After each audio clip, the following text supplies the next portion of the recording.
Morning, members. Please be seated.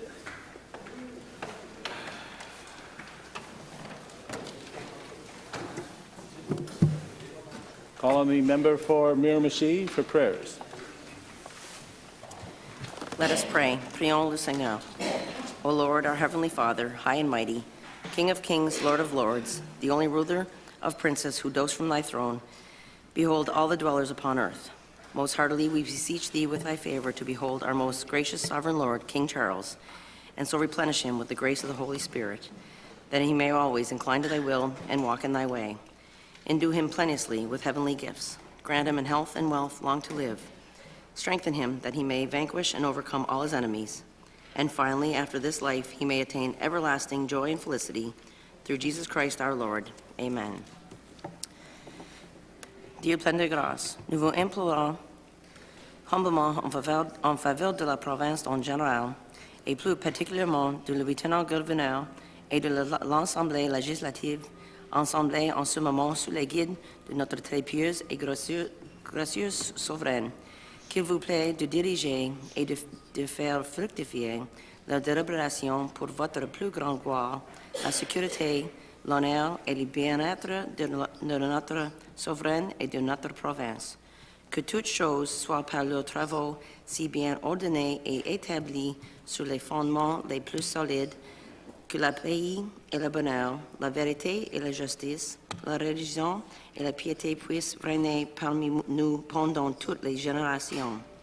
Pour eux et pour nous, nous vous demandons ces faveurs et toutes les autres qui sont nécessaires au nom et par l'intercession de Jésus-Christ, notre divin Seigneur et Sauveur. Amen. Together, let us pray the Lord's Prayer. Ensemble, prions notre Père. Our Father, who art in heaven, hallowed be thy name. Thy kingdom come, thy will be done, on earth as it is in heaven. Give us this day our daily bread, and forgive us our trespasses, as we forgive those who trespass against us. And lead us not into temptation, but deliver us from evil. Car c'est à toi continuellement le règne, la puissance et la gloire pour les siècles des siècles. Amen. Introduction of guests. Condolences, the Minister of Environment and Climate Change. It is with sadness we announce the passing of Cheryl Ann Bezanson, October 25, 2022, in St. John, New Brunswick. Born on March 4, 1953, in Sydney, Nova Scotia, Cheryl was the daughter of the late Reverend Hazen and Ethel Hadley Bezanson. She will be missed by her cousins, friends, church family, and many students from over her 30 years of teaching career, plus her dogs, Jessie and Joby. Cheryl taught school in Hampton for 30 years, loved teaching, and making a positive difference in the lives of others. Cheryl's love for music led to teaching piano lessons and forming the community choir called the Ossakay Singers. This choir sang in nursing homes, hospitals, and at community events and fundraisers. Cheryl became the organist and choir director at the Hampton United Church in the early 1990s.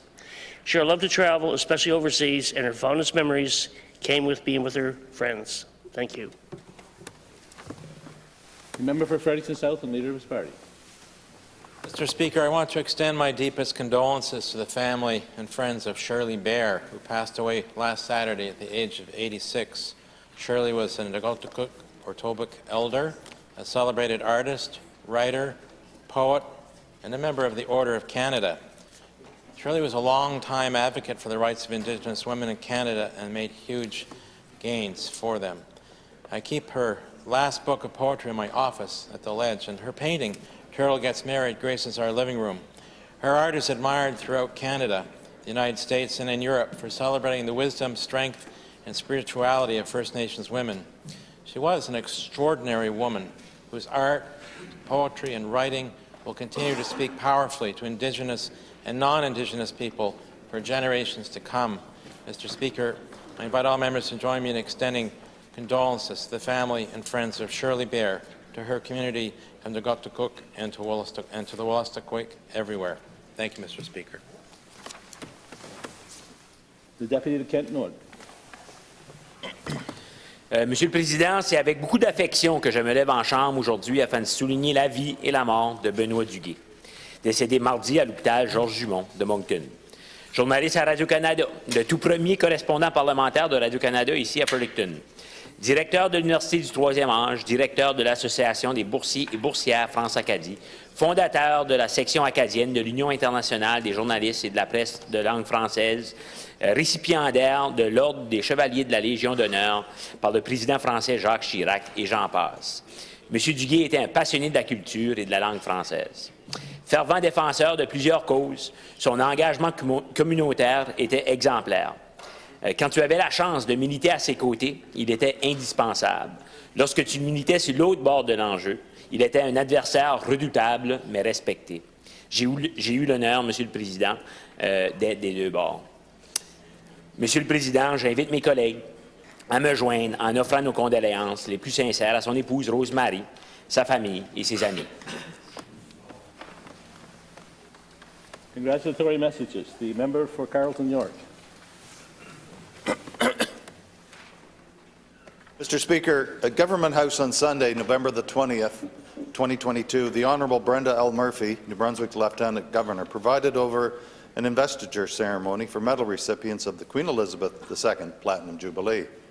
Mr. Speaker, recipients in Carleton York have given of their time and talents in service to their communities, our province and our country.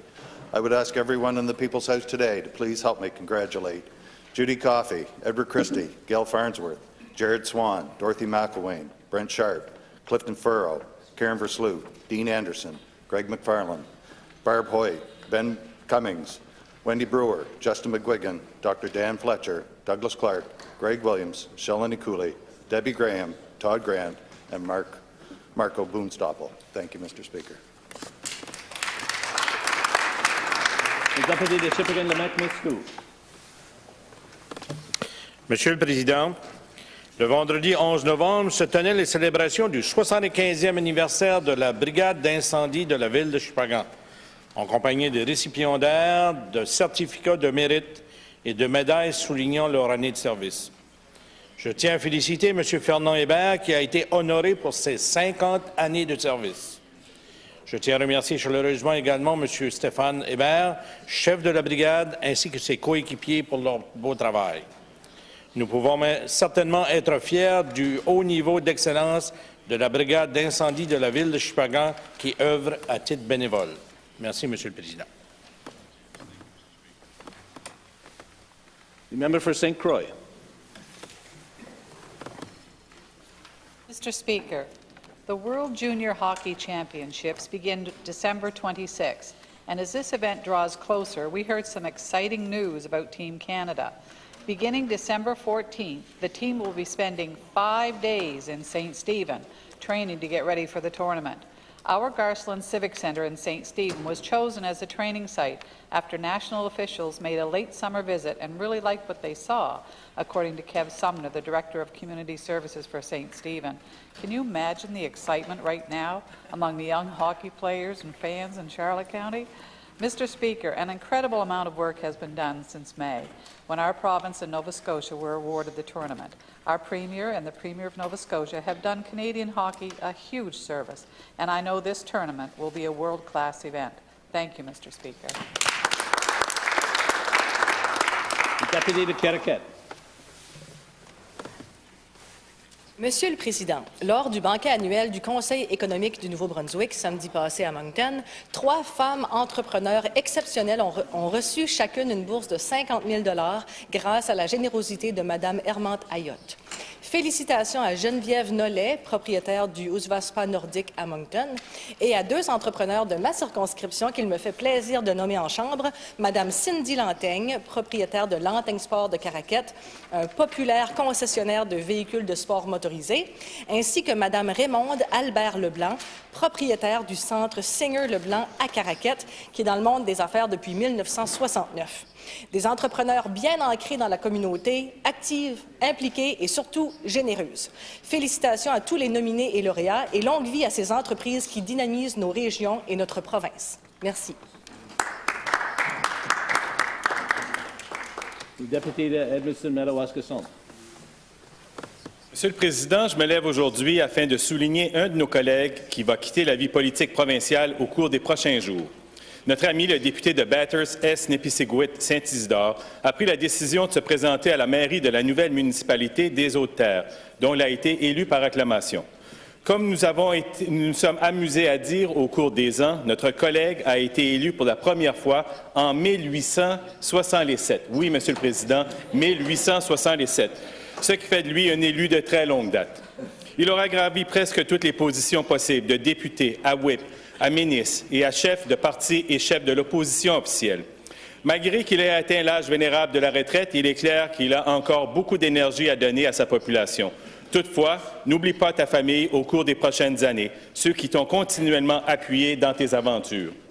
En mon nom et ceux de l'ensemble de tes collègues et amis, nous voulons te souhaiter le meilleur des succès pour la suite de ta carrière. Ta famille politique de Fredericton va te manquer, Denis.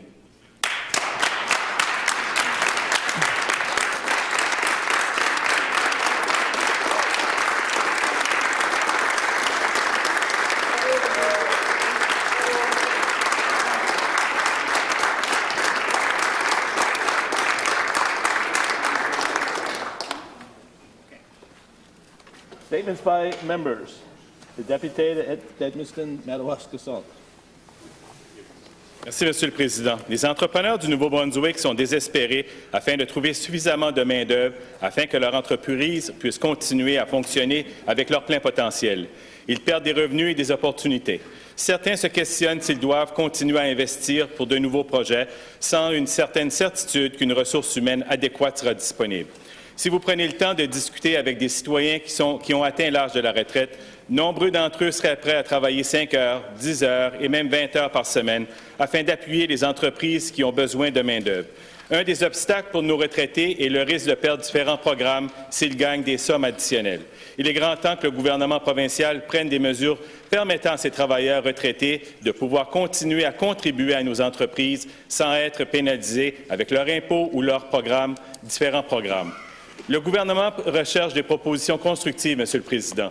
En voilà une qui pourrait combler un grand besoin pour nos entreprises, pour notre économie et pour nos aînés intéressés à continuer à contribuer à leur communauté. À quand? Member for Fredericton South and leader of his party. Mr. Speaker, this government wants to build a $32 million jail in the Fredericton area. This is just madness. Better access to treatment for mental illness and addictions is what's needed. Just look at the downtown of our cities. $32 million would pay for 800 permanent supportive housing units or drug treatment and aftercare for 1,700 people. It could pay for a residential treatment center for mental illness and addictions like Homewood Health Residential Center in Guelph, Ontario, to which some New Brunswickers are sent at considerable cost. Forget the jail. Build something like Homewood. There are hundreds of New Brunswickers suffering from trauma, psychoses, and drug and alcohol dependency living on our streets and in our shelters. I've spoken with chiefs of police who know that so many of these folks they arrest don't belong in jail, but in treatment. It's a scandal, Mr. Speaker, that this government is choosing to cage people rather than treat them. Where is the humanity in that? The member for St. Croix. Mr. Speaker, Monday, December 5th is Volunteer Day. This government is always trying to do our part to make sure New Brunswickers have exactly what they need: shelter, food, clothes, and more. We do it, though, with the support of our communities and nonprofits across the province. Mr. Speaker, from Liberty Lane here in Fredericton to the Volunteer Centre of Charlotte County to the Miramichi Community Food Bank, these organizations and dozens like them deserve a helping hand on Monday, December 5th. I urge my colleagues on both sides of the House to use the time we are in our ridings that day to lend a helping hand to these community heroes. Plan ahead and start thinking about how you can help give back. Thank you, Mr. Speaker. Deputy Bathurst, West Beresford. Mr. Speaker, the Premier can't have it both ways. Tuesday in question period, when one of his ministers was asked about a projected reduction in program or department spending of $20 million in social development by year-end, he said, and I quote, "It was shallow to be talking about such a minor increment. $20 million in social development is now a minor increment. Yet last week, when we suggested that government look at reinstating an energy rebate program for such an incremental amount of $3 million when compared to a $774 million surplus, The Minister of Natural Resources and Energy practically had an aneurysm denouncing how our Liberals could possibly think that $3 million was incremental. We would bankrupt the province, he pontificated. So again, Mr. Speaker, the Premier can't have it both ways. Either he finally funds these programs that actually help New Brunswickers, or when he decides to take a question, he should try and answer it. The Deputy to Kent North. Monsieur le Président, le gouvernement dépose aujourd'hui un projet de loi visant à attaquer et affaiblir le droit de l'organisation syndicale. Nous connaissons très bien le dédain de ce gouvernement pour la classe ouvrière et les syndicats. Au lieu de régler les problèmes de recrutement et de rétention, ce gouvernement veut s'attaquer au droit de grève. Au lieu de négocier des salaires décents et des conditions de vie, de travail qui favorisent le mieux-être, ce gouvernement veut débalancer le rapport de force en faveur de l'employeur. Au lieu d'investir dans ces services publics qui s'effondrent et la classe ouvrière qui, jour après jour, la tient en place, ce gouvernement veut faciliter l'utilisation des briseurs de grève. Monsieur le Président, ce gouvernement n'a aucun respect pour la classe ouvrière et ceux et celles qui créent la richesse de cette province. Nous avons besoin d'un gouvernement qui respecte et valorise les travailleuses de première ligne et non un gouvernement qui les méprise. Member for Miramichi. Mr. Speaker, this government is doing what is needed to help all New Brunswickers. Families should not have to choose between heating their homes and feeding their loved ones. That's why, Mr. Speaker, we are committing another $40 million to help homeowners and renters make their homes more energy efficient while managing their monthly energy bills. $20 million will go to the recently announced Enhanced Energy Savings Program, and $20 million more will help homeowners transition from oil-EAT. People can apply and get more information by visiting www.saveenergy.ca. Mr. Speaker, winter is here, homes need to be heated, and I'm proud of our government for making this happen. New Brunswickers deserve to have a warm home this winter. Together, we are making sure that happens. Thank you, Mr. Speaker. The Deputy to Caracat. Monsieur le Président, l'érosion côtière fait des ravages un peu partout dans la province, spécialement dans la péninsule acadienne. Les marées grugent les caps tombent, les chemins disparaissent et maintenant les maisons sont à la veille d'y passer, comme celle de Jocelyne Mallet et de Claude Gionnet sur la rue Follet à Caracat. La situation est critique. Hier, le gouvernement a évoqué la possibilité d'offrir, via la tarification sur le carbone, une aide au déménagement pour ses résidents. Monsieur le Président, merci pour la suggestion, mais l'objectif est justement d'éviter les déménagements. Nous voulons plutôt une approche proactive, une protection de nos côtes, une prévention. La Ville de Caracat prend ses responsabilités dans ce dossier. Le fédéral vient d'annoncer ce matin une stratégie de prévention. Est-ce que le gouvernement provincial va encore se contenter de surfer sur la générosité des autres? On a besoin d'un vrai leadership, Monsieur le Président. On est littéralement au bord du gouffre. Merci. The member for Carlton York.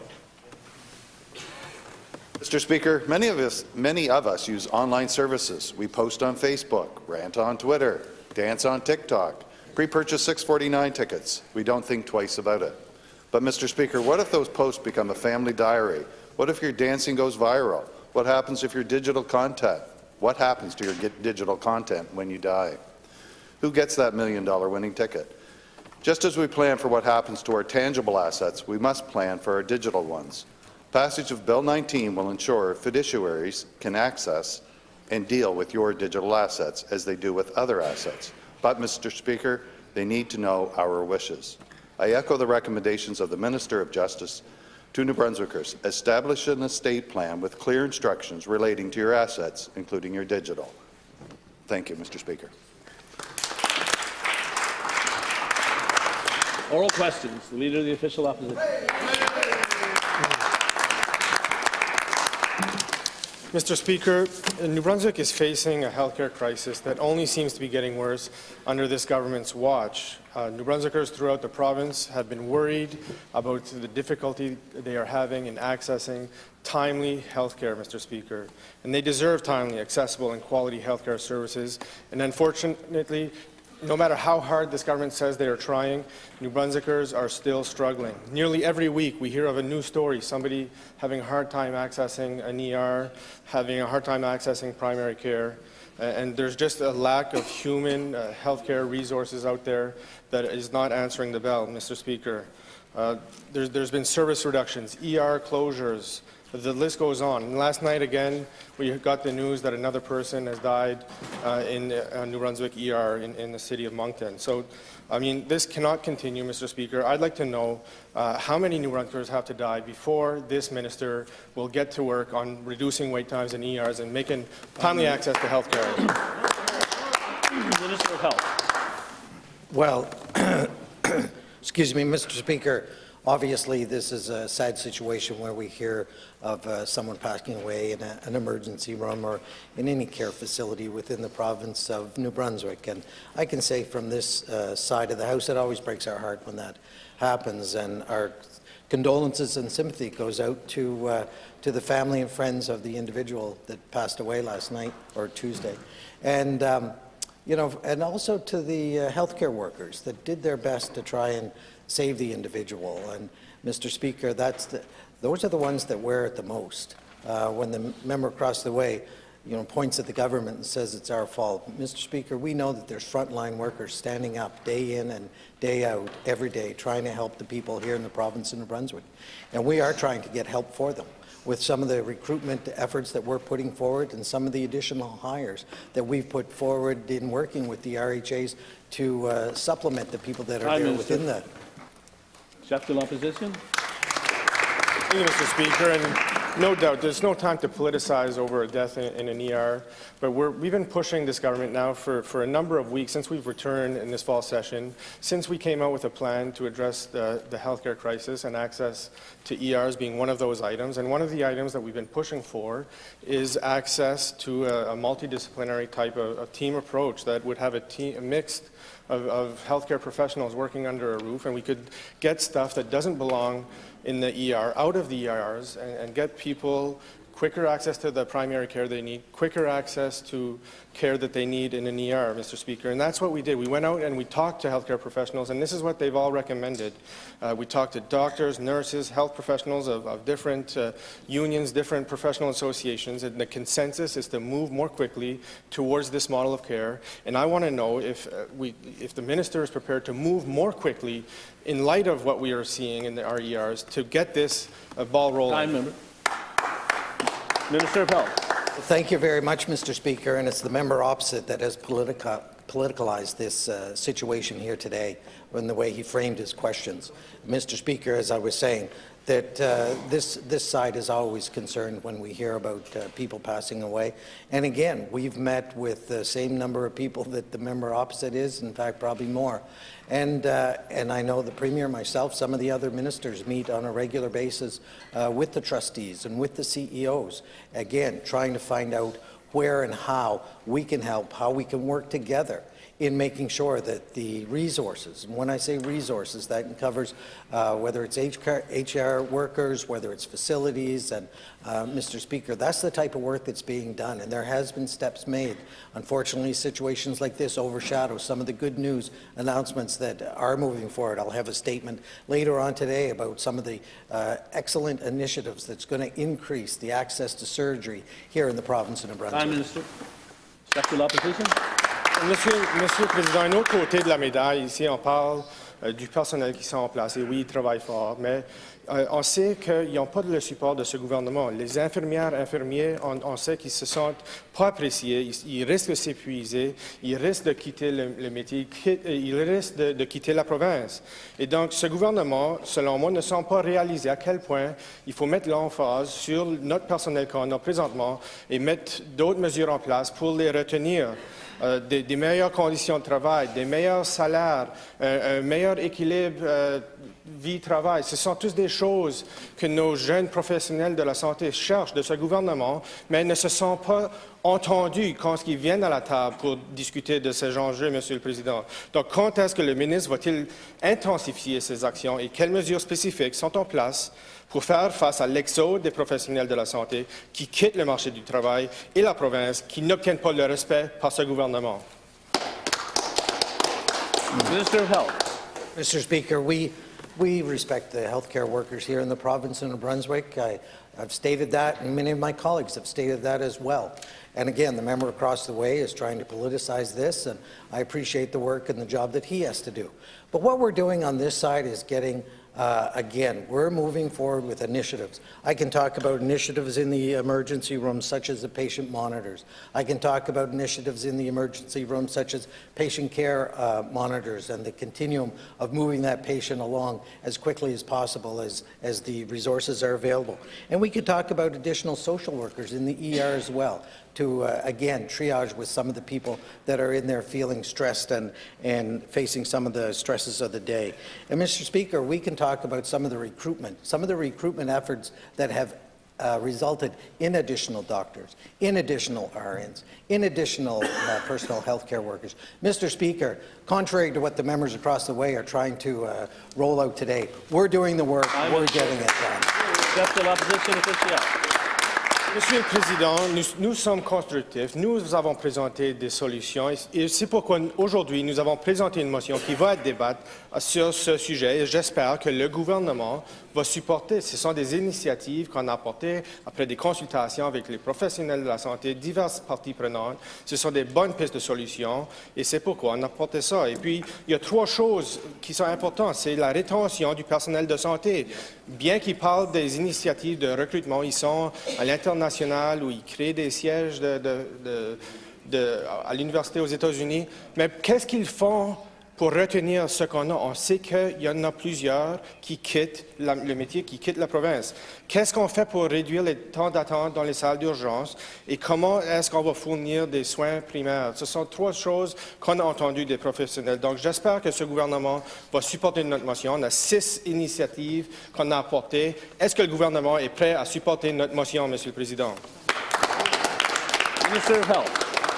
Mr. Speaker, we'll have that debate this afternoon. And, Mr. Speaker, when we talk about some of the initiatives that are going to provide the help to the people that are presently working in the healthcare system, Bill 3 is going to provide help because there's people coming off retirement in order to help in some of these clinics, Mr. Speaker. We are, well, along with the RHAs, recruiting internationally. And, Mr. Speaker, there's been great results in some of the initiatives Vitality and Horizon have taken in recruiting internationally trained nurses. Mr. Speaker, we've, with the help of PEDAL, moved forward with the navigators that will help internationally trained medical individuals to navigate the system, to get their credentials recognized, get a position within the RHAs, and again, provide the help that's needed to those that are already there. Mr. Speaker, we know that the extra seats will take a number of years before they get on the floor, but I'll tell you this, right now, we're recruiting additional individuals to help the people that are there now. Prime Minister. The Deputy to Connecticut. Mr. Speaker, the New Brunswick Museum is a very important cultural and historical entity for New Brunswickers. They expect to have a world-class facility to showcase who we are and our journey through history. They also expect an open and transparent government who cooperates with community and shows its work on big projects like this. Can the Minister please explain why the need to ignore New Brunswickers' expectations and the provisions of the Crown Construction Act in Bill 18? Thanks. The Honourable Premier. Thank you, Mr. Speaker, and thank you for the question from the member opposite. And in fact, the museum is exactly as she describes. You know, we needed to reflect the entire history of our province so people can see just how we formed as a province, but how rich our history is in the development from all cultures and that took part in this. And this process, as I mentioned yesterday, is no different than what we saw over here at the Art Gallery, what we saw from Pays de Séguin, what we saw from the Fundy Trail, the group. It is actually having community be involved in what this museum can really be, Mr. Speaker. And it's only through that exercise where the board, the museum board, are going to make the decisions on how best to have a museum that reflects the entire community of New Brunswick. That's the goal, and it'll be something to behold, Mr. Speaker, and because we have one of the richest histories in the country, and we have one of the oldest incorporated city in the country, and Mr. Speaker, New Brunswick will once again be on the map for a place to visit. Speaker. Deputy to Connecticut. Mr. Speaker, talking about the board, a project like the construction of the museum is big and important and means so much to so many.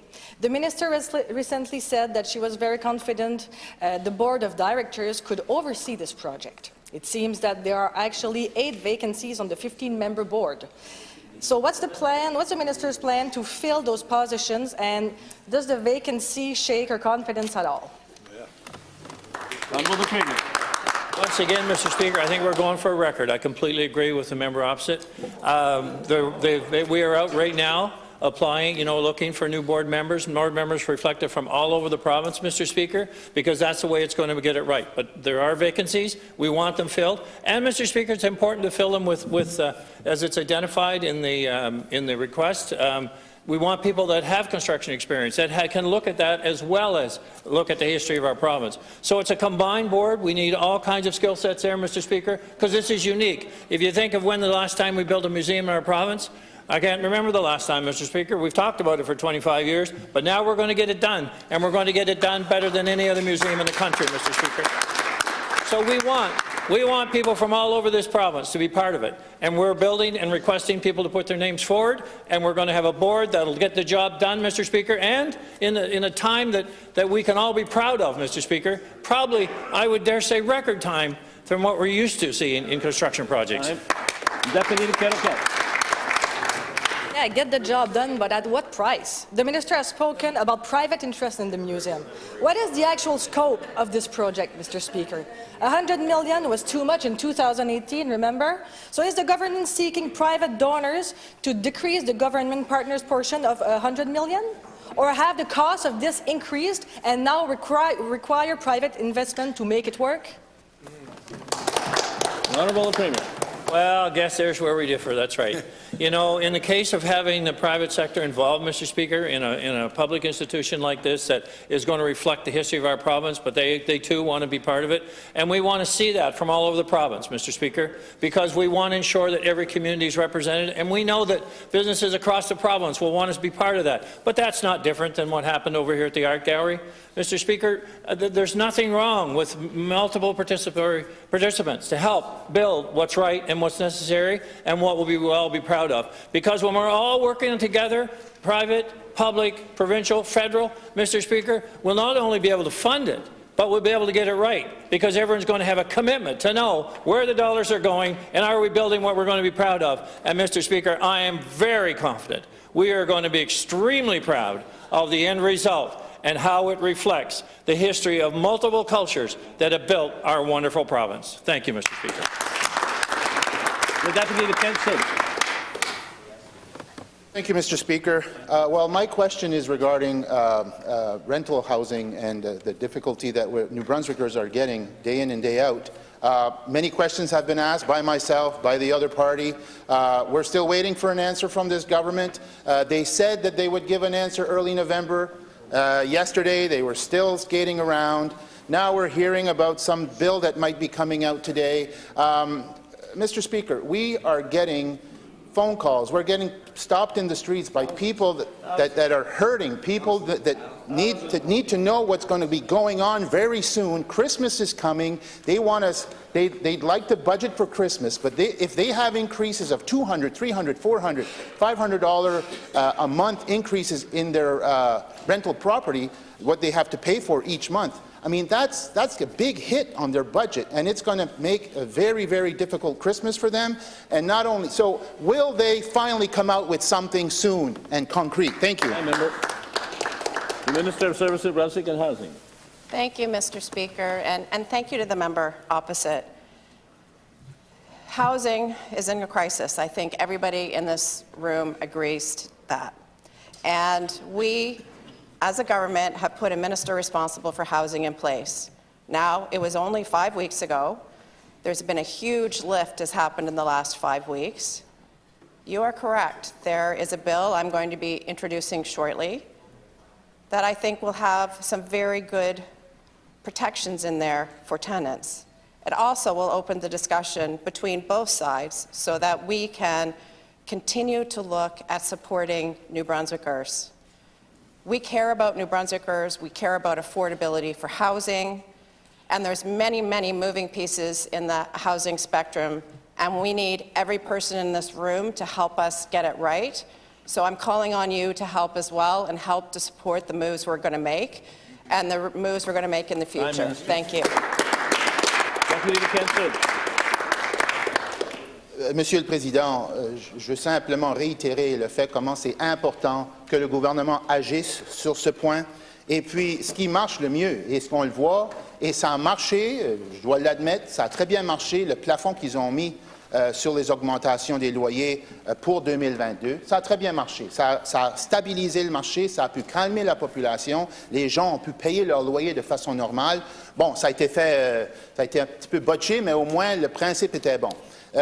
Et puis, tout indique que ça va continuer à bien marcher. Moi, ce que je demande, c'est que le plafond au niveau des loyers soit maintenu, parce que c'est ce qui marche le mieux pour surtout la population la plus vulnérable, pour ceux-là qui ont le plus de besoins. La ministre, le premier ministre, eux autres, ils sont probablement des propriétaires, ils n'ont pas besoin de cette mesure-là. Je n'ai pas besoin de cette mesure-là. Mais beaucoup de gens dans nos circonscriptions l'ont besoin. Est-ce que la ministre va enfin dire qu'il va y avoir un plafonnement au niveau des locations? Merci, Monsieur le Président. Minister of Service, New Brunswick and Housing. Thank you, Mr. Speaker. Yes, there are many moving pieces related to the housing spectrum, and we need to look at the different parts. We need to protect the renters, which we put a number of things in place to help protect the renters. We also have put measures in place to help spur development, and we talked about that this week on a bill that was introduced on measures to help encourage development. We are in a place here in New Brunswick that we have not been in decades, and we have had to move very quickly on some measures to protect not only the renters, but to keep the development happening because our vacancy rate is so incredibly low at the moment. I have a bill that I'm introducing today, and I will answer all the questions you need me to answer about that bill. And we also are going to be debating a motion that you've put forward about the rent cap. So I look forward to that discussion as well. Thank you, Mr. Speaker. The Deputy to Pension.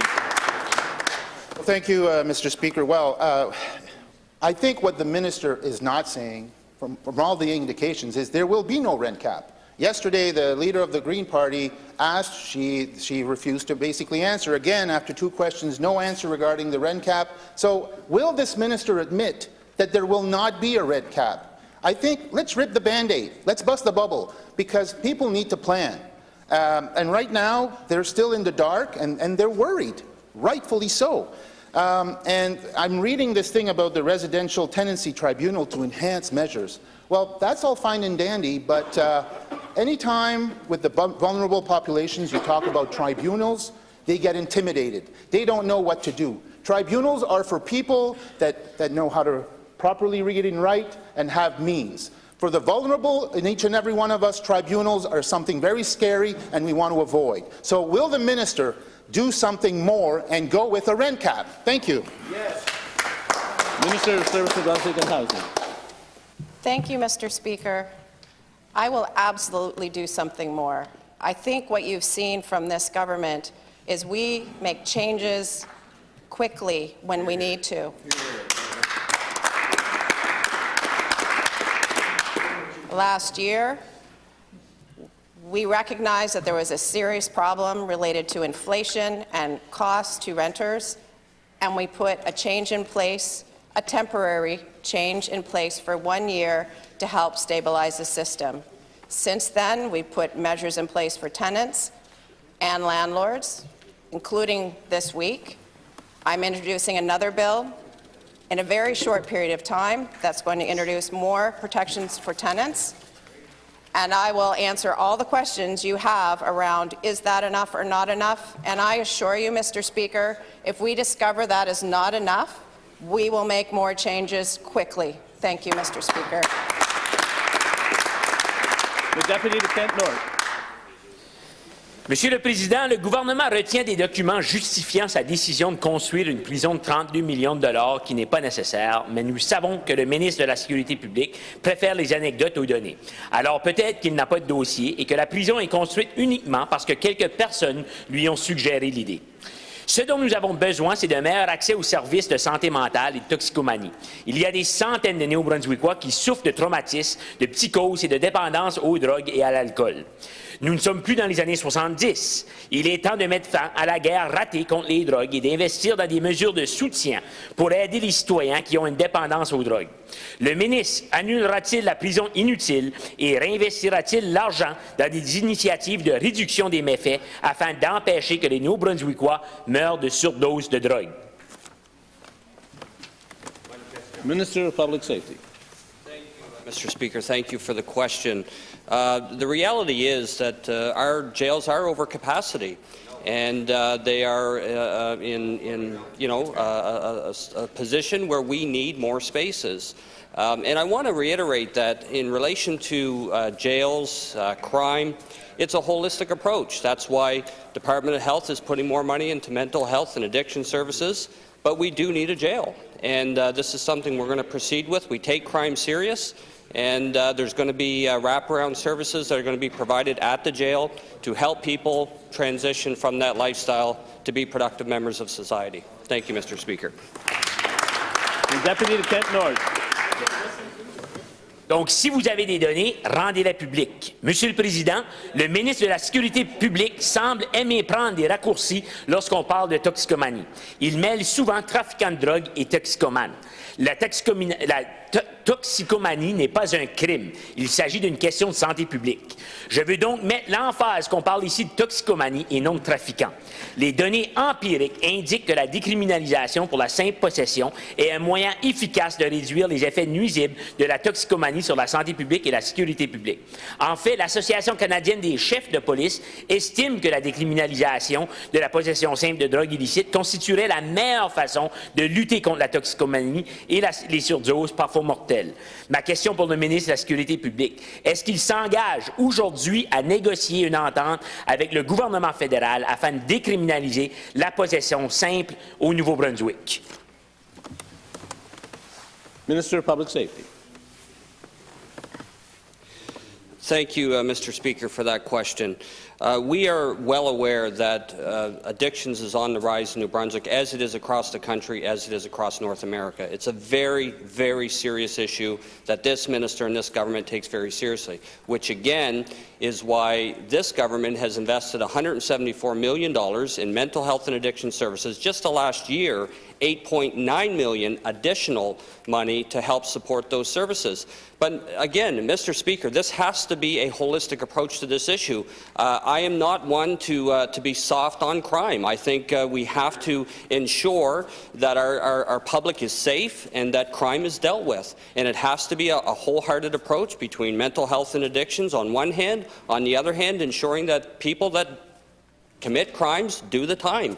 And that's going to require facilities to ensure that these people can be housed and that the staff working at these facilities can be safe and do their job effectively. Thank you, Mr. Speaker. Leader of the Official Opposition. Mr. Speaker, do the crime, do the time, doesn't take into account people that are struggling with mental health and addiction problems. We've been asking this government now for 4 years for a mental health court to be expanded in other areas of the province. They have one in St. John. It's been widely supported and advocated by experts in the field as a solution to getting people off the streets. We're seeing it in Moncton, the homelessness crisis. They need help, those people. It's not about doing time when they do a crime that they're not responsible for, that they don't have the mental capacity in cases to be responsible for. We're not going to lock them up. We need to get them the help they need. So I want to know if they're going to be spending oodles of money in mental health, but they're spending it under the guise of public safety and giving more money to police, where is the help to establish the mental health court? It's been on the minister's desk now, I guess, since the spring. When is this going to be established in Moncton?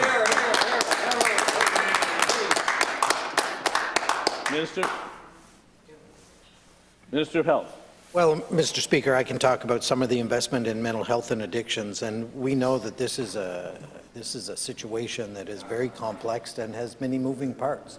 Mr. Speaker, I was at the FPT meeting in Vancouver with some of the other ministers responsible for mental health and addictions here across Canada. And it's not unique to the province of New Brunswick. And actually, every jurisdiction right across Canada is dealing with the same and growing problem that we're faced with. And as the public safety minister said, there is a balance. And of course, on my portfolio with mental health and addictions and the ministers before me, it was a priority. We were making the investments. We were making headway. But the people that you address and help, there's also more coming on. So we know that there's more work to do. We continue to invest money. Last year was $174 million, Mr. Speaker. That is a significant amount of money. And we just increased the amount here in some of the announcements made a couple of weeks ago. Time. Special opposition.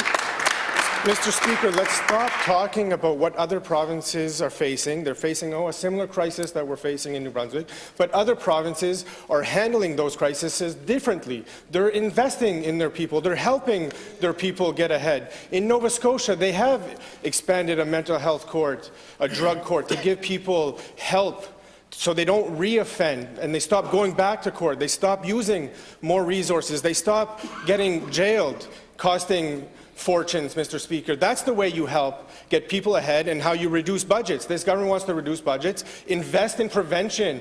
That's how you reduce budgets, Mr. Speaker. I want to know, where is the commitment to expand the mental health court throughout the province?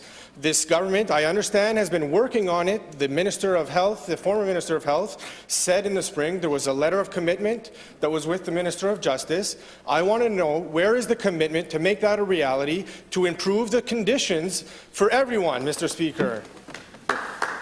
Minister of Health. Mr. Speaker, and that letter that was mentioned by the opposition still stands, and I know I've talked to my colleague, as a number of other people have talked to my colleagues as well. And again, when I talk about other jurisdictions and the member across the way wants to paint a picture that New Brunswick isn't doing anything with respect to mental health and addictions, and Mr. Speaker, the facts of the matter are we are doing significant amounts of initiatives in order to help people with mental health and addictions.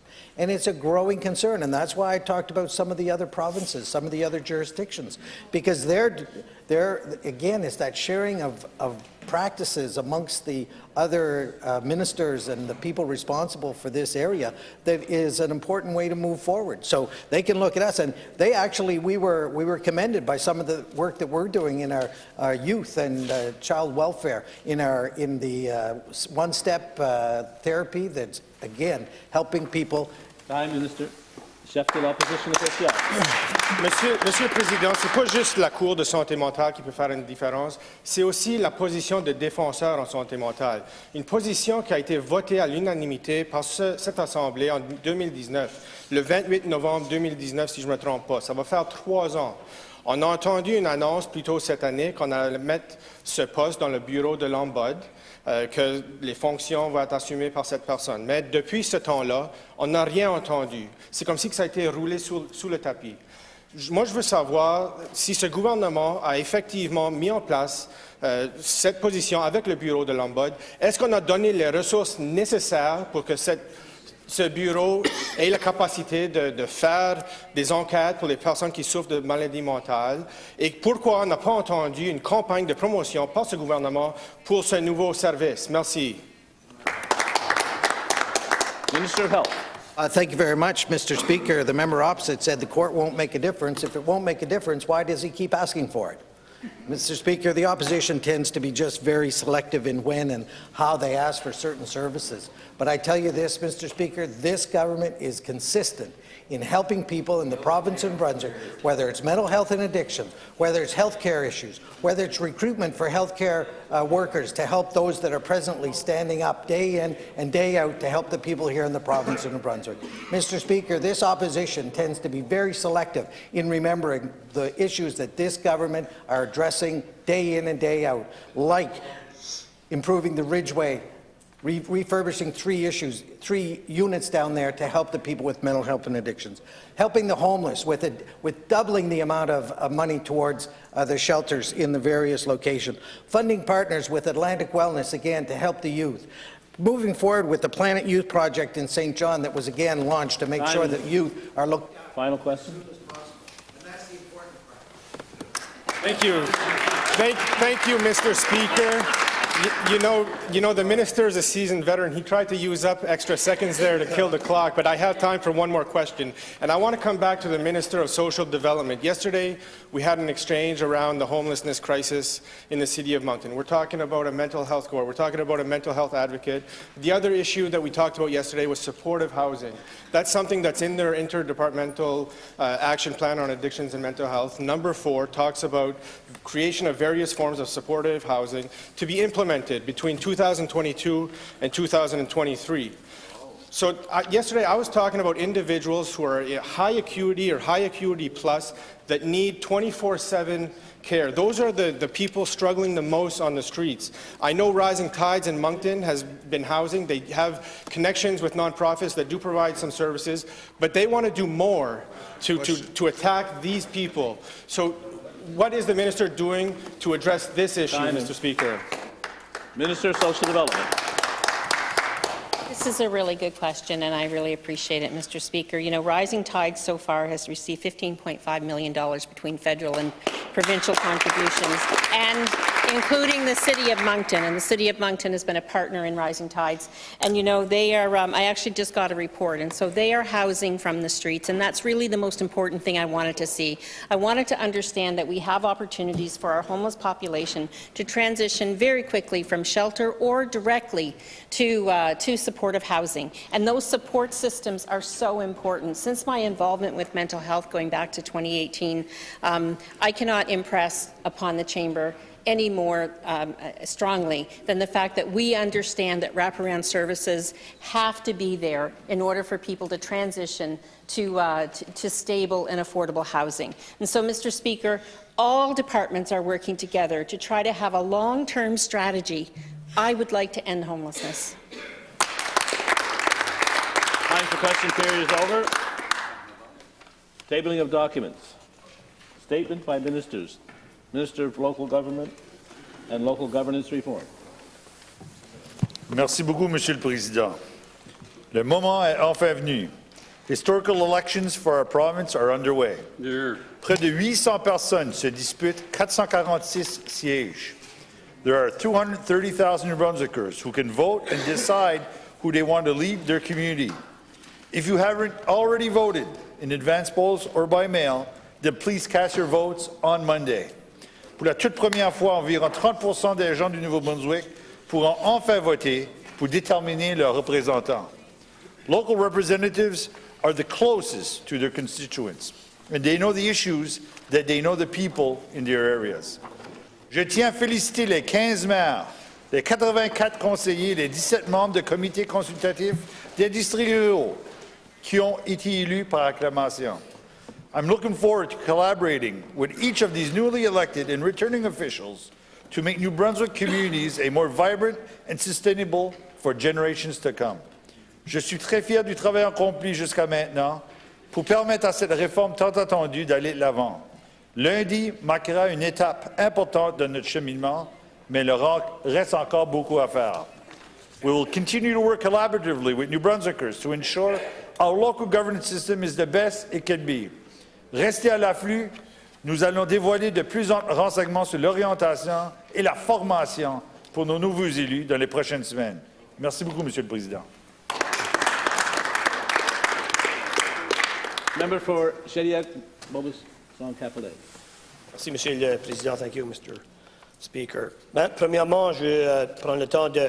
J'apprécie que le ministre est sorti avec une déclaration, une journée après que moi j'ai fait une déclaration comme membre à l'Assemblée législative, probablement vu qu'il avait oublié, donc il était obligé de se refaire ou de rattraper. Mais je prends le temps aussi, monsieur, dans sa déclaration, où est-ce qu'on parle de 230 000 personnes qui peuvent voter, puis à l'heure actuelle, Monsieur le Président, aux urnes par anticipation, il y a eu 29 000 personnes qui s'est présentées. L'élection Nouveau-Brunswick a même envoyé des cartes dans certaines régions de la province où est-ce que les gens n'avaient pas besoin de voter et doivent voter. Donc, il y a eu une grande manque de communication de la part du gouvernement. Donc, il y a une grande confusion. Mais, Monsieur le Président, je prends le temps aussi de reconnaître que les gens qui ont mis leur nom devant pour représenter les citoyens et citoyennes qui sont les plus près des enjeux locaux, je vais prendre le temps de les apprécier, les remercier d'avoir mis leur nom. Je vais aussi prendre le temps de remercier mes collègues qui ont pris le temps de mettre leur nom devant cette nouvelle réforme, puis prendre le temps de vraiment comprendre c'est un moment historique dans la province du Nouveau-Brunswick. Monsieur le Président, je vais terminer en disant que les gens qui ont été élus par acclamation vont bien vouloir travailler fort, mais je prends le temps de remercier les gens puis aller voter le 28 de novembre. Merci. Merci beaucoup, Monsieur le Président. Moi aussi, je veux féliciter et souhaiter bonne chance, bon succès à tous les gens qui briguent des postes dans la province. C'est extrêmement important au niveau de la représentation locale, de mettre ton nom, de faire le travail, de cogner aux portes, de parler aux citoyens, de connaître qu'est-ce qui est important pour eux, d'impliquer l'opinion des citoyens. Donc, je veux aussi, bien sûr, ajouter ma voix. J'ai été voté pendant les votes par anticipation et donc j'espère que tous ceux qui n'ont pas été votés pourront y aller lundi lors du scrutin.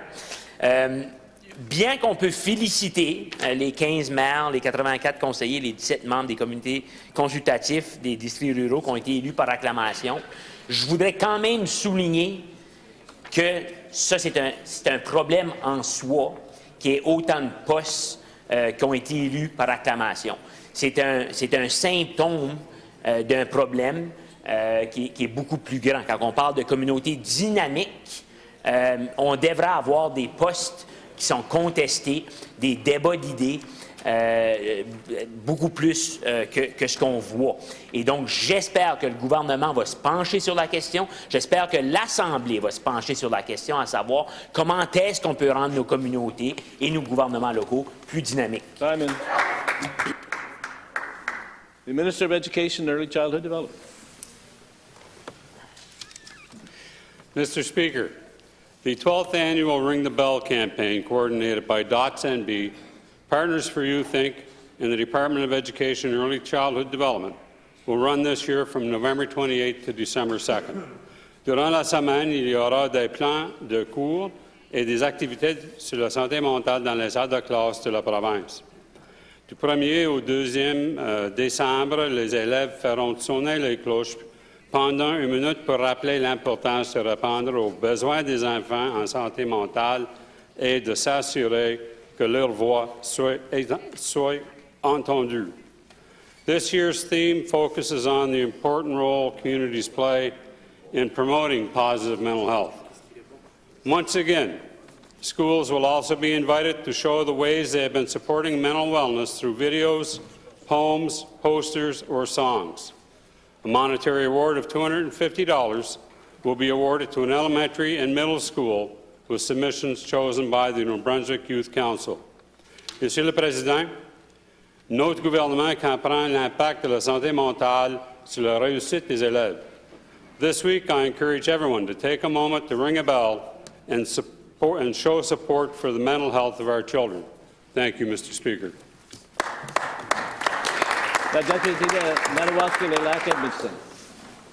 Merci, Monsieur le Président. En effet, c'est certainement une très bonne initiative et nous serons heureux de faire sonner les cloches. Malheureusement, nous ne serons pas en chambre la semaine prochaine, mais définitivement qu'on devra avoir une sonnerie de cloche lorsqu'on reviendra. Tout ça pour appuyer la santé mentale de nos enfants et afin que leur voix soit entendue. Et je veux féliciter les organisateurs de la campagne Partners for Youth, DOT-NB et l'Alliance Pro-Jeunes. Mais, Monsieur le Président, la fracture est beaucoup plus grande que on a besoin de plus que juste de sonner des cloches. La santé mentale de nos enfants est en jeu. On a besoin de ressources dans les écoles. On a besoin d'avoir des professionnels qui vont aider nos enfants à surmonter les défis que la COVID nous a apportés, le rattrapage scolaire qui n'est pas là.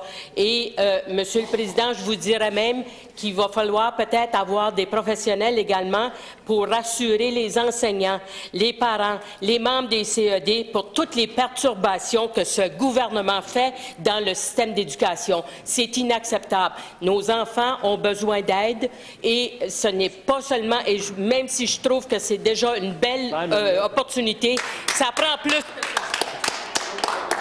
The Deputy to Kent North. Merci beaucoup, Monsieur le Président. La santé mentale à nos écoles, c'est quelque chose d'extrêmement préoccupant et d'extrêmement important de régler. Je veux définitivement féliciter et de souhaiter une bonne semaine. Il s'agit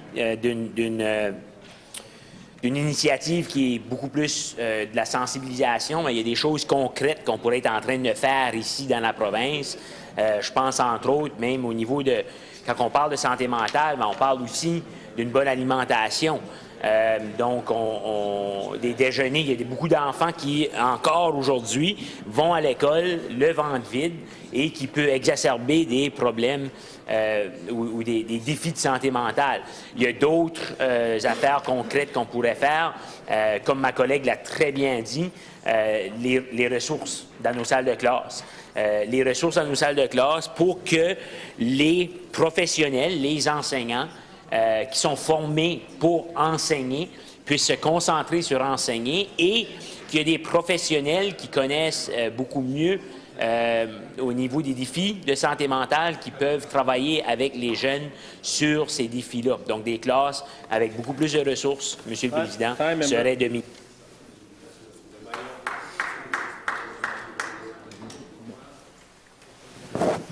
Presentation of petitions. Government House Leader. Sorry, Mr. Speaker, we have one more. Yep. Thank you. Sorry. Minister of Health. Thank you very much, Mr. Speaker. I'm pleased to rise in the House to talk about an exciting initiative announced today by Horizon Health Network. Surgical teams in Fredericton, Miramichi, Moncton and St. John will complete a blitz of hip and knee replacements on Saturdays in November, December, January, February.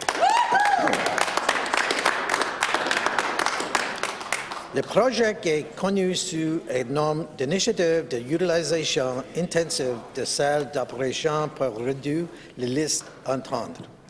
Il s'agit d'une façon efficace et effectuer le grand nombre de chirurgies en une seule journée. Typically, operating rooms do not run planned surgeries on weekends.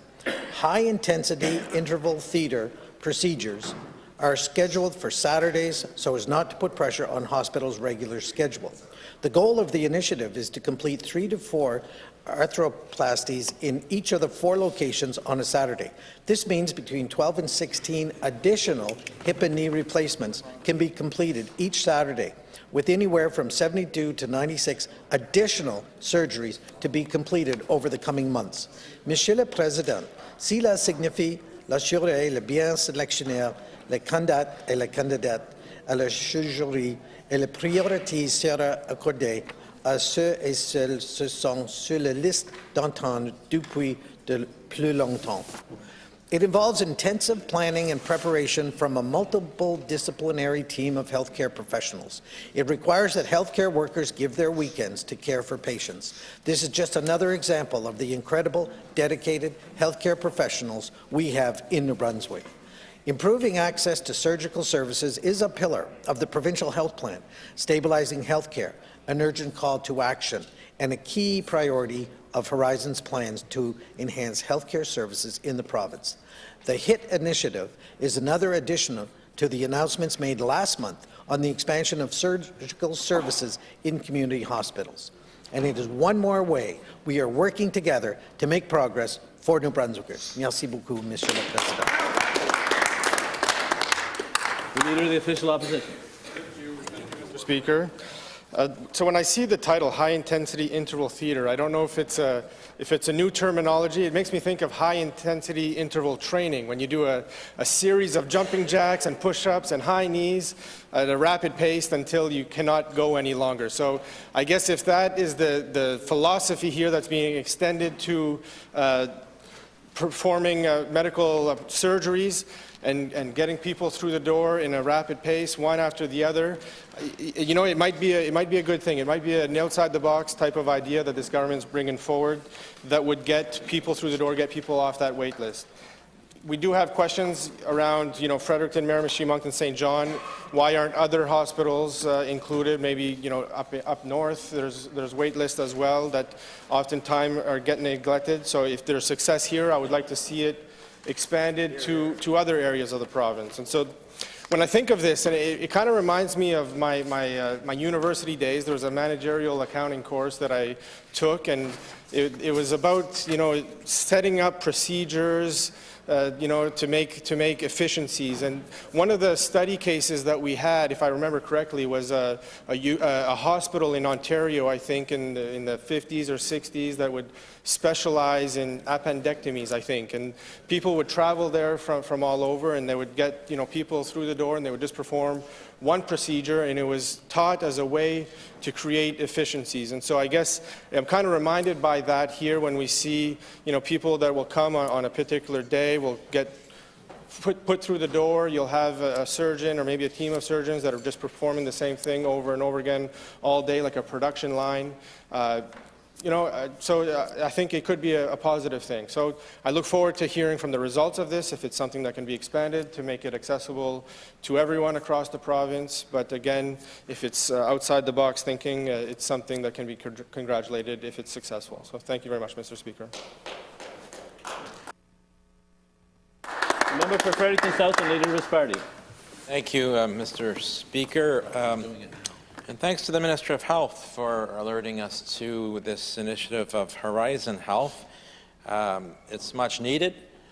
Certainly, I hear from constituents who've been waiting for a very long time for a hip or a knee replacement and have been quite worried about deterioration during that wait time, trying to maintain their mobility, trying to practice self-care, checking the list that's online and seeing, you know, how things are moving in terms of the order for surgeries, Mr. Speaker, and getting to the end of the rope in terms of their confidence that they're going to be able to make it to surgery before they lose their mobility entirely. So this is a positive initiative that Horizon Health is undertaking. I wish them every success. I know those in the lineup who've been waiting there for a very long time hopefully will be encouraged by this and look forward to hearing about the results of this initiative. It's certainly something that's been talked about by successive governments, actually, in terms of improving the speed at which people waiting for knee and hip surgeries can get cared for. But, Mr. Speaker, it would be nice to see similarly high-intensity attention paid by the Minister and his team on addressing some of the other really pressing problems in the healthcare system. And I can't think of one that's more pressing than unsticking the logjam, solving the logjam in our emergency rooms across the province, Mr. Speaker. This past weekend, for the first time, Horizon announced not closures, or not closures, but warned people off from ERs, not just in specific hospitals, but for the entire Horizon network. Don't come to the emergencies in any Horizon hospital unless it truly is an emergency, and here are the things that you should come for, and the rest you're just going to have to wait. So, Mr. Speaker, it speaks to the need for creative, innovative solutions that our doctors and nurses have been proposing to the Minister of Health and to his predecessors and to the Liberals when they were in government, and no one seems to have been listening, Mr. Speaker. So we need action. Time, Member. Presentation of petitions. Answers to petitions and written questions. Presentation of committee reports. The member for Carleton York. Mr. Mr. Speaker, your Standing Committee on Economic Policy begs leave to submit this, their third report. Your committee met on November 23, 2022, and had under consideration Bill Number 6, an act respecting the Enduring Powers of Attorney Act and Wills Act, Bill Number 17, Disclosure to Protect Against Intimate Partner Violence Act, and have agreed to the same. And your committee begs leave to make a further report. Thank you, Mr. Speaker. The member for Carleton York presents the third report of the Standing Committee on Economic Policy. Pursuant to Standing Rule 78.1, a motion that the report be concurred in is deemed to be before the House. Is it the pleasure of the House to adopt the motion? All those in favour, please say yea. Yea. All those opposed, please say nay. In my opinion, the ayes have it. I declare the motion carried. Introduction of bills. The Minister of Post-Secondary Education, Training and Labour. Thank you, Mr. Speaker. Mr. Speaker, I move that an act to amend the Public Service Labour Relations Act be now read a first time.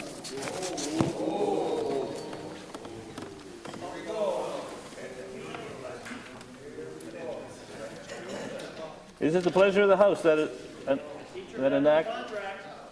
a bill entitled "An Act to Amend the Public Service Labour Relations Act" be now read a first time? Minister of Post-Secondary Education, Training and Labour. Thank you, Mr. Speaker. Mr. Speaker, the proposed amendments to the Public Service Labour Relations Act will update provisions in the Act and clarify rules of engagement between the employer and the bargaining agents during the bargaining process. Order. These amendments will better ensure that public services continue for New Brunswickers in the event of a labour dispute, lockout or strike. Is it the pleasure of the House that a bill entitled "An Act to Amend the Public Service Labour Relations Act" be now read a first time? All those in favour, please say yea. Yea. All those opposed, please say nay. Nay. In my opinion, the ayes have it.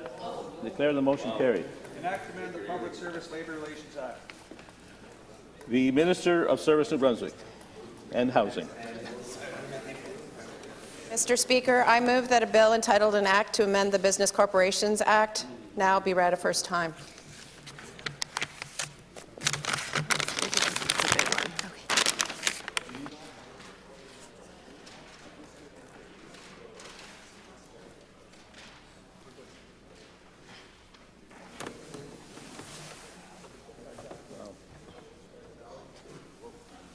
The Minister of Service, New Brunswick and Housing moves that a bill entitled "An Act to Amend the Business Corporations Act" be now read a first time. Minister of Service, New Brunswick and Housing. Mr. Speaker, we are introducing amendments that will modernize New Brunswick's corporate legislation to reflect the ever-evolving digital economy and align our legislation with other Canadian jurisdictions. These changes will make doing business in New Brunswick easier and more efficient, with clearer rules and less regulatory burden for business. Our ongoing work to review and improve the province's corporate legislation supports our focus on economic growth by energizing the private sector. Thank you, Mr. Speaker. Is it the pleasure of the House that a bill entitled "An Act to Amend the Business Corporations Act" be now read a first time? All those in favour of the motion, please say yea. Yea. All those opposed, please say nay.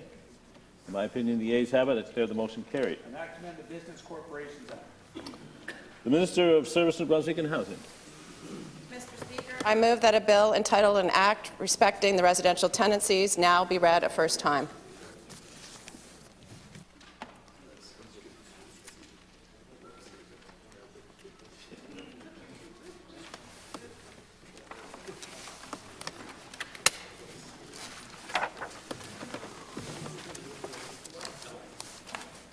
The Minister of Service, New Brunswick moves that a bill entitled "An Act Respecting Residential Tenancies" be now read a first time. Minister of Service, New Brunswick and Housing. Mr. Speaker, finding solutions to New Brunswick housing challenges is complex and requires a multi-pronged approach. Several measures have already been introduced over the past year to improve affordable housing in our province and help keep tenants in their homes, and more are on the way. The amendments that we are introducing today will support tenants in adjusting to new market rates of rental units in 2023 and give tenants more time to seek help from the Residential Tenancies Tribunal. This is a time of opportunity and urgency for our province to examine housing under a unified lens and work together to bring forward the right measures for those who need it most. I look forward to speaking on this bill in greater detail during second reading. Thank you, Mr. Speaker.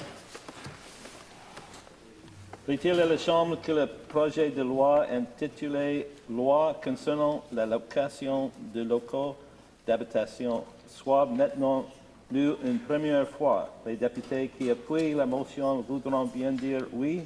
Oui. Les députés qui s'y opposent voudront bien dire non.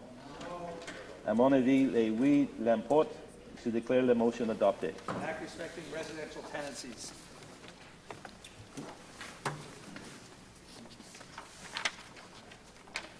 Notices of motion. Notice of opposition members' business. The opposition House Leader. Merci, Monsieur le Président. Hier, on a donné l'avis pour la journée d'opposition. On va commencer avec la motion 2, suivie par la motion 11, et à la fin, numéro 3, motion numéro 3. Ça, c'est 2, 11 et 3. Merci. Government motions for the ordering of the business of the House. Government House Leader.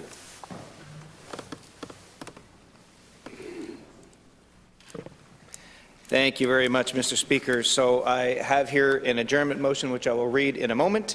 After the adjournment motion, we will proceed to third readings, where we will do third reading of Bill 14, an act respecting the Assessment Act, followed by second readings, where we will follow Bill 13, an act to amend the Salvage Dealers Licensing Act, Bill 21, an act to amend the New Brunswick Health Council Act, Bill 22, an act to amend the Family Services Act. Any bills that receive second reading today is referred to the Standing Committee on Economic Policy. All bills introduced today will go for second reading on Friday, November 25th. And so now to the adjournment motion. I move the following resolution, seconded by the Honourable the Premier, that when the Assembly adjourns on Friday, November 25th, 2022, it stand adjourned until Tuesday, December 6th, 2022. Thank you, Mr. Speaker.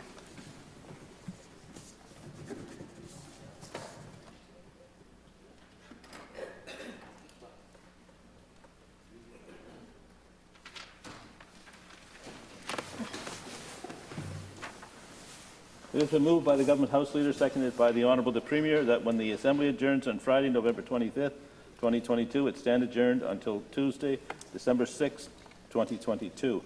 All those in favour of the motion, please say yea. Yea. All those opposed, please say nay. In my opinion, the yeas have it. I declare the motion carried. Members, I have been asked to revert to introduction of guests. Do I have agreed? The member for Shippagan-Lamec-Miscou. Merci, Monsieur le Président. Ce matin, j'ai l'infime honneur de recevoir dans la galerie ma compagne, qui partage ma vie depuis 12 ans, Nadine Gionnet. Elle est celle qui est mon chauffeur privé, mon habilleuse professionnelle depuis que je me suis lancé en politique, et cela, ça fait déjà 2 années. Et je la remercie du fond du cœur, parce que ceux qui partent remercie, ben moi je reçois, je remercie. Merci beaucoup.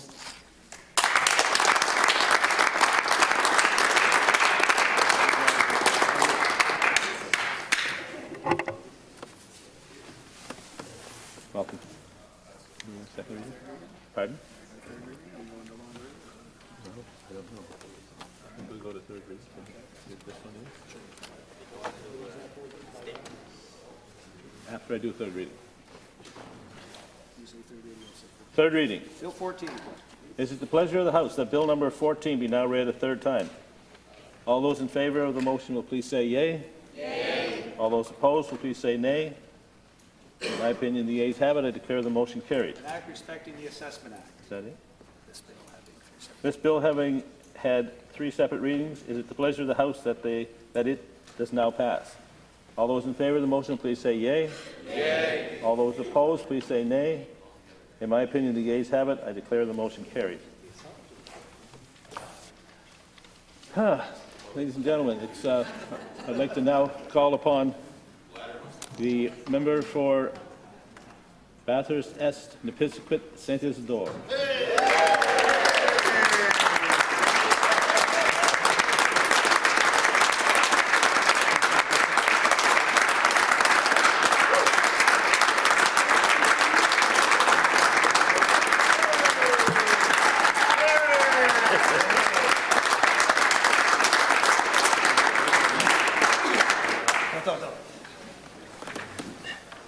Merci, Monsieur le Président. Merci à vous tous. Ça ne va pas être facile pour moi aujourd'hui. Mais, Monsieur le Président, merci du privilège que vous me donnez de m'adresser à l'Assemblée législative pour la dernière fois de mon règne de politicien. Mais, Monsieur le Président, there's one thing that I'm going to ask you, and I know that you're a fair man. Yesterday, my colleague from Restigouche-Chaleur had probably 2 minutes per year of service. And I'm asking you the same thing.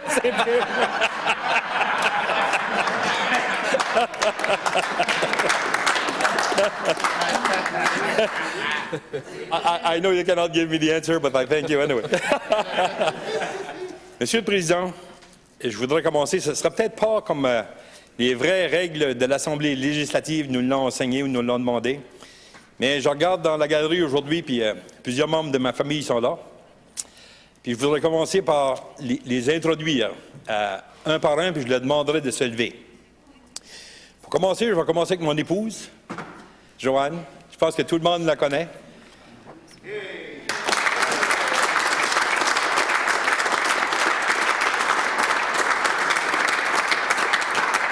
ne sais pas quelle définition je peux lui accorder. Ange, patience, sainte, oui, sainte pour sûr. Monsieur le Président, je vous raconte quelque chose. En 1977, le 2 juillet, on s'était mariés. Il y en a encore mariés. Mais juste pour vous dire qu'on avait fait notre premier voyage de noces, puis dans ce temps-là, moi, venant d'un petit village, je dirais, même qu'il y a des gens qui appelaient ça une colonie, je ne sais pas vous dire comment c'est que les changements avaient eu lieu. Je n'avais jamais sorti beaucoup en dehors de la région chez nous.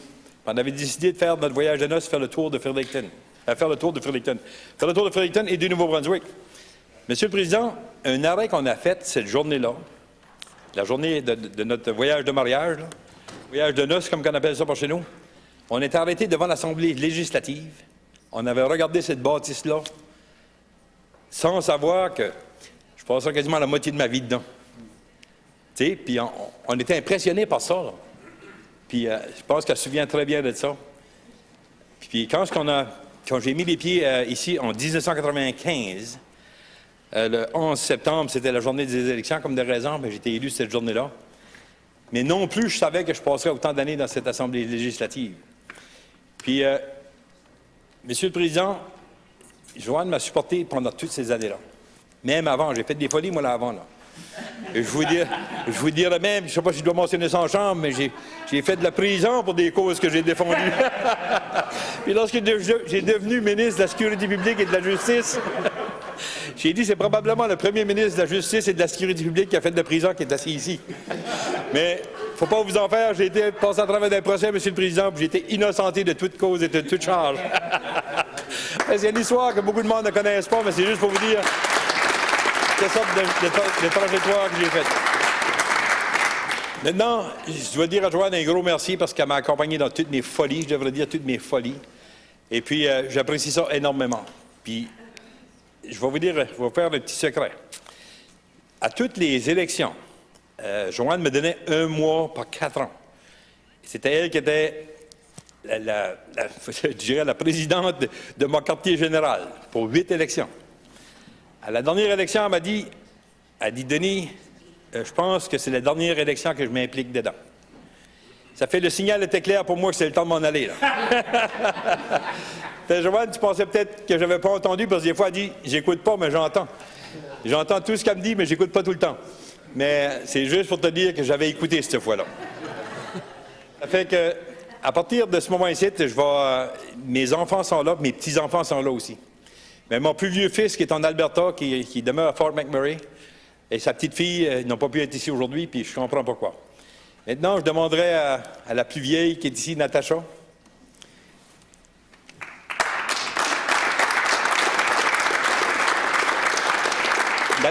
Juste pour vous dire, Monsieur le Président, Natacha avait 15 ans lorsque je suis rentré en politique. Maintenant, elle en a 42.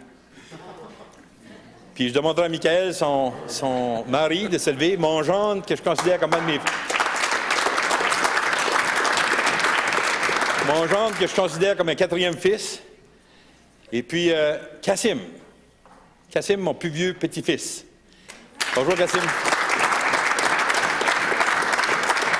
j'ai été obligé de rire tantôt parce que quand ce Cassim vient chez nous, il y a toujours une casquette sur la tête. Puis quand on soupe ou qu'on dîne ou qu'on déjeune, je demande à Cassim, enlève ton casque. Puis le commissionnaire, il a demandé la même chose tantôt, j'ai pas eu envie de rire. Tu vois, Cassim, même dans ton âge révolutionnaire, dans ton âge avancé, dans ton âge, comment je dirais ça, là, normal ou dans ton règne à toi, la casquette ne se porte pas partout. Encore. Maintenant, Caroline n'a pas pu être ici. J'ai Caïssa qui est ici. Caïssa, est-ce que t'es? Ah, Caïssa.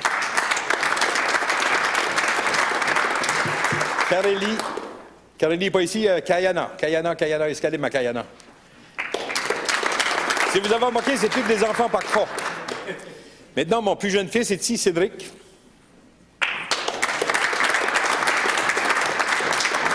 Son épouse, Joanie, que je considère comme ma fille. On est sur le même le signe astral. Lève-toi, Joanie, s'il vous plaît. Benjamin. Est-ce qu'il est Benjamin? Merci d'être là. Maxime. On avait un caucus tard hier soir, puis quand j'ai été les voir au Crown, Maxime, lui, il regardait ceci. Il dit, papa, est-ce qu'on va y aller dans le château demain? Il voyait ça comme un château, lui. Dans son petit monde là, imaginaire, il voyait ça comme un château, puis des gardiens partout. Puis en tout cas, j'ai trouvé ça drôle quand il m'a fait allusion de ça. Maintenant, j'ai un ami depuis une vingtaine d'années qui est venu ici aujourd'hui, qui a pris la peine de monter. C'est quand même 3h30 de drive à venir ici. Danny Cabot.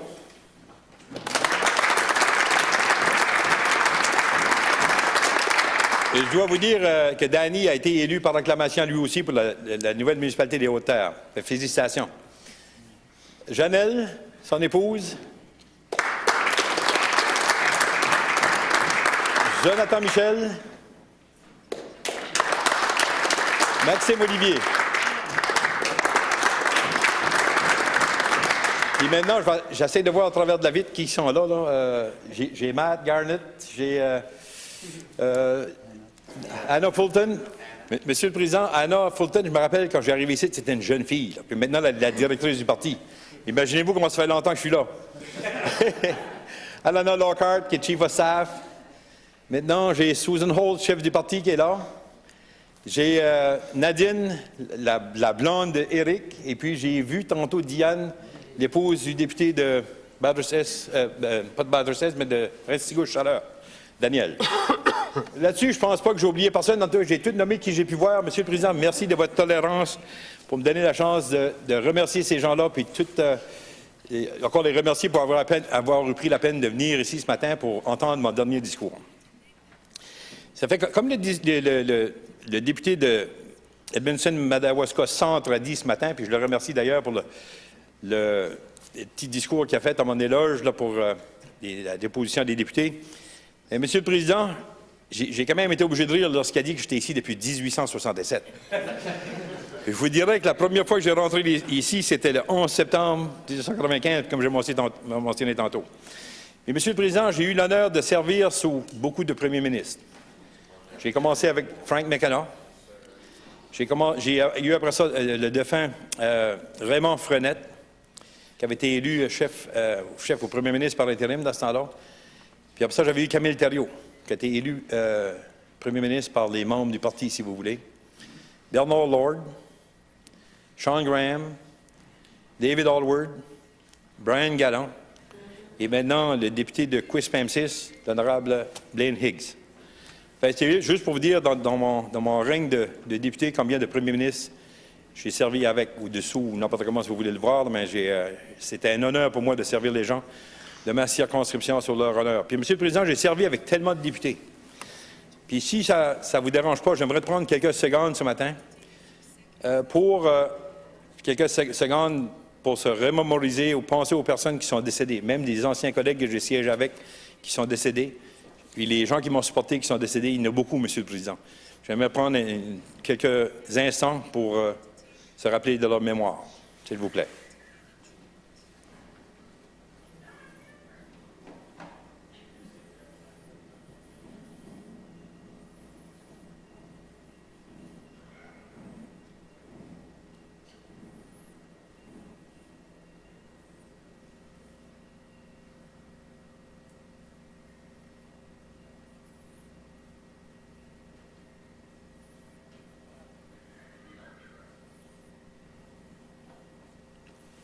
Merci.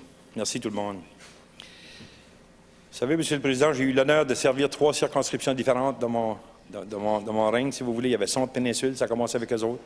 Il y avait la Commission des délimitations électorales avait créé cette nouvelle circonscription-là de la péninsule acadienne dans les années 95, puis c'est à partir de ça. Tout le monde me disait dans ce temps-là que, vous savez, j'ai été un activiste social, puis tout le monde disait qu'après certaines actions ou certaines choses que j'avais faites pour les gens de la région ou les gens du Nouveau-Brunswick, les gens disaient que cette circonscription-là avait été dessinée pour moi. C'était une région rurale. Moi, j'étais un travailleur forestier, comme vous le savez, bûcheron, un ancien bûcheron. Puis les gens disaient, bien, comme syndicaliste ou n'importe, tous les petits métiers que j'avais pu faire, les gens disaient, cette circonscription-là nous représente et te représente parce que tu es un gars du peuple. Les gens disaient, parce que tu as travaillé dur, tu vas faire un bon député. Mais je ne peux pas vous dire, Monsieur le Président, que ça allait être un fait. Mais je peux vous dire, 25 ans après, presque 25 ans après, que j'ai toujours travaillé extrêmement fort pour les gens de ma circonscription. Puis après ça, 10 ans après, il y a eu un autre, comme par la loi Le Monde, il y a eu une autre circonscription de créer, une autre délimitation électorale qui a été faite dans ce temps-là. Puis ça s'appelait Centre-Péninsule Saint-Sauveur. Mais j'avais eu, il y a beaucoup d'ajouts qui s'avaient fait dans ma circonscription, ça avait grossi pas mal. Fait que ces 10 années-là, j'ai servi ces gens-là aussi. Puis ensuite de ça, la dernière délimitation électorale qu'il y a eu, le nombre de circonscriptions a diminué. Donc, ma nouvelle circonscription est devenue Bathurst-Est, Nipissiguit, Saint-Isard. Puis, Monsieur le Président, je sais que c'était difficile pour vous de nommer cette circonscription-là à tous les fois que vous aviez la chance de la nommer. Vous n'étiez pas le seul. Vous n'étiez pas le seul. Mais dans toutes ces années-là, Monsieur le Président, j'ai eu l'opportunité de servir ces gens-là. Je les remercie tellement, tellement. Je remercie les associations libérales que j'ai fait affaire avec dans toutes ces années-là. Puis, comme je vous le disais tantôt, plusieurs personnes qui étaient sur les exécutifs dans ce temps-là sont décédées maintenant. Et puis, c'est un peu difficile pour moi lorsque je regarde dans le passé. Parce que moi, j'aime quand c'est que la page est tournée, c'est fini, on va de l'avant. Il reste quand même que ces gens-là m'ont donné un énorme service, un énorme support. Puis je ne peux pas oublier. Même aujourd'hui, des fois, les gens disent, bien, il y a des gens qui décèdent dans les autres circonscriptions que j'ai servies, puis je vais quand même à leurs funérailles. Puis des fois, des gens se demandent, bien oui, mais tu ne peux plus gagner de vote ici. Mais mon but, c'était pas de gagner des votes, c'était le respect que ces gens-là m'ont donné, c'était mon tour de leur donner le dernier respect. Fait, c'est dans ce sens-là, Monsieur le Président, que j'ai agi toujours. Puis, dans toutes mes années, Monsieur le Président, peut-être j'ai été choyé. Peut-être que j'ai été choyé. J'ai participé à plusieurs manifestations après que j'ai été élu comme député, mais jamais j'ai eu d'insulte de crier par la tête. Peut-être c'était respect mutuel, je ne sais pas. Je me rappelle qu'il y a des collègues, des fois, puis je vous dirais même des premiers ministres qui disaient, ben, il y a une manifestation, Denis, veux-tu y aller? C'était comme mon rôle d'aller rencontrer des gens qui manifestaient parce que je l'avais déjà organisé moi-même. Mais dans une manifestation, Monsieur le Président, c'est pas de s'éloigner, c'est juste d'aller à leur rencontre puis d'écouter ce qu'ils ont à dire. Parce que les gens qui viennent ici de crier, bien souvent de fois, c'est parce qu'ils n'ont pas été entendus, puis ils veulent être entendus, puis ils veulent passer un message, puis des fois, c'est la seule manière qu'ils connaissent, puis moi, je respecte ça. Monsieur le Président, je ne vous dis pas qu'un jour, je ne viendrai pas de nouveau, là. Je dis pas ça, Monsieur le Président. Monsieur le Président, je veux aussi remercier les greffiers et toutes les personnes qui s'occupent de l'Assemblée législative, et maintenant les greffiers actuels et ses adjoints. Je ne peux pas vous dire comment bon le service que vous nous avez donné. Puis le greffier actuel, il faudra que je le rencontre pour donner mes papiers de dernière instance. Il y a aussi les commissionnaires, les sergents d'armes. J'ai obligé de dire les, parce que j'ai passé tellement d'années. Les présidents de la Chambre, Monsieur le Président, puis vous êtes un de ceux-là, que j'ai apprécié, que j'ai pu apprécier par votre écoute. Puis je vous dirais qu'il y a un petit problème avec votre écoute, par exemple. Des fois, lorsque les yeux et les nez, je trouve que votre oreille droite fonctionne mieux que l'oreille gauche.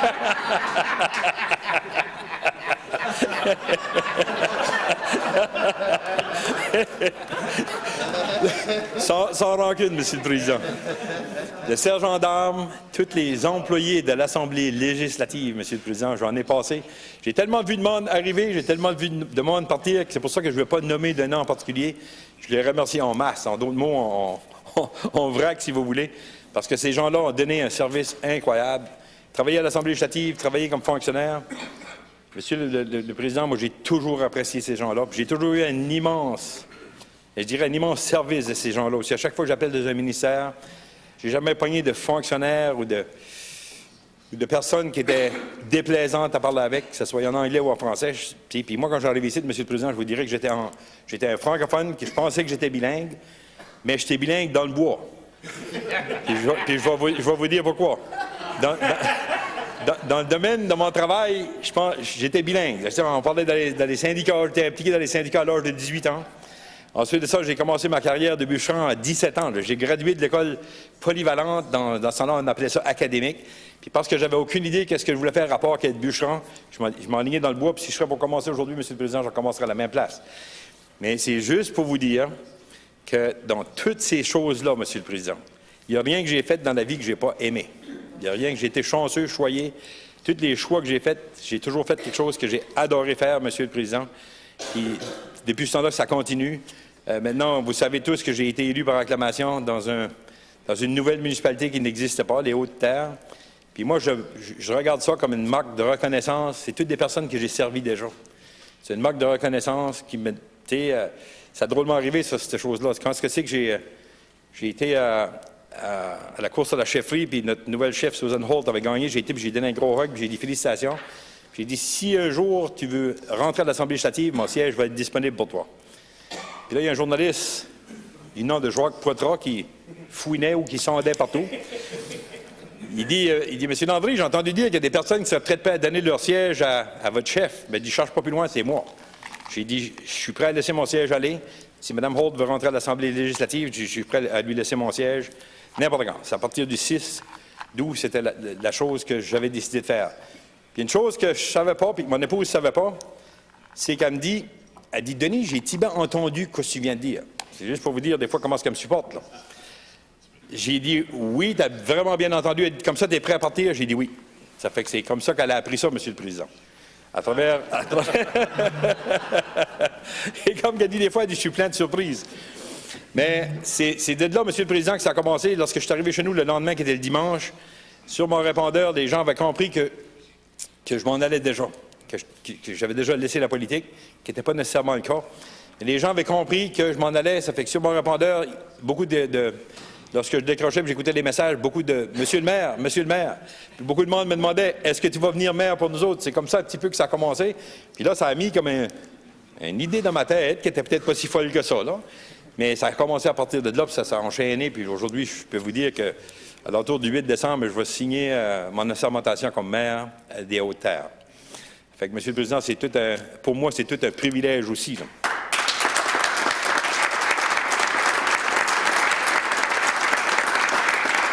Mais je peux vous dire, Monsieur le Président, qu'il y a une personne qui va être contente dans cette Assemblée législative. Le député de Portland Simmons. J'étais le doyen, Monsieur le Président, jusqu'au 30 de l'Assemblée législative. Mais le député de Portland Simmons, à partir de cette journée-là, va devenir le doyen de l'Assemblée législative. Bon.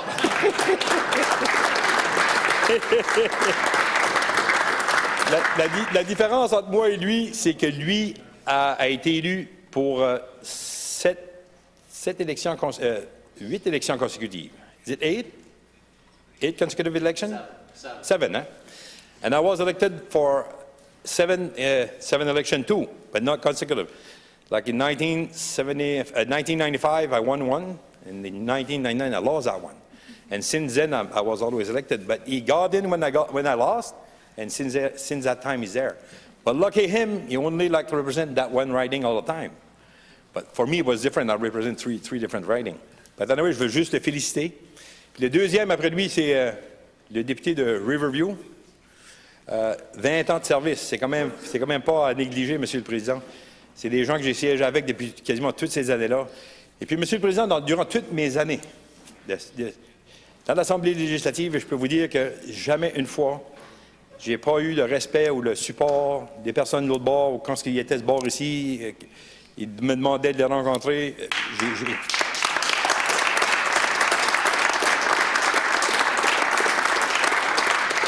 Je pense que, Monsieur le Président, j'ai eu une carrière une carrière enviable comme politicien. Parce que quand j'ai commencé, moi, c'était une journée à la fois.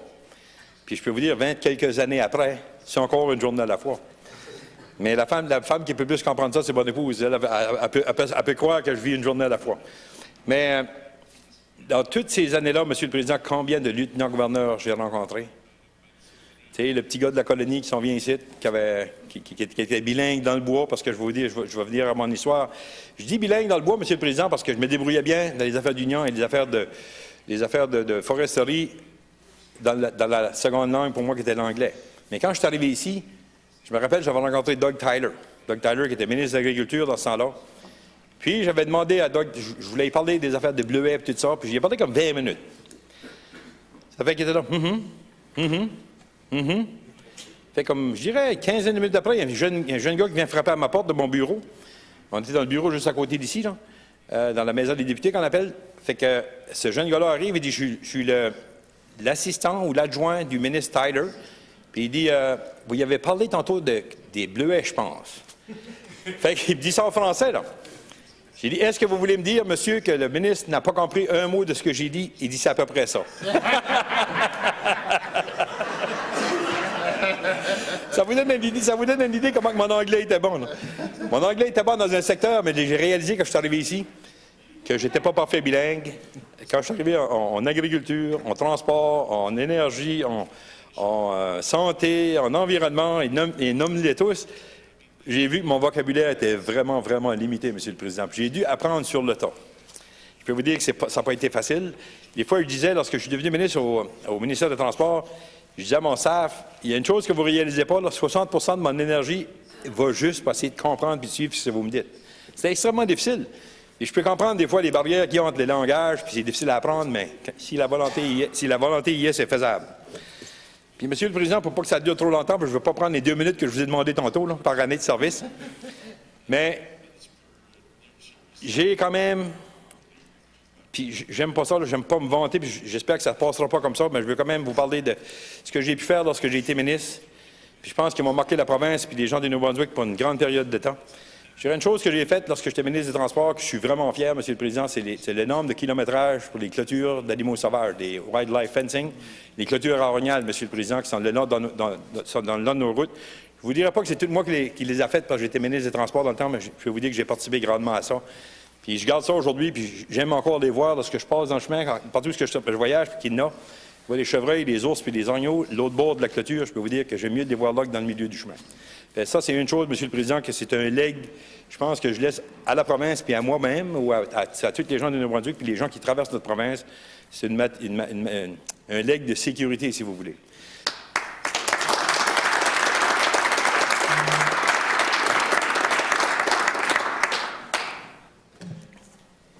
Puis la chose, Monsieur le Président, j'ai été nommé ministre des Ressources naturelles, ministre des Ressources humaines. Puis dans ce temps-là, les gens disaient que j'étais plein de ressources, parce que j'avais les ministères des Ressources naturelles et des Ressources humaines. Ça fait que ça, j'ai commencé à croire ça. Mais Monsieur le Président, lorsque j'ai été nommé aussi ministre de la Justice et de la Sécurité publique, là, j'ai dit, les ressources naturelles, c'était bien, parce que j'avais déjà été j'avais déjà travaillé dans les ressources naturelles, ressources humaines, mais les unions, tout ça, ça coïncidait avec ce que je faisais. Mais lorsque j'ai été appointé pour être ministre de la Justice et de la Sécurité publique, qu'est-ce que je m'en vais faire là? Ça, c'était une bonne question. Puis je peux vous dire, Monsieur le Président, que je respecte tous les gens qui ont passé dans différents ministères, parce que quand c'est la période de questions, des fois, là, les genoux te fessent ensemble, mais il n'y a personne qui les voit, parce qu'en dessous du pupitre, là. Quand la période de questions est finie, c'est ouf! Mais, Monsieur le Président, c'est une expérience que tout le monde veut vivre, puis que tout le monde devrait vivre, il va avoir la chance de vivre ça. Puis lorsque j'ai été nommé ministre de la Justice et de la Sécurité publique, quelque chose que j'ai vraiment aimé, Monsieur le Président, là-dedans, c'est que j'ai pu, dans ce temps-là, puis mon collègue en parlait justement tantôt, mon collègue de Moncton, on a pu établir une cour pour la santé mentale de la région de Saint-Jean. Ça, Monsieur le Président, c'est un des legs que je suis fier que j'ai pu laisser sur mon règne. Puis dans ce temps-là,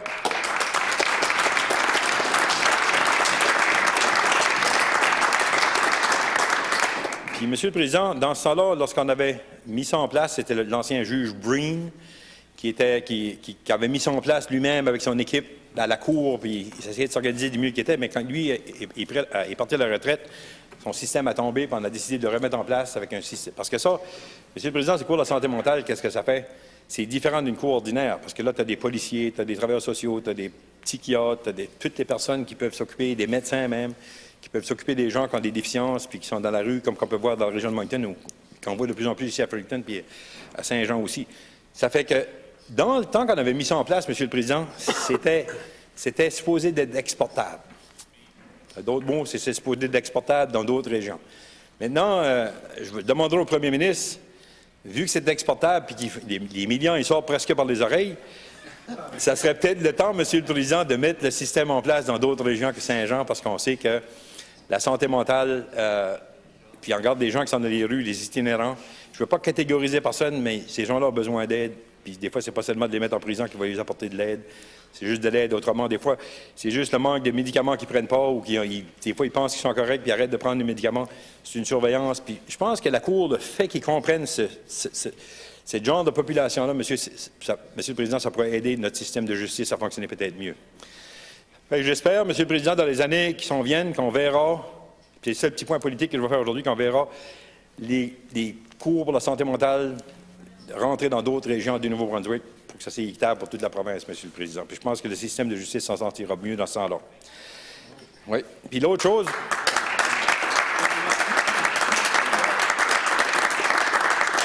Et l'autre chose, Monsieur le Président, que je suis fier qu'on a pu amener, puis je me rappelle ça s'avait fait vite, la loi d'Hélène.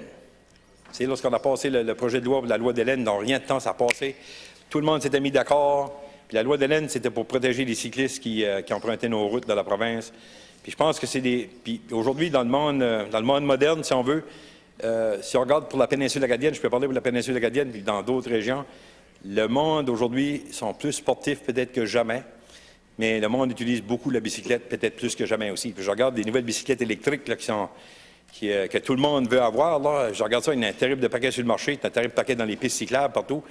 Mais ça reste le fait que la loi d'Hélène, Monsieur le Président, avait été mise en place pour justement protéger les cyclistes puis faire de la promotion de comment loin qu'on peut être dans un cycliste lorsqu'il voyage et tout ça. Ça, c'est des legs, Monsieur le Président, que je peux dire que je suis fier que je peux être capable de laisser parce que ça aide le monde de partout dans la province, Monsieur le Président.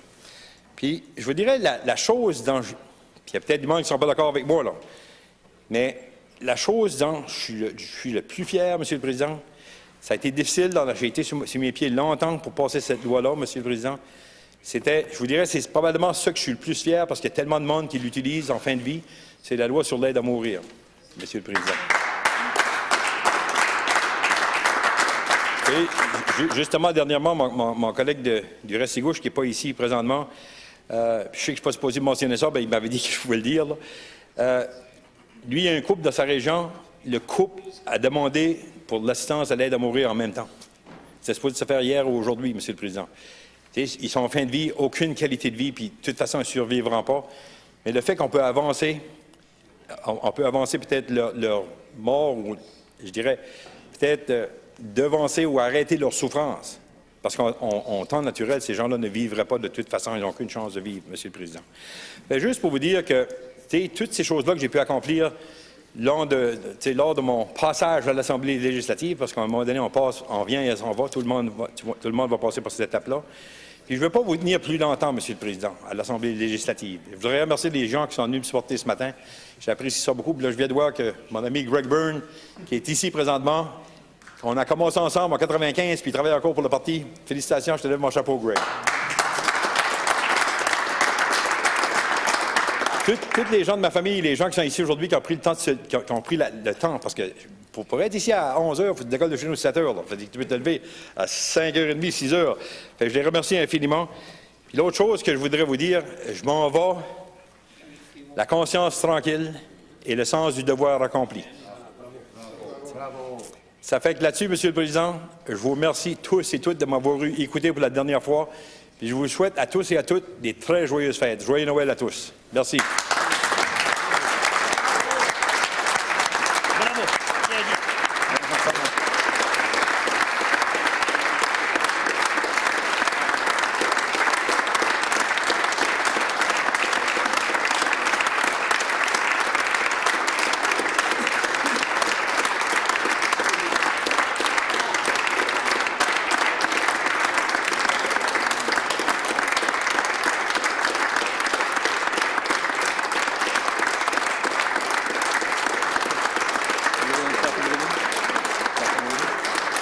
second reading.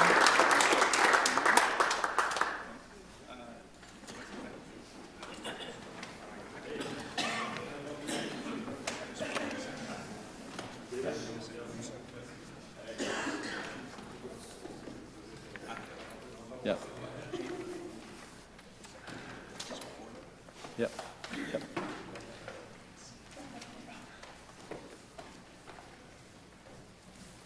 Government House Leader. Thank you, Mr. Speaker. Just before we go to second reading, which is where we'll go to next, just on behalf of my colleagues here, a little message to our friend. Monsieur, vous étiez, pendant votre carrière, vous étiez un grand homme de la scène politique, un grand ami du Nouveau-Brunswick et un grand homme bien respecté dans toute l'Assemblée et certainement par vos collègues. Et on veut partager nos sincères vœux à vous et votre ami dans l'avenir.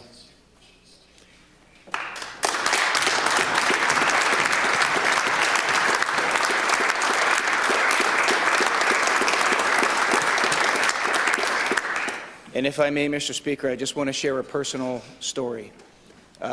Years ago, we had a colleague on our side of the House whose wife passed away. And that man right there drove through a snowstorm. One of the worst snowstorms we had. Yes, our colleague's wife passed away. Him and his wife drove all the way down to pay respect to our colleagues, to our colleague whose wife passed away. They drove all the way through that snowstorm just to pay their respects.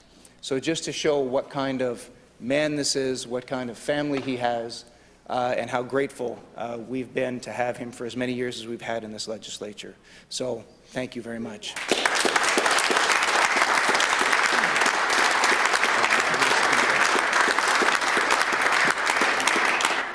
Obviously, lots of good memories, member, and nice to have your family here to travel with you through them and hear all your stories.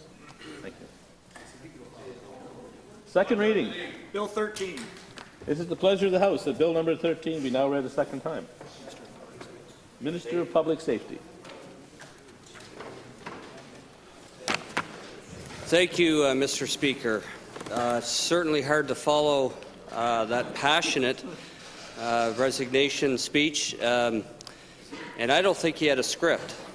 I have a script, so please excuse me, but I'd like to just echo my colleague as well. I've only been here since 2018, but the member has always been a very much a gentleman, and I've got nothing but the highest respect for him, and I want to wish him well. Mr. Speaker, in relation to Bill number 13, I'm pleased to rise in the House today for the second reading of an act to amend the Salvages Dealers Licensing Act. It is no secret, Mr. Speaker, that catalytic converter theft is an issue in our province. Every week we hear of another business, not-for-profit or individual, having the catalytic converter stolen off their vehicle. Stealing a catalytic converter can happen in a matter of minutes, Mr. Speaker, and is sometimes happening in broad daylight. Once a catalytic converter is stolen, it's often taken to a salvage dealer in the province and sold for a couple $100s, but it can cost thousands of dollars for the victim to replace on their vehicle. Mr. Speaker, the proposed amendments in this bill will make it harder for criminals to sell stolen catalytic converters and other commonly stolen goods like plumber's lead, brass valves, copper, and lead flashing, as well as copper wire. The Department of Justice and Public Safety routinely inspects salvage dealers for compliance with the Act, and we will continue to do so. The proposed amendments will increase the minimum fine for salvage dealers who do not comply. These proposed amendments will double these fines with the aim to encourage salvage dealers to become more compliant with the Act and regulation and require them to keep better records of their transactions. Additionally, salvage dealers will no longer be able to pay cash for catalytic converters or other high theft items identified in the regulations and instead need to pay via check, e-transfer, or other traceable method. Mr. Speaker, Section 3.5 of the regulation elaborates on the information that must be provided and recorded by salvage dealers when certain high-theft items are purchased or presented as salvage. Those high-theft items currently include plumber's lead in bars, brass valves, copper flashing, lead flashing, and copper wire. We will be adding catalytic converters and vehicle batteries to that list, which will require the salvage dealer to record the date, purchase, and price paid, as well as the name and address of the person who the salvage was purchased from. Mr. Speaker, we are also updating the regulations by requiring salvage dealers to show valid records for items they buy that fall under subsection 3.5 of the general regulation. The records that will be required to be provided and recorded by salvage dealers will include a government-issued ID of the seller and the registration information of the car the catalytic converter comes from. These draft regulations are now available online for the public's review. The Department of Justice and Public Safety has modeled these amendments after what is working in other Canadian jurisdictions. Similar amendments have been introduced in several Western provinces, and the number of thefts in those jurisdictions has decreased dramatically.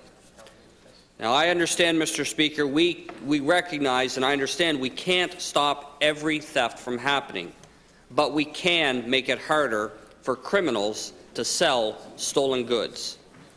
Our government has been focused on making the lives of criminals harder, and this legislation is just another example of that. Thank you, Mr. Speaker. Members, as it is approaching 12, we should recess and reconvene at 1 o'clock. And member for Kent South will be.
adjourned debate.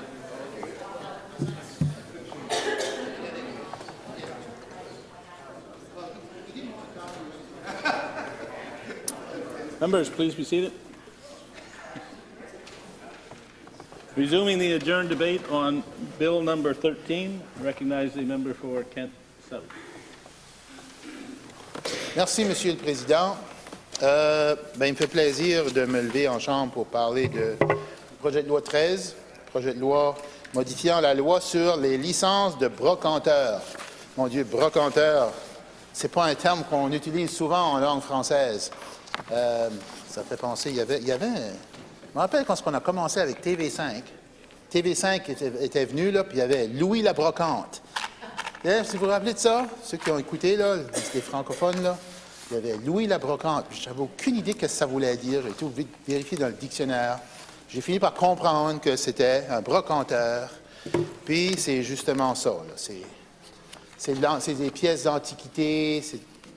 En France, c'est surtout ça. Là. Mais ça veut aussi dire tout ce qui est salvage dealers, ce qui est quand même intéressant. Bon, je divague. Mais tout ça pour vous dire que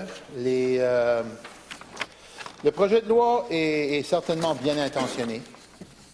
Le projet de loi veut évidemment s'attaquer à ce qu'on pourrait appeler un problème. C'est clair qu'il y a un problème en matière de tout ce qui est vol de différents matériaux, y compris les, comment on a appelé ça, là? Catalytic converters, comment on dit, les catalyseurs, c'est ça? Les catalyseurs au niveau des voitures. Et puis c'est clair qu'avec ça, ben, on a, il y a quelque chose à faire. C'est clair. C'est sûr que le projet de loi a été, de ce qu'on a pu comprendre, il a été modifié suite à des discussions. Je sais que le critique en matière de sécurité publique, le député de Shediac, Beaubassin-Capelé, il m'a demandé un petit peu de prendre sa place là, pour tout de suite. Il n'est pas tout à fait disponible. Et puis, il m'en a parlé un petit peu, puis je sais qu'il en a parlé au ministre. Puis ça, je suis content de dire ça parce que je suis content de souligner le fait, comme l'éditorial le dit dans Brunswick News, qu'il peut y avoir de la collaboration entre les différents partis. Puis là, évidemment, là, on parle du projet de loi du chef de l'opposition par rapport à des élections partielles dans 6 mois. Mais quand on regarde ce projet de loi-ci, le projet de loi 13, la première version était beaucoup plus courte, beaucoup moins complète, et grâce à des discussions qui ont été faites avec notre critique, député de Shediac-Beaubassin-Capelé, et puis le ministre, j'ai pu comprendre, et puis probablement qu'il y en a eu d'autres, il y a eu d'autres discussions, mais je sais qu'ils nous sont arrivés avec un projet de loi qui est un peu plus étoffé, un peu plus complet, qui est un peu plus compréhensif, qui est une bonne nouvelle, qui est une très bonne nouvelle. Donc, ça, c'est une bonne chose, et puis j'espère que... Parce qu'on avait remarqué dans les premières versions que c'était extrêmement limité, ça touchait très peu de choses. Mais là, dans la deuxième lecture, le ministre a été beaucoup plus en détail, il a bien expliqué, parce que les catalyseurs, c'est une chose, mais il y a beaucoup plus que les catalyseurs. Il y a toute la question le plomb de soudeur en bord, les clapets en laiton, les bandes de soins en laiton, les bandes de solin en plomb. Et sur ça qu'on en connaît encore plus, peut-être, c'est le fil de cuivre. Mon Dieu, je suis en train d'apprendre des termes, c'est pas des équipements auxquels je suis habitué de dire, juste en général, mais encore moins en français. Donc, c'est quand même, ces produits-là sont tout autant la cible de voleurs que les catalyseurs. Puis bon, je veux dire, on a tous entendu les histoires de gens qui vont prendre qui vont voler du cuivre, tout ça pour, pour du vol. souvent, puis c'est anecdotique ce que je vais dire, mais c'est souvent pour de l'argent à ce qu'on entend, puis je ne veux pas généraliser, mais ça souvent pour des questions de drogue. Souvent, ça a affaire avec la dépendance de drogue. Ce qui me fait rappeler les questions posées par le député de Kent-Nord, mon collègue, qui parle de l'essence. Comment c'est important, non seulement, puis là, je pense que c'est bon de faire le pont, là, parce que des projets de loi comme ceci, c'est pas une mauvaise chose, mais c'est pas assez. C'est pas assez parce que le problème est en amont. Et il faut pas traiter seulement le crime, il faut traiter ce qui crée le crime. Je pense que Tony Blair l'avait dit, hein, il faut être dur sur le crime, mais il faut être dur sur ce qui apporte le crime, ce qui mène au crime. Donc, ceci, ça traite du crime. Mais ce que le député de Kent-Nord a parlé plus tôt, c'est ce qui mène au crime. Puis, mon collègue de Bathurst-Est, Nipissiguit, Saint-Isidore, l'a bien dit aussi dans son discours d'adieu. Il va beaucoup me manquer en passant. Il parlait du fait que comment il était fier, sous sa tutelle, d'avoir créé le cours de santé mentale à Saint-Jean. Et puis qu'il demandait au gouvernement si on ne pouvait pas étendre ce projet-là à d'autres endroits dans la province. Parce que ce sont des éléments, on pourrait dire des institutions, des actions comme celle-là qui vont avoir un impact sur ce qui mène à ces crimes-là. Parce que les recherches démontrent, je répète un peu ce que le député de Kent-Nord dit, et c'est le cas, ce sont des faits, c'est vrai que c'est très... Ça peut sonner rassurant de parler qu'on est dur, tough on crime, qu'on veut être sévère contre les criminels. Il y a quelque chose de rassurant là-dedans. Mais les statistiques démontrent que la meilleure façon de traiter le crime, c'est pas de punir ceux qui le font, c'est d'essayer d'éviter que ça commence dès le départ. Et puis, si on regarde ceux qui sont dans les prisons, ceux qui sont incarcérés, les statistiques démontrent qu'il y en a au moins 2/3, si pas le 3/4. Si je me rappelle, ça joue dans ces chiffres-là. 60-70% de ces gens-là ont des problèmes de santé mentale, soit diagnostiqués ou non diagnostiqués. Donc, ça parle par soi-même, ces statistiques-là, Monsieur le Président. Donc, si on est capable d'adresser ces problèmes-là en amont, on pourra éviter que de tels projets de loi, on pourrait s'assurer qu'ils aient moins de justificatifs. Mais ceci dit, je ne suis pas ici pour dire qu'il ne faut pas qu'il y ait de tels projets de loi. Je pense que c'est bon qu'il y ait de tels projets de loi, mais ce n'est pas suffisant. C'est le message que je veux passer au ministre. Mais bon, le ministre, lui, il a le rôle de respecter l'ordre, d'assurer l'ordre dans la province. Donc, je le comprends, je le critique pas dans ce sens-là, mais il fait partie d'un gouvernement qui a la responsabilité, avec ses collègues, le premier ministre et les membres de son cabinet, de faire d'autres lois, d'établir d'autres actions qui vont apporter davantage d'appui aux gens qui ont de la difficulté, des gens pour qui, comment est-ce qu'on pourrait dire, vivre dans la société, dans les normes de la société est plus difficile. Et c'est souvent lié à des problèmes de santé mentale qui sont souvent liés à des traumatismes qu'ils ont vécus dans leur enfance. Il y a plein de raisons. Donc, tout ça pour dire qu'il y a beaucoup de travail à faire. Et puis, j'espère que le gouvernement est sensible à ça et qu'il va agir par rapport à ça. Bon, pour revenir à ce projet de loi, c'est quand même assez bien, comme je vous dis. La plus grosse inquiétude que j'ai par rapport à ce projet de loi, et puis je sais que mon collègue, le député de Chaudiac-Beaubassin-Capelé, quand viendra le temps d'aller en comité de la politique économique, il va poser plein de questions.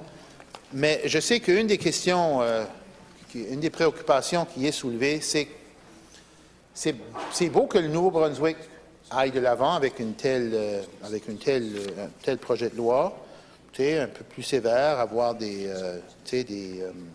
amendes un peu plus hautes pour ceux qui cassent qui font des infractions, ainsi de suite. Mais le problème est que c'est seulement le Nouveau-Brunswick. Et on vit dans un pays, le Canada, où ceci, c'est de juridiction provinciale.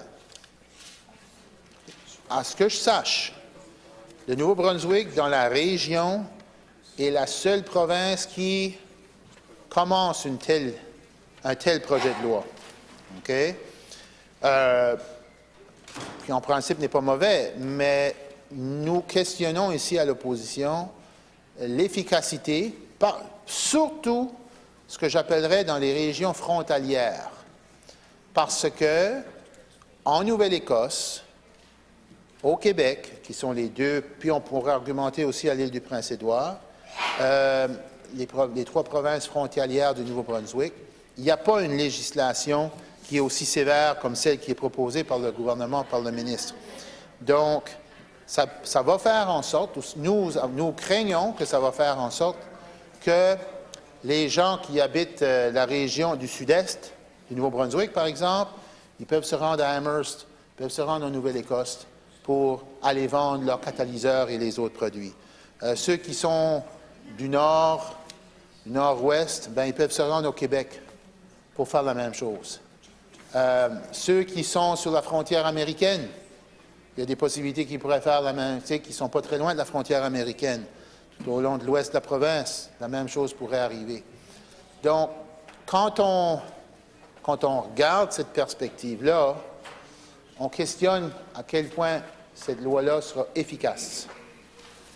Peut-être que c'est ce que je souhaite, puis j'espère, j'imagine que la question sera posée, mais je pense qu'il sera intéressant de voir si le ministre, aussi le ministère, a eu des discussions avec les juridictions, nos provinces voisines, la Nouvelle-Écosse, le Prince-Édouard, le Québec, pour s'assurer qu'on a qu'eux aussi ont la législation dans ce sens-là qui s'en vient. Parce que si on est les seuls, puis on est les seuls comme ça pour plusieurs années, c'est un petit peu un coup d'épée dans l'eau. Et ça risque de ne pas avoir un impact trop élevé parce que, il y a quelques endroits dans la province où peut-être bien que ça peut, qu'une frontière provinciale ou même internationale est un peu plus loin, mais je dirais pour la majorité des gens du Nouveau-Brunswick, la majorité de la population néo-brunswickoise, on est à 1 heure d'une frontière. Donc, à 1 heure d'une frontière, ce n'est pas nécessairement quelque chose qui décourage, de le faire ailleurs que dans notre région. Donc, on peut se rendre en Nouvelle-Écosse, au Québec, aux États-Unis, au Maine, donc, voire même à l'île du Prince-Édouard, le cas échéant.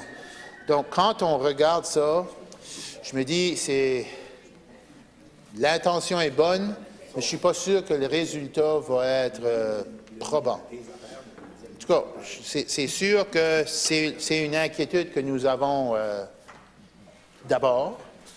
On aura aussi d'autres questions à poser. On veut s'assurer qu'on comprenne bien un peu comment tout ça s'est structuré, à quel point ça s'inscrit, parce que c'est un peu expliqué, mais on veut être clair, on veut être certain qu'on comprenne bien les détails du projet de loi en matière des catalyseurs puis en matière des autres produits qui s'y trouvent ici. Puis on parle aussi des batteries de véhicules. Toute la question de tout ce que les brocanteurs seront demandés à faire pour rendre la chose plus difficile. Puis, comme je vous dis, en principe, c'est une bonne chose. Chose que je me demande aussi, c'est quand on est des législateurs, puis qu'on demande plus de travail à des gens du secteur privé, puis c'est le cas, ici, ce serait les brocanteurs. Quand on demande davantage de travail comme ça, est-ce qu'il va y avoir une certaine forme de compensation ou c'est juste, vous faites ça, puis arrangez-vous? Si c'est simplement une petite chose, bon, ça va, mais je serais intéressé de savoir si ce qu'on leur demande à faire de plus va leur demander beaucoup de travail. Parce que si ça leur demande beaucoup de travail, ben, à un moment donné, on veut que ces gens-là soient capables de pouvoir vivre. On veut que la libre entreprise soit florissante au Nouveau-Brunswick. Je sais que ce parti-là se targue à dire qu'ils sont des champions de la libre entreprise. Et je suis pour la libre entreprise, moi aussi. Mais ce que j'espère, c'est que ce qu'on leur demande ne soit pas tellement... Ça leur demande tellement de choses à faire que ça rend leur travail beaucoup plus difficile, d'une part. Puis d'autre part, si c'est pas si pire que ça, bien, j'espère qu'il va y avoir au moins un appui. Bon, que cet appui-là soit en forme d'une formation, d'un cours, peut-être même des incitatifs financiers aussi, quelque chose qui fait en sorte que ces gens-là peuvent continuer à faire leur travail, qui peuvent aussi continuer à renforcer, à implanter ce qui leur sera demandé dans ce projet de loi, mais qui en même temps ne les empêchera pas de faire leur travail puis de vendre les différents produits qu'ils veulent vendre, puis qui passent leur temps dans de la paperasse ou des choses compliquées. Donc, en tout cas, c'est juste des choses comme ça qui me viennent. C'est des questions que nous allons poser. Nous espérons, comme je vous dis, a priori, le projet de loi n'est pas un mauvais projet de loi. On voit déjà une amélioration par rapport à la première lecture, ce qui est une très bonne chose. Mais on souhaite s'assurer que les choses soient bien faites. C'est le rôle de l'opposition. Oui, on critique, mais on essaye aussi d'être constructif. Et puis, on va demander des précisions. Puis, s'il y a des choses à voir là-dedans qu'on peut voir pour l'améliorer, bien, on va continuer de le faire. Sur ce, Monsieur le Président, c'est un peu les choses que j'avais à dire par rapport à ce projet de loi. Et puis, je siège sur le comité de la politique économique. Il y a des chances que je me lève pour poser certaines questions également. Donc, je vous remercie, Monsieur le Président. Deputy Kent Nord. Merci beaucoup, Monsieur le Président. Je pense que mon collègue de Kent Sud a touché beaucoup de points déjà. Fait que je ne vais pas éterniser le débat. C'est quand même un projet de loi qui est assez simple à comprendre. C'est un projet de loi que je qualifierais un projet de loi de comité, surtout, là, où il y a des détails à poser des questions. Mais le point que mon collègue de Kent Sud faisait sur... encore une fois, ceci est le symptôme de quelque chose de plus grand. Le vol de catalyseurs, c'est un symptôme de quelque chose qui est plus grand que le gouvernement doit prendre avec beaucoup de sérieux. Il doit s'attaquer aux causes à la base de ce genre de vol-là. On pourrait dire probablement que c'est la plus grande réalisation environnementale de ce gouvernement, quand même, d'assurer que les catalyseurs restent sur les autos. On pourrait probablement qualifier ça de la plus grande réalisation environnementale de ce gouvernement ici. Parce que si vous ne savez pas, Monsieur le Président, les catalyseurs, c'est un morceau du véhicule qui assure, qui réduit les émissions de cette voiture-là. Ben oui, absolument. Puis ça revient aussi au ministre qui semble avoir une fixation avec les autos. Je pense que depuis le début de sa carrière politique, il s'attaque à des problèmes de char. On a tous des problèmes de char, les Néo-Brunswickois. C'est un sujet qui est quand même assez important, assez discuté dans la vie de tous les jours. Fait que, Monsieur le Président, j'irai pas beaucoup plus long que ça, parce que, comme que je dis, c'est surtout un projet de loi. Je pense qu'il va y avoir des questions techniques à poser, à savoir qu'est-ce qui est exactement comment ça va fonctionner. Mais Monsieur le Président, à première vue, je vois pas nécessairement de problème d'envoyer ce projet de loi ici en comité pour qu'on l'étudie un peu plus. Merci.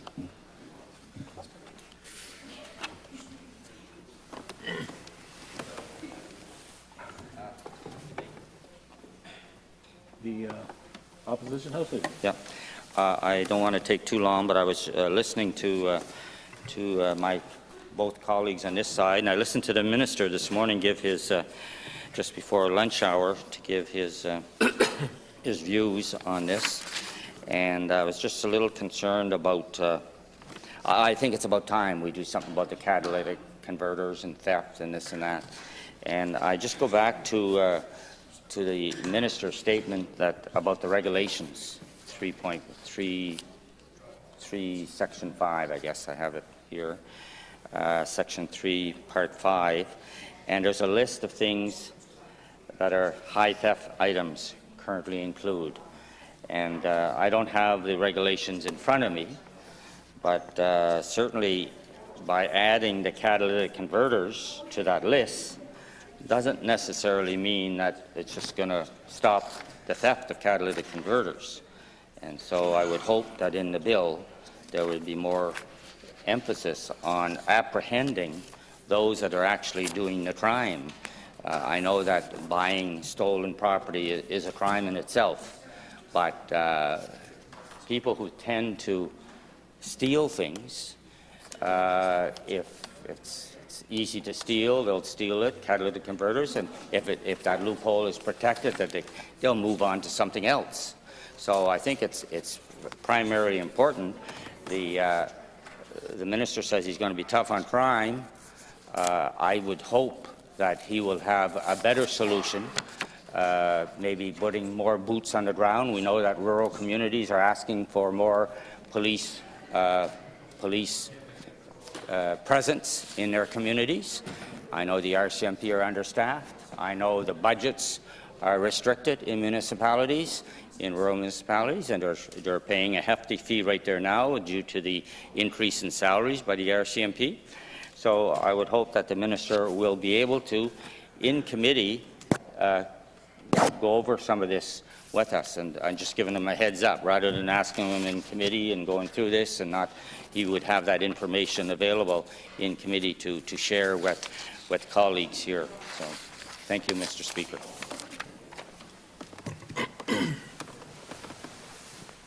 Is it the pleasure of the House that Bill number 13 be now read a second time? All those in favour of the motion will please say yea. Yea. All those opposed will please say nay. My opinion, the yeas have it. I declare the motion carried. Enact to amend the salvage dealers licensing assets. Pursuant to Standing Rule 42.1, Bill number 13 stands referred to the Standing Committee on Economic Policy. Bill 21. Bill number 21. Is it the pleasure of the House that Bill number 21 be now read a second time? Minister of Health.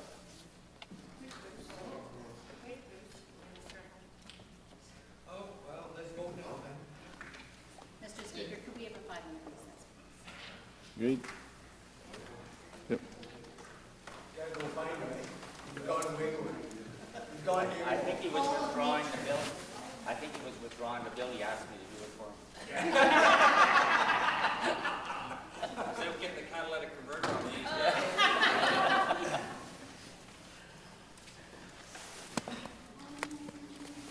I think. All right, we'll leave.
Be seated. Recognize the Government House Leader.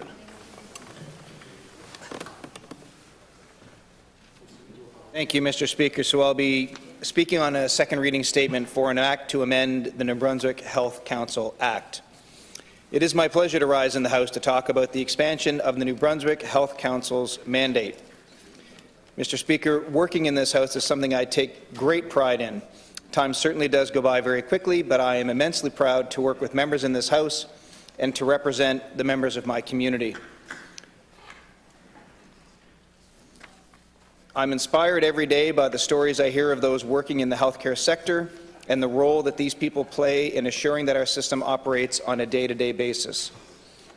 It is one reason why we introduced the provincial health plan following in-depth consultation with New Brunswickers in their communities, but also with providers in those communities. I heard anecdotally from the Minister of Social Development that one provider told the group in his community's engagement session that he was in his 30th year of practice, was seeing the implementation of his 5th or 6th health plan in that time, and yet it was the first time he had ever been consulted on the plan's contents. Following more than 45 community consultations and over 500 written submissions from interested New Brunswickers, the ideas, concerns, and suggestions were heard and reviewed, and in the end, helped create a plan designed to improve health care in the province. Monsieur le Président, la population de Nouveau-Brunswick compte sur les soins de santé tous les jours. Elle est la mieux placée pour nous faire part de ses besoins, alors que les fournisseurs de soins de santé nous font part de la capacité à leur disposition. C'est cette collaboration qui est à l'origine du plan provincial. La population de Nouveau-Brunswick compte sur la présence d'un système de santé et sur l'intervention de ce dernier au moment où elle en a le plus besoin. Cela dit, nous savons que ce n'est pas toujours le cas. And we know we're not alone. Just like every other province in this country, we're struggling. We know the healthcare system needs improvement, and that's why we're committed to making changes.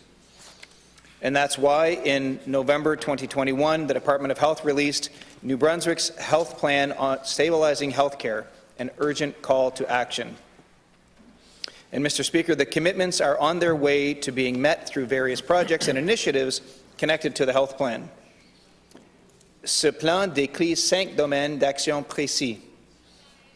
Accès aux soins de santé primaires, accès aux chirurgies, accès aux services de traitement des dépendances et de santé mentale, création d'un système plus connecté, soutien pour les aînés qui veulent vieillir chez eux. It aims to develop an integrated health system, ensuring New Brunswickers have access to timelier and improved care. And significant progress has been made on all of these specific areas, Mr. Speaker. The plan was built in partnership with healthcare professionals across New Brunswick. It outlines a path forward and is intended to stabilize and rebuild the healthcare system to be more citizen-focused, accessible, accountable, inclusive, and service-oriented. Le plan adopte une approche axée sur les citoyens en vue de stabiliser notre système à court terme. Il décrit des mesures spécifiques et les chantiers à mettre en place pour le changement. We know there are many healthcare challenges facing New Brunswick today. It's our duty to evolve and tackle our challenges with urgency and innovation. We have a responsibility to the citizens of this province to deliver the dependable public health care they deserve. And we are working hard to achieve that. But, Mr. Speaker, we also need to be innovative.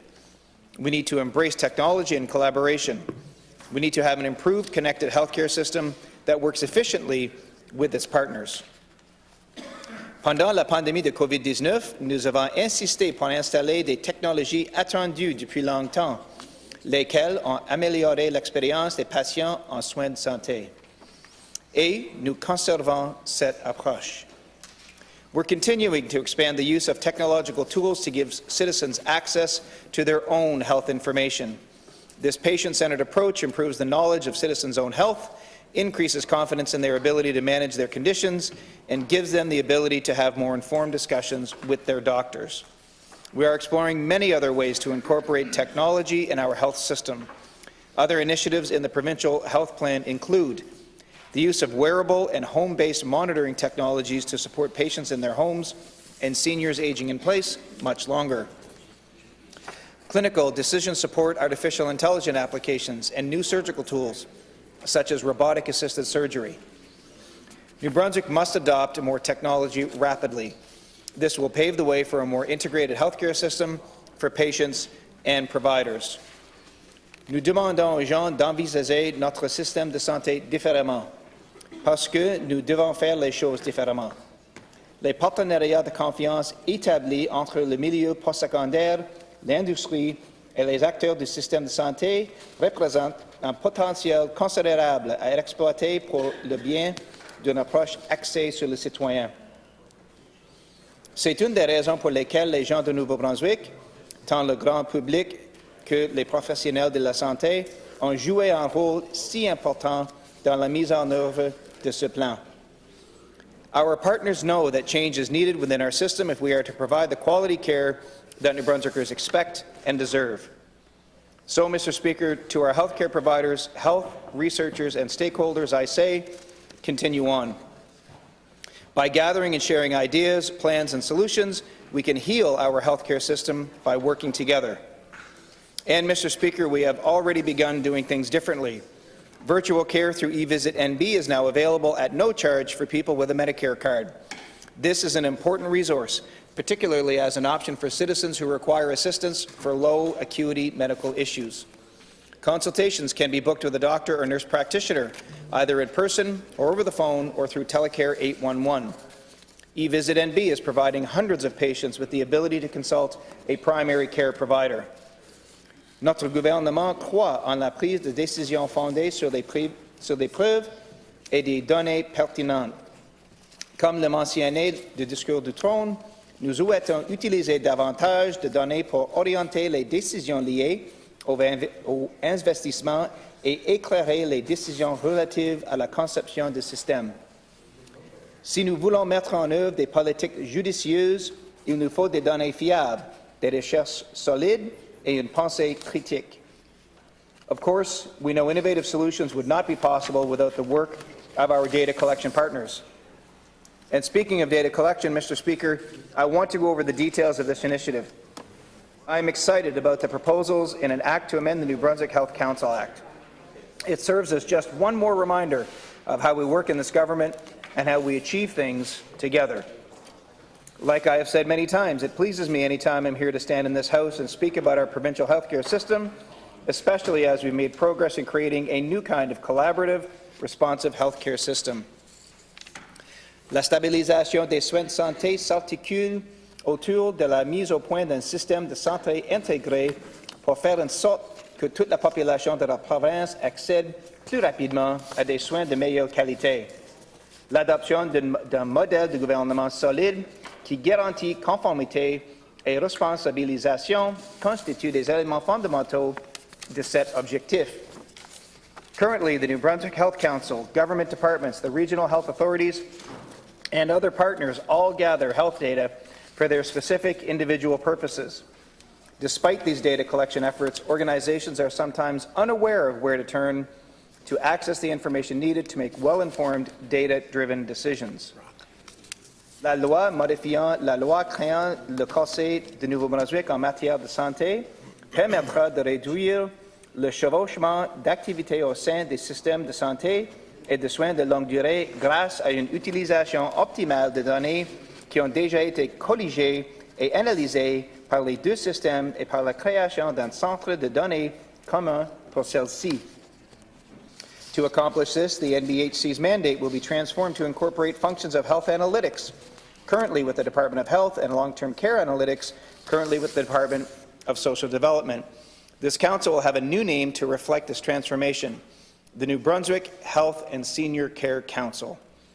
The council's mandate will include a focus on the provision of comparable and actionable data and information to accelerate improvements in health and long-term care and population health across New Brunswick. Monsieur le Président, ces modifications permettront également de créer un centre de données, ce qui permettra de réduire le chevauchement des activités au sein des systèmes de santé et de soins de longue durée. Ainsi, le Conseil, dans sa nouvelle version améliorée, s'imposera comme source unique de données sur le rendement du système de santé et de soins aux personnes âgées au Nouveau-Brunswick. The proposed amendments will allow the Council to fulfill its role as an enabler of the Provincial Health Plan. The plan tasks the NBHC to work with partners in establishing key performance indicators and ensuring systems are in place to measure performance and to hold the system accountable for its progress.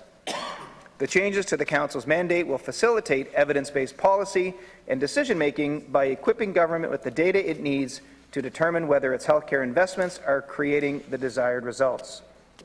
Monsieur le Président, notre gouvernement est impatient de poursuivre sa collaboration avec la nouvelle version du Conseil de la santé du Nouveau-Brunswick sur les façons d'améliorer la prestation de soins et les soins aux patients dans la province. And I would be remiss if I didn't thank every member of the Council who currently serves New Brunswickers by arming them with health information often provided to them at a community level. Thank you for all your research and data collection efforts, and thank you for sharing them publicly. The people of New Brunswick are grateful for the work you do. I look forward to seeing the Council's team growing as their mandate does. De plus, dans le but d'améliorer son fonctionnement et sa communication, le CSNB établira et maintiendra en place une structure réduite, plus efficace et aux activités plus ciblées, ce qui entraînera une supervision et une collaboration de meilleure qualité. The Act will restructure the Council to see the number of Council members decrease from a maximum of 16 members to a maximum of 7. The Council will be composed of members appointed by the Lieutenant Governor in Council. These appointments will be competency-based. Considerations for appointments of these members may include familiarity with health or patient care or their systems, as well as expertise in data analytics. The Act will come into effect September 1st, 2023. This timeline will ensure the initiative is implemented with care and attention. The New Brunswick Health Council's mandate transformation and governance restructure will also come into effect at this time. This will make the Council more manageable and more focused as it takes on its new mandate. Mr. Speaker, I am so pleased to be here today to discuss these amendments. I have served in this House for many years and have always appreciated the camaraderie and collaboration felt on this side of the House to achieve our goals, and most recently in our provincial health care goals. Je reste toujours ébahi par l'innovation et le talent dont font preuve nos partenaires et j'ai hâte de voir ce que nous réserve pour l'année à venir le nouveau Conseil de la santé et des soins aux aînés du Nouveau-Brunswick. Merci, Monsieur le Président. The chef de l'opposition officielle. Thank you, Mr. Speaker, and I'll acknowledge that the Minister of Health is with us today, and perhaps he will be able to give his 2 cents very shortly. And the situation kind of reminds me of when you're out for dinner and the check comes to the table, and then it's a convenient time to go to the washroom. And then the government House Leader was left to foot the bill, so he did a great job. But I'll spend a few moments here. The government House Leader who spoke on this bill talked about this government's health record, their health plan that they're bringing forward, under the heading of this bill, Bill 21, to amend the New Brunswick Health Council Act. And in that, the Act is designed, the New Brunswick Health Council is designed to collect data independently, to bring forward a picture of health in the province, and I think it's very important that they be able to continue doing the work that they do and bringing forward relevant data and that can drive decision-making, Mr. Speaker. And so what we know of our health system is that we're seeing emergency rooms cutting hours of service. We're seeing emergency rooms redirecting ambulances to other hospitals. We're seeing ambulances lined up with long offload delays, Mr. Speaker. We're seeing reductions of medical services like obstetrics, intensive care, pediatrics, and the list goes on. And it's not just rural areas that we're seeing reduction in hospital services. And I note in February of 2020, the government put forward a proposal to close rural ERs, which was ultimately overturned because, you know, they're saying that there's lack of staff to operate these emergency departments. And now we're seeing that in larger centres as well. We're seeing Fredericton, Moncton, St. John, Campbellton, Edmundston, Miramichi, all municipalities and all hospitals that are facing a crunch in ERs. We saw over the last weekend Horizon put out a directive across the entire network that they were at reduced capacity, encouraging people to find alternatives. And Mr. Speaker, many of these cutbacks in services are because of a lack of health human resources, lack of nurses. And I would submit that this government has known for a long time that we're facing a severe shortage of nurses and that it would only get worse, but we haven't seen enough action to address the problem, Mr. Speaker. We know in 2019, Horizon CEO John McGarry at the time told the legislature that 200 nursing positions had to be filled across the province and that the nursing shortage was putting programs and services at risk. And the health authorities later told the legislative committee that there was a shortage of 520 nurses per year. And at the same time, the Nurses Association of New Brunswick warned of a nursing shortage of 5,000 nurses in the next 5 years.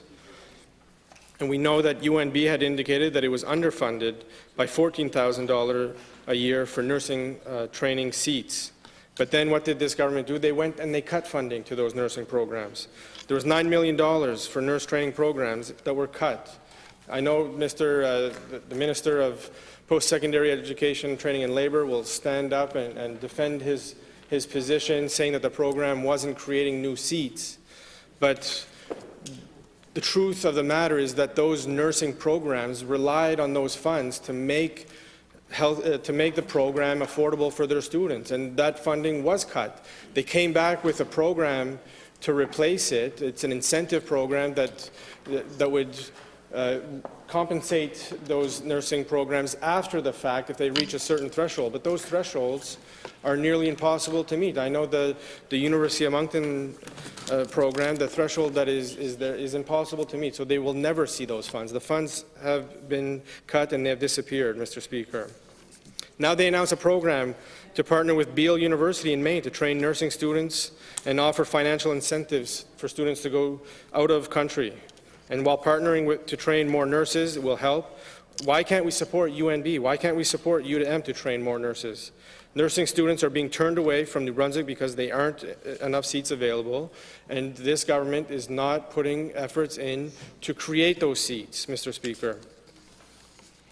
And why aren't students in New Brunswick nursing programs being offered incentives? That was one of the areas in our health plan that we brought forward, to go to our nursing programs today, the minister, the premier, go to our current nursing students that we have in this province, offer them a job, guarantee them a position, offer them incentives, offer assistance for tuition to get people in those programs. That's a real way to help people and help those nursing programs help solve our nursing crunch that we're seeing in the province, Mr. Speaker. On top of that, the government cut the EI program that helped university students cover costs of attending post-secondary education. They had the opportunity to replace it with something. This is a program that was helpful to students. They helped them keep costs down for them, help fund their costs. But this government, on a $774 million surplus this year projected, we know the surpluses over the last couple of years.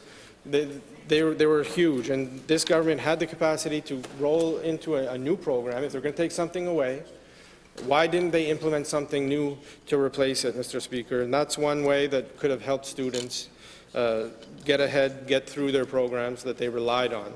And that's on top of this government's first actions. You'll remember in 2018 when they took office, one of the first things they did was tear up the tuition assistance program that we had put in place that would offer free tuition for students, Mr. Speaker. And they took that away. They diluted it, made it harder for people to access that program. Again, something that could have been helpful to students and nursing students where costs are high to get in, something that could have helped solve our nursing crunch, like I said, Mr. Speaker. And so I would call on this government to ramp up its recruitment efforts.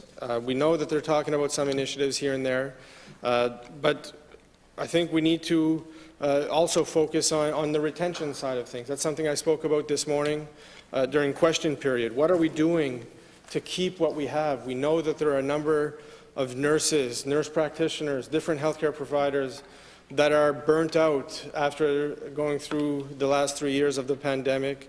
They're facing difficult working conditions because of a lack of staff. They're called on to do more. They're looking for something from this government. They're looking for an indication that this government is there to work with them, but they feel that they're not being listened to. They want to have better working conditions. They want to have better work-life balance. But again, this government has not listened to their concerns. There's other ways too, Mr. Speaker. We could encourage retired nurses to come back part-time. We could offer to pay professional licensing fees or give them other incentives. So what are we doing to attract nurses once worked in New Brunswick but are working elsewhere? We know that Newfoundland, they just launched a program that would offer $50,000 to people to return back to the province to work and work for 5 years. That's the type of thing that we should see this government implement. We could look at real ways to make a difference. And I just don't feel that what this government has put forward is solving the problem, Mr. Speaker. We've seen, yet again, there's situations that are happening, unpleasant stories of people dying in our ERs, people being turned away, people waiting long times, people having to travel between different hospitals just to get services. I spoke last week of a story of a mother taking their child to 3 different hospitals in the southeast. They started at one, there was too much of a line. They went to Sackville, they went to Sainte-Anne, 3 different places. Then they went back they got a referral to go get an x-ray at one, but then there was no staff to read the x-ray, so they had to go to another hospital back to St. Anne for someone on staff that could read the x-ray that was taking place at another. You know, it just boggles my mind, this type of story, and there's just repeated stories over and over again like this, Mr. Speaker. So we put forward a plan. We'll talk about that plan later today during Motions Day. We put forward some action items to address the challenges that are facing emergency room services reductions, one of them being the multidisciplinary team approach that we've been calling for. There's action items to call for better treatment of healthcare professionals, treating them with respect, providing competitive wages, creating incentives for retaining and attracting healthcare professionals, and ensuring a positive working environment that recognizes work-life balance, like I said, Mr. Speaker. Developing aggressive, focused recruitment strategies that targets new graduates and promises them permanent full-time jobs. Like I said, providing students with guaranteed positions. We can offer them incentives for their tuition, for their expenses. This is, I would submit, a real way to seriously address the problem. Instead, I don't know if anyone has gone to our current student population in these nursing programs, Mr. Speaker. Those are a number of items. We'll get into those a little bit later. I'll touch on the NB Health Council bill now, Mr. Speaker. The NB Health Council, as I said, has done important work over the years. They've built up a reputation of, collecting data, analyzing data, and drawing a picture of health services in the province. And there's some issues and questions around, changing the name of the council. Will that hinder the goodwill that they've created over the years? They've built a reputation. Is there going to be any confusion over this new council with the change in title? There's questions around the independence of the NB Health Council. When they're going out there, they're doing research, conducting surveys, collecting data, drawing a picture. They're doing that, independently. They develop their own plans and mandates, and I would be concerned with some of the wording in this legislation that it's going to be more so at the will of the minister and that the minister will dictate what type of research or data that they want to potentially use to, to draw their own picture potentially of what the situation might be. And now we're adding the seniors to the mix, and so now there's another minister that's going to be involved with social development, and so they're going to be given direction here as well. And so there's some concerns like that this might be clogging things down here. So is there going to be resources to follow to ensure, if there's an expanded role, that this council not be handicapped by the additional mandate that we're giving them? And Mr. Speaker, there's issues around, I guess, the board composition as well. We know that it's been suggested that they bring it down from 16 or 15 down to 7, and that they be political appointments through the Lieutenant Governor and Council. And so there's issues there. If, will there be any political interference in terms of the appointment process? Now that we're taking away some of the independence of what the Council does in their research work, those are concerns, valid concerns, I believe, Mr. Speaker, and it's something that we will be questioning when it comes to committee. I think I'll leave it at that. Those are my comments, Mr. Speaker, and I thank you for your time on speaking on this bill, the second reading and act to amend the New Brunswick Health Council Act. So thank you very much.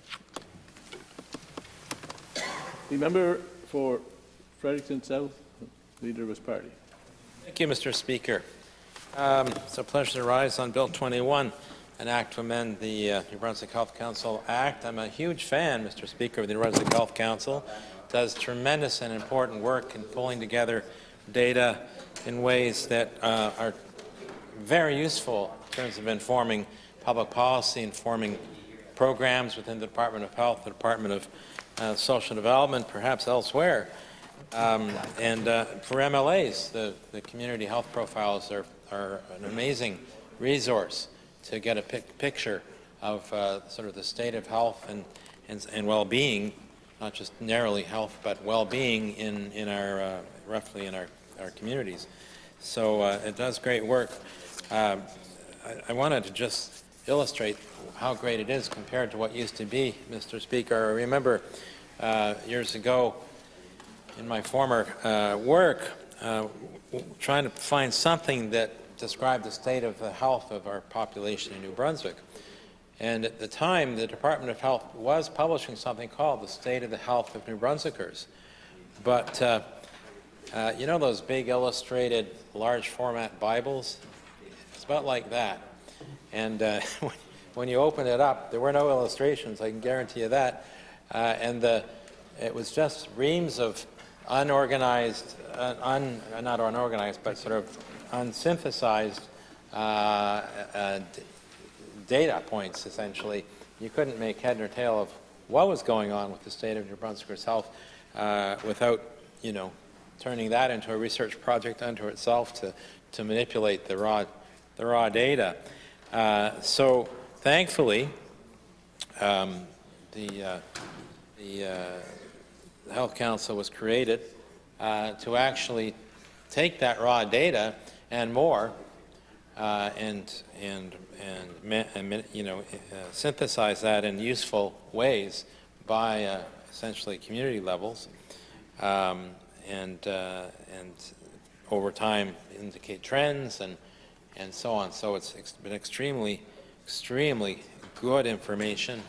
I always appreciate the presentations that are made to committee at committee level by the New Brunswick Health Council. One of the things, though, that has been a gap in the legislation in some way, is the use of the data. There's nothing in the New Brunswick Health Council Act that actually well connects the data, the findings, the conclusions that they report to action at the level of government policy. So there's nothing formal to do that. I remember I guess public accounts at one point asking well, what happens to the data? Does health use this data? And back then, a few years back, and so I can't speak to today, but a few years back, the answer was not really. And I used two illustrations that would be of interest to the member for Campbellton-Dalhousie and to the member for Caraquet. So in Campbellton-Dalhousie, particularly Dalhousie, the New Brunswick Health Council had found that the rate of infant mortality was extremely high compared to the rest of New Brunswick and compared to every other New Brunswick community. Well, that should be a bit of an alarm signal, red flag, to look at what's causing that, what's going on, to launch some kind of investigation. But the Act doesn't sort of do anything to require those flags to be raised, the alarms to be rung, to actually provide the possibility of some action to address these kinds of situations. Whereas, okay, with the New Brunswick Health Council staff are the ones who are doing the work, they see what's sort of floating to the top as particularly problematic, and that would bear investigation and maybe needed to be addressed in some way, from a public health perspective, from a public policy perspective, or from a social development perspective. In Caraquet, for example, the rate of pancreatic cancer was a few years back, again, was extremely high compared to every other community in the province. Well, I love data, and I love the way it's synthesized and to make it useful. And immediately I thought too, well, what's going on in Caraquet? Why is pancreatic cancer? Why are the rates so high in that area? Shouldn't someone be looking at it?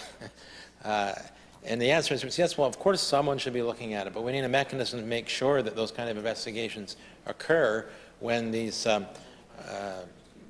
sort of danger signals or red flags emerge from the analysis of the New Brunswick Health Council. So there needs to be something there. I don't know quite what it needs to be, Mr. Speaker, but I don't see it in the bill particularly. And I have that long preamble because the New Brunswick Health Council is being asked through this bill to take on a wider mandate I mean, they do look at seniors and long-term care now in some senses, but this is asking them to take on sort of a broader mandate around long-term care. And so I guess that raises the question for me in the context of what I was just saying. Well, that could be helpful, but if there's no assurance that the relevant department or the relevant parts of a department are alerted to their findings where it warrants someone being warned about what's going on, and an alarm should be ringing or a red flag raised, then it doesn't add that much. Surely the outcomes, what we want from the work of the New Brunswick Health Council is that it does more or less automatically inform the work of the relevant line departments to overall advance the well-being of New Brunswickers. And whether it's overall health or whether it's specifically long-term care and seniors in this case. So it remains that there needs to be some linkage that has the New Brunswick Health Council signaling to health and social development particular findings, and some way of ensuring accountability that those are examined, and maybe an inquiry doesn't turn up any rationale for a particular action, or maybe the inquiry does uncover the need for some particular action. I think of the low birth weights and infant mortality rates.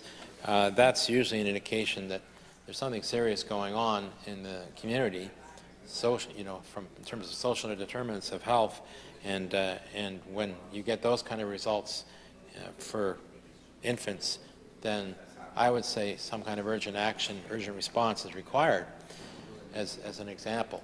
So when we get to committee, Mr. Speaker, I think that, well, I know we need to talk about exactly this. How do we ensure that that linkage occurs? And the reverse works too, in the sense that there needs to be somehow some onus on the departments to respond when needed to the findings of the New Brunswick Health Council. So that's an important piece. Another important piece, and I know it's been mentioned, but is of course their requirements or their mandates would be expanded through this bill if it were adopted, and that means they've got to have the resources to conduct this and hire the expertise for the additional mandate they'd be taking on, so they don't, other people who are doing the good work they've been doing don't get swamped. We've seen this problem occur already, Mr. Speaker, when a new mandate was given and the resources were not provided, and I'm thinking in particular of the Child and Youth Secretariat. When it became the Child and Youth and Seniors Secretariat, there were no real resources provided to ensure that it could take on significantly added responsibility, and it's taken years, really, Mr. Speaker, years for the Child, Youth and Seniors Commissioner to have the resources needed to build up to the point where they have the resources needed to actually deliver on their seniors mandate. And they're more or less there now. I'm sure they would argue they're looking, they could use more, but they're at least they've got some substantive resources now to do that side of the work. But it took years to get there. So we shouldn't repeat that mistake with respect to expanding the mandate of the New Brunswick Health Council, Mr. Speaker. The resources have to go with this, and obviously those are questions that will be asked during committee. I mean, this is small potatoes,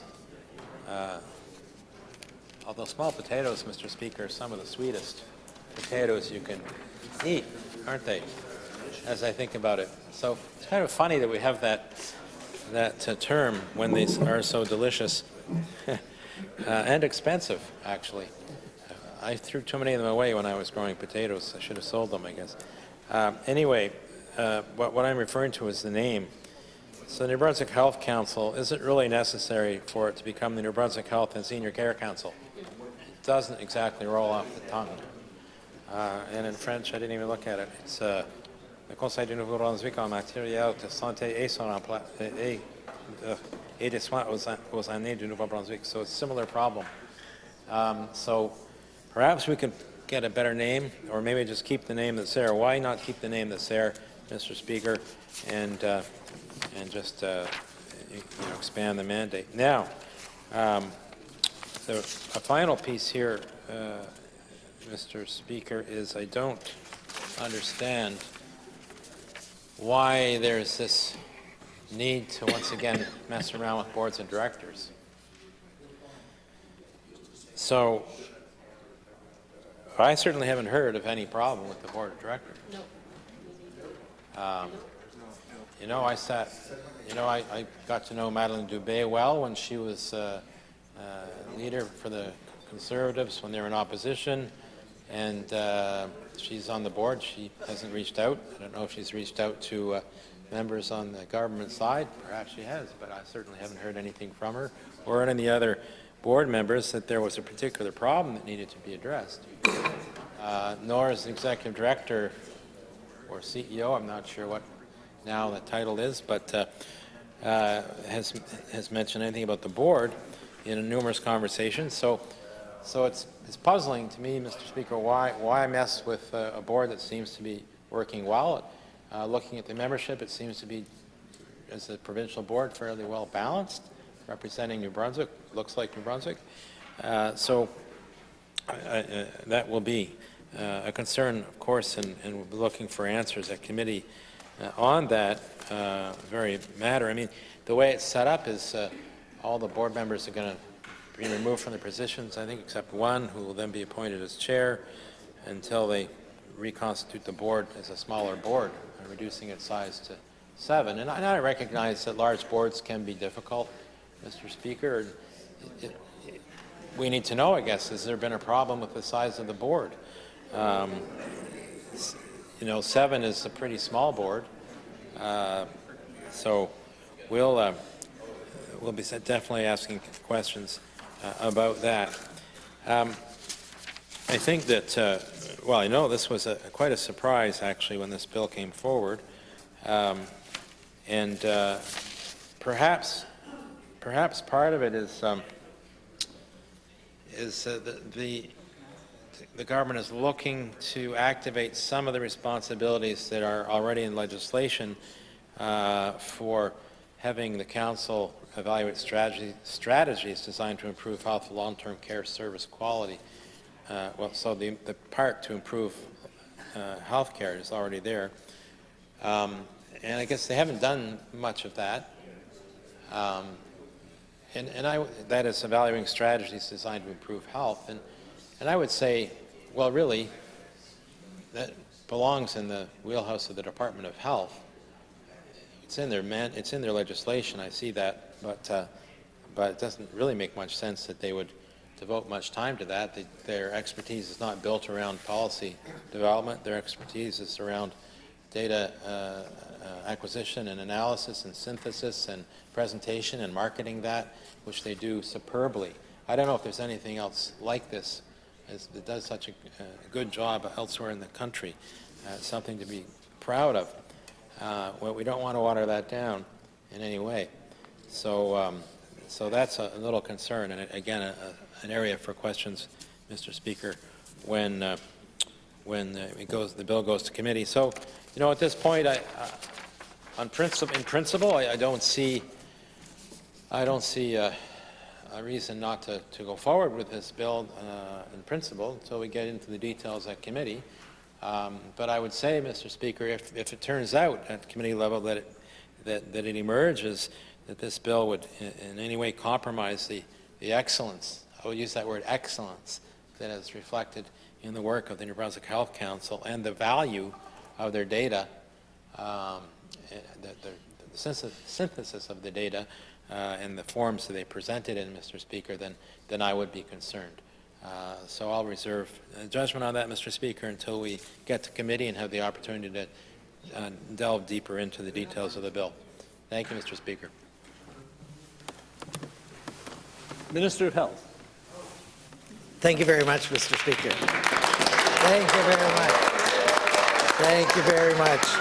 And I just want to thank everyone for their concern and well wishes a moment ago, and I'm glad to be stepping up here on Bill 22. Thanks for all those that called and reached out looking for me, but perhaps we could get the Southeast Search and Rescue team in here to give a tutorial on how to find someone here in the legislature. But look, and I want to, again, I know we have some other bills that we need to touch on, and appreciate the House Leader stepping in on short notice. But I wanted to say that, and the Opposition House Leader for being acquiescing to allowing our House Leader to lead this bill. But I do appreciate the excellent work done by the Health Council, and to just echo or alleviate some of the fears that have been mentioned here on the floor, is that this is to enhance the work. This is to enhance the work and expand the work that has been done. And we realize that, again, there was work being done in silos right around the government in various departments. This will actually break down those silos to bring data gathering groups together, and also allow an enhancement to look for recommendations out of that data. Because as everyone knows, just looking at data, it's almost like a compass. The compass may point in a direction, but if you don't know where you are or where you're going, it's not much help. So again, we've seen the excellent work that has been done in collecting the data from various groups, the group in long-term care and the group at the Health Council. So this, in my opinion, will enhance that work. And I think that is the outcome that everyone is looking for eventually, to make better health outcomes. So if we can go through with this bill, and I know there'll be some questions in the committee, but we're more than happy to answer those. So again, with that outcome, I do appreciate the concerns, and I know you want to get on to that next bill, so I will relinquish the floor and allow others to speak or to move on to the next bill. Deputy Victoria Lavallee. Thank you, Mr. Speaker. I have to say that I was really moved by that most eloquent delivery of the second reading statement. It's the best I've ever seen from a stand-in for the health minister. So I think that the health minister should be worried a little bit about his position in cabinet. I was struck by a few points in there, and I'm going to try and be brief because there's so much to say and so little time to say it, Mr. Speaker.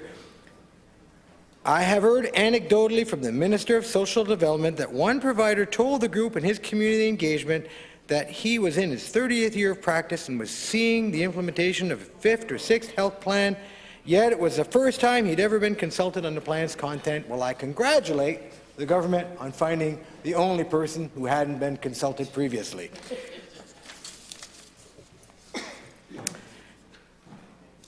It goes on to talk about November 21st, the Department of Health released New Brunswick's health plan, stabilizing health care, and urgent call to action. Normally, Mr. Speaker, when we see an urgent call to action, people are scrambling and things are getting done at a rapid pace, Mr. Speaker. I don't actually get any vibe of a sense of urgency coming from this government, Mr. Speaker, as it pertains to health care. They have made a few changes, Mr. Speaker, but urgent action, and I'm going to repeat that, urgent action is needed in our emergency rooms throughout the province. We've seen several incidents of people dying in an emergency room waiting to be cared for, one just recently, Mr. Speaker, and we don't know. In the previous cases, you know, the Premier was looking for somebody to throw under the bus, so we don't know who he'll throw under the bus and blame this one on, but I'm sure he'll find somebody. So, Mr. Speaker, there's urgent action that's needed there, and in the first line, 5 specific areas. Access to primary health care. It doesn't get much more primary than going to the emergency room when you're feeling poor, Mr. Speaker. That's probably one of the most important access points that we could think of. Yet we don't see a lot of movement there, Mr. Speaker. Mr. Speaker, the government talks about we want to work collaboratively, give us your ideas, Mr. Speaker. Well, Mr. Speaker, we did put forward a whole bunch of ideas, Mr. Speaker, specifically on health care. And we've yet to even have the government acknowledge that they've received them or that they've read them, Mr. Speaker. I don't think they care about what other people think. It's all about what they want to do. And so I'll go over them quickly. Emergency measures are needed, Mr. Speaker. Rapid establishment of multidisciplinary care facilities is needed. Now, rapid does not mean the one that this government has put forward, Mr. Speaker. We need more than that, and we need it to happen faster. Retain with respect. One of the things we're seeing in primary health care, Mr. Speaker, is more and more our nurses and our doctors are being asked to do more with less, and to do more for little or no compensation, Mr. Speaker. They're giving up personal life, they're giving up personal commitments to be able to keep their unit or their department functioning at a functional level. And I can give you an example of that, Mr. Speaker. In my hometown, in our little hospital, we have 5 doctors who are basically running the emergency room. Alongside of their practice, Mr. Speaker, these 5 doctors are keeping the emergency room open 24 hours a day. And they're doing it, Mr. Speaker, for one reason, because they know the moment that they step out of that role and they let it close, that it will never reopen. So these people that we're asking to work extra shifts, these people that we're asking to go over and above, they need to be acknowledged, Mr. Speaker. They need to be acknowledged, and they need to be valued, and they need to be, I dare say, rewarded. And we've seen through the pandemic, Mr. Speaker, that everybody was getting extra top-ups to their salaries and everything, except the nurses, Mr. Speaker. One of the ones that were probably the most important cog in the wheel of our healthcare system during the pandemic did not get a salary top-up. I don't know why, Mr. Speaker, because, you know, we should value them. Uh-oh, I'm in trouble again. House Leader. Well, thank you, Mr. Speaker, and I certainly appreciate the gravity of using the notwithstanding clause, but notwithstanding the member's appreciation of my performance, I would ask that the member get back on to the subject matter of the bill, which is the New Brunswick Health Council. Thank you, Mr. Speaker. Mr. Speaker, I would like to speak to that, please. That is why, November 21, the Department of Health released the New Brunswick's health plan. I'm speaking on the health plan. It's right in the speech, Mr. Speaker. Please continue. Oh, thank you, Mr. Speaker. No, I didn't. Thank you, Mr. Speaker. I appreciate your fairness in that ruling. It's a reference, that's all. It's not the essence of the reference. It's not the essence of the reference.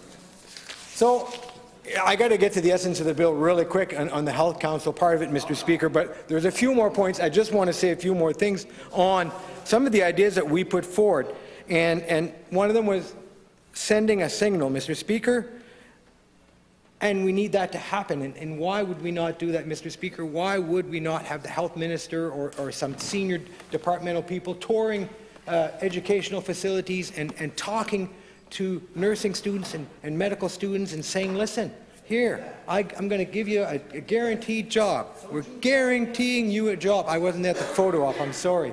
So why are we not guaranteeing jobs, Mr. Speaker? I seen on Facebook, Horizon put out this thing called, what was it called? It was guaranteeing nurses, I wrote it down here. SNAP, it's called. Student Nurse Advancement Pledge. So a Student Nurse Advancement Pledge, it was on Facebook, and basically what it is, it's guaranteeing, Horizon saying, we're guaranteeing you a job if you're a nursing student or a practical nurse student. We're guaranteeing you a full, or it says a job. And then, Mr. Speaker, I was reading the comments after, and a few people were saying, well, I'm working part-time, I'm working part-time, I was only offered part-time, I've been part-time for 3 years.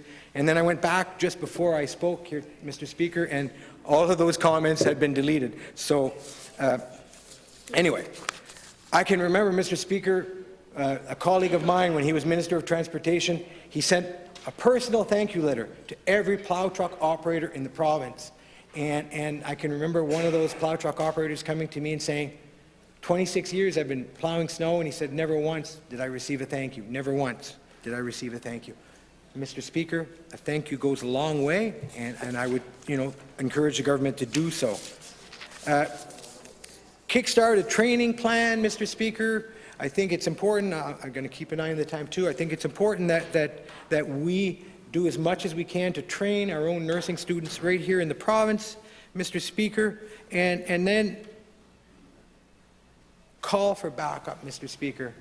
And I had another colleague speaking about that, where Newfoundland is offering $50,000 to anybody that wants to come back and stay on for 5 years, Mr. Speaker.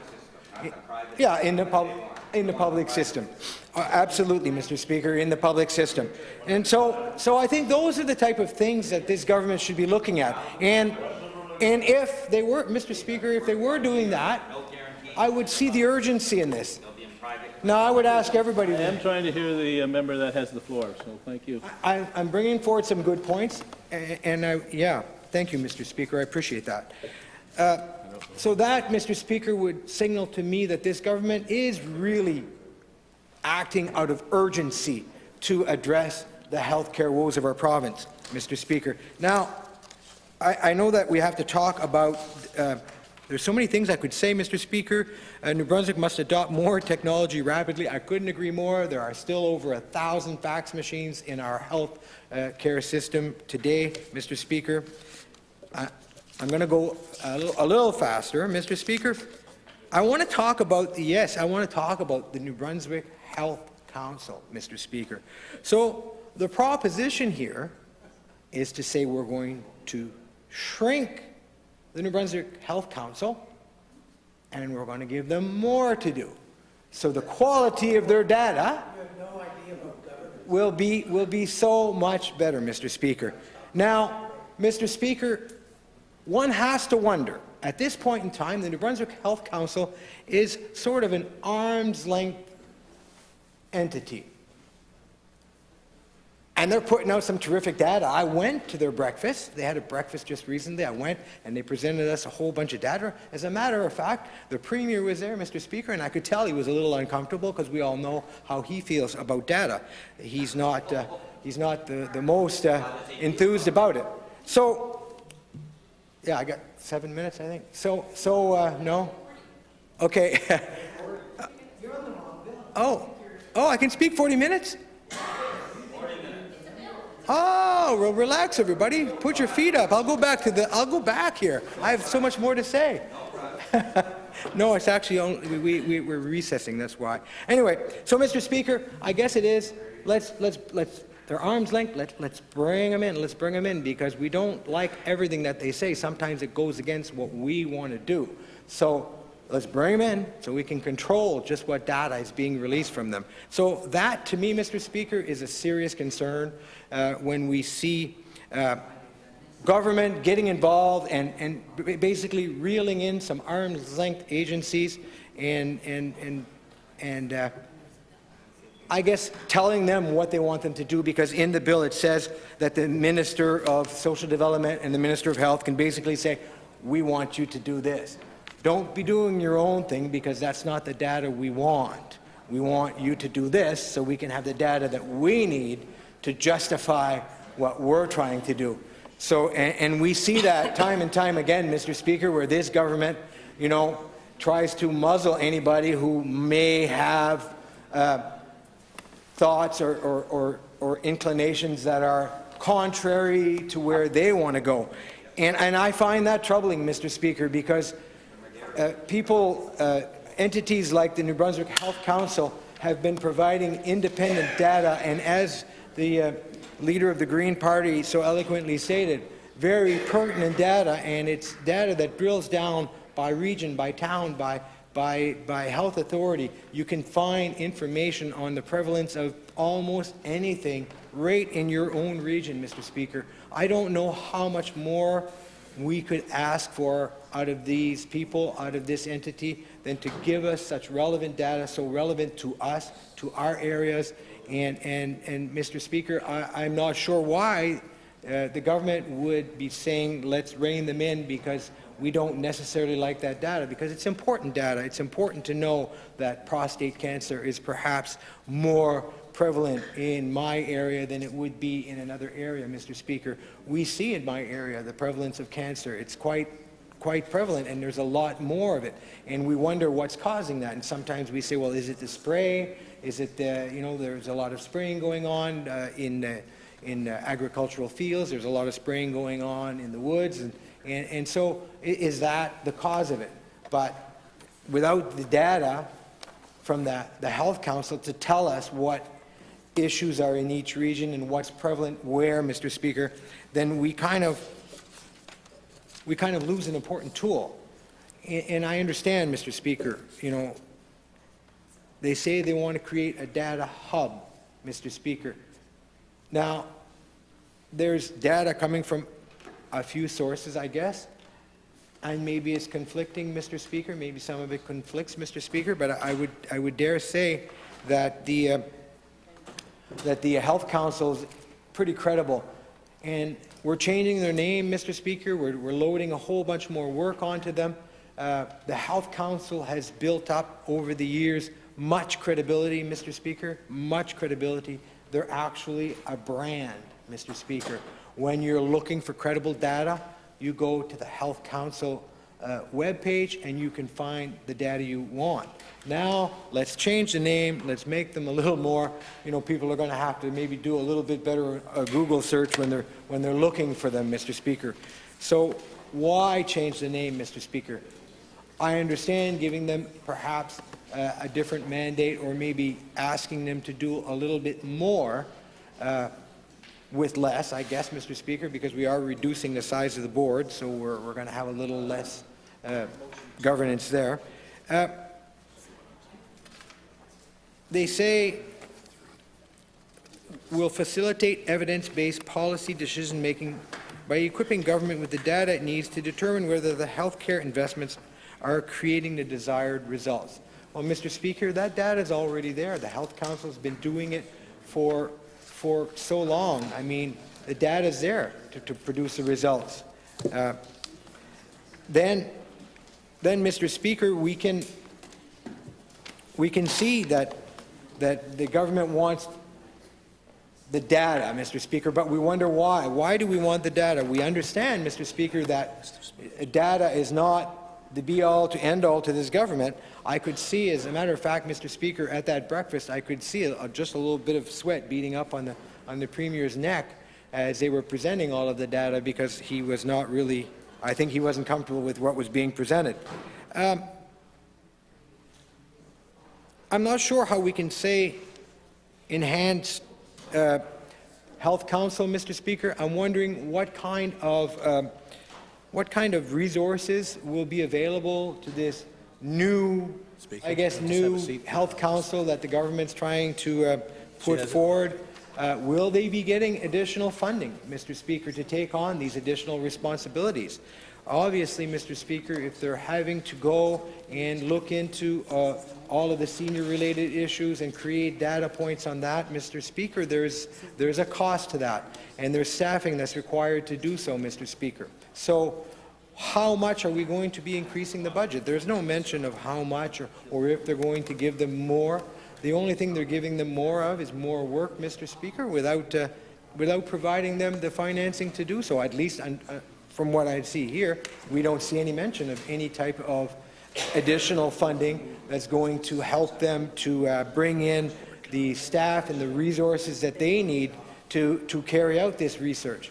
All we're seeing is that they're going to basically throw out the board that's there, and then they're going to appoint who they want to the board. It's called competency-based, Mr. Speaker, and the proof will be in the pudding when we see who is actually being, thank you, Mr. Speaker. We have reached that time, and then adjourn this debate to opposition members' business. On motion number 2, I just recognize the member for Kent South.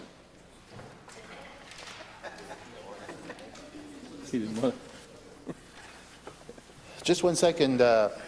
We have a bit of technical issues which we're going to fix. Yes.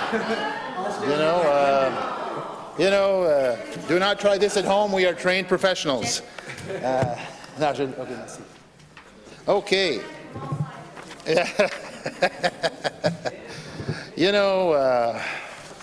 Teachable moment right here. OK. Donc, ça me fait plaisir de... c'est ça. Je demande de faire la motion 2, la motion suivante, appuyée par le député de Chediac-Dieppe. La résolution suivante.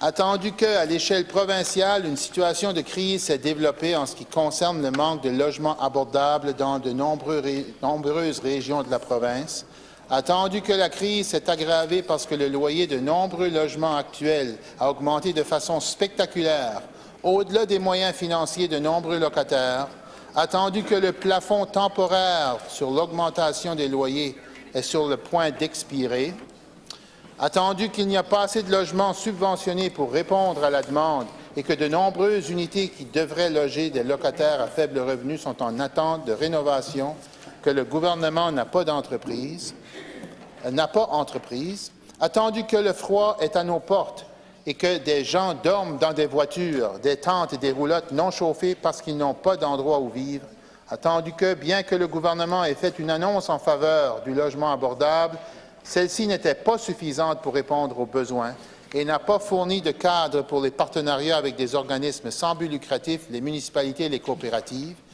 qu'il soit à ces causes résolu que l'Assemblée législative exhorte le gouvernement du Nouveau-Brunswick à faire immédiatement des investissements importants dans le logement abordable et à consacrer des fonds à un plan global de logement abordable au titre du prochain budget, et que l'Assemblée législative exhorte le gouvernement à prolonger la durée du plafond sur l'augmentation des loyers.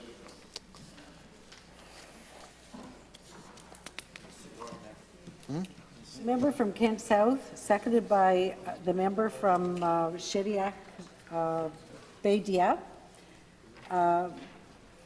moves the motion 2 to propose the following resolution. Whereas the province has reached a crisis situation with respect to the lack of affordable housing in many areas of the province, whereas this crisis has deepened because rents in many existing housing units have increased dramatically beyond affordability for many tenants, whereas the temporary rent cap is set to expire, whereas there is not enough subsidized housing to meet the demand and many units that should be housing low-income tenants are awaiting repairs with the government, which the government has not undertaken. Whereas cold weather is upon us and there are people who have been sleeping in cars and tents and on heated trailers as they have no place to live. Whereas, although the government made an announcement in support of affordable housing, it was inadequate to address the need and failed to provide a framework for partnerships with not-for-profits, municipalities and cooperatives.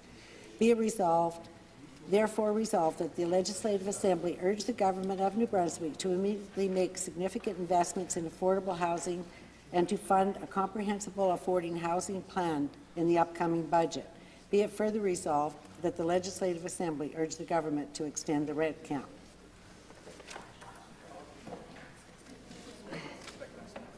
So I recognize the member from Kent South. Well, thank you, Madam Speaker. Okay, well, it's a pleasure for me to present this motion. It's interesting because today has been a sort of an eventful day when it comes to this motion, because obviously we prepared this motion a few days back, and today we found out that there's some new information. However, I still feel that this motion is still relevant, even based on the new information that we've received. I'm hoping that the minister will provide a little bit more meat on the bone, because it seems, from what we've heard, that a press release was released from government and from the minister saying that there will not be a rent cap that will happen. Anyways, I'm waiting for a confirmation on that, but we still think there should be one, and we feel that this motion should go ahead, and we hope for support on this. It's not just about rent cap; it's also about you know, a global plan, as the motion said. I mean, the context is quite obvious. If you're a New Brunswicker, you know of the context. You know that there has been extremely high inflation happening. You just need to go to the gas pump, you just need to go to the grocery store, you just need to go to any place where you need to buy something. And my God, just at lunch today, I paid over $10 for a soup. I never thought I'd pay that, you know. I paid $10 for a soup, right here, Chancery Place. So it's, yeah, it's like, wow, okay. And I thought I was eating all light and healthy, and I guess there's a price to pay for that. So, needless to say, there's inflation is not a myth; it's a reality. We're all seeing it. We're all feeling it, and it's been obviously very, very evident when it comes to real estate prices, and you know, consequently, when it also comes to renting, you know, when you are renting a property, and we have many renters in the province, increasingly so, I believe. New Brunswick was for many years one of the provinces that had one of the higher rates of home ownership, but as I understand it, that's going down. There's more and more people renting. A lot of elderly people, a lot of baby boomers. What are they doing? They're selling their house because they don't want the hassle that house comes with, and they rent. You know, they spend the latter part of their lives in rentals because it's easier. You know, they don't need to shovel snow. They don't need to mow the lawn. So with all of that, you're seeing an increased amount of people, and that's notwithstanding the people that are coming from other, you know, outside the jurisdiction. As we know, the province is growing in numbers. There's more and more demand for lodging, which also pushes the prices upwards, both in terms of buying and renting. So for all those reasons, there is a clear, strong push for increases, and we saw that, and earlier this year, during budget, the government announced that they would put a rent cap. If I remember, it was 3.8%, and that rent cap, it was a bit late, actually quite late, because it was retroactive. It was, I think, it was announced in March or April, late March, early April, if I remember well, and it was retroactive till January 1st, which caused a lot of turmoil and a lot of, you know, scrambling. And I know, because I had, you know, owners and renters being confused by what was happening. It eventually got sorted out, but it was, you know, it would have been nice had the government had a bit more foresight and would have gone about it sooner. And that is why we are bringing this one now. And the minister knows that I have been harping the government regarding this, and I've asked questions this morning about it. We do feel, and before I go any further on the rent cap, I do feel that I agree when the minister says that's not the only solution.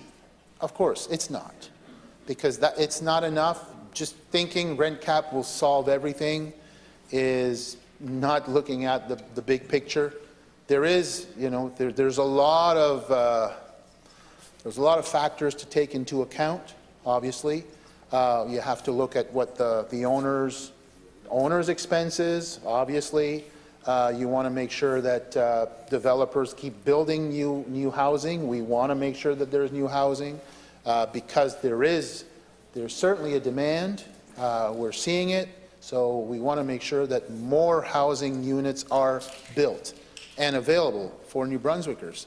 And a rent cap can be detrimental to that. And I recognize that. I think we all recognize that. But the question is, however, that if you don't do it, what's the alternative?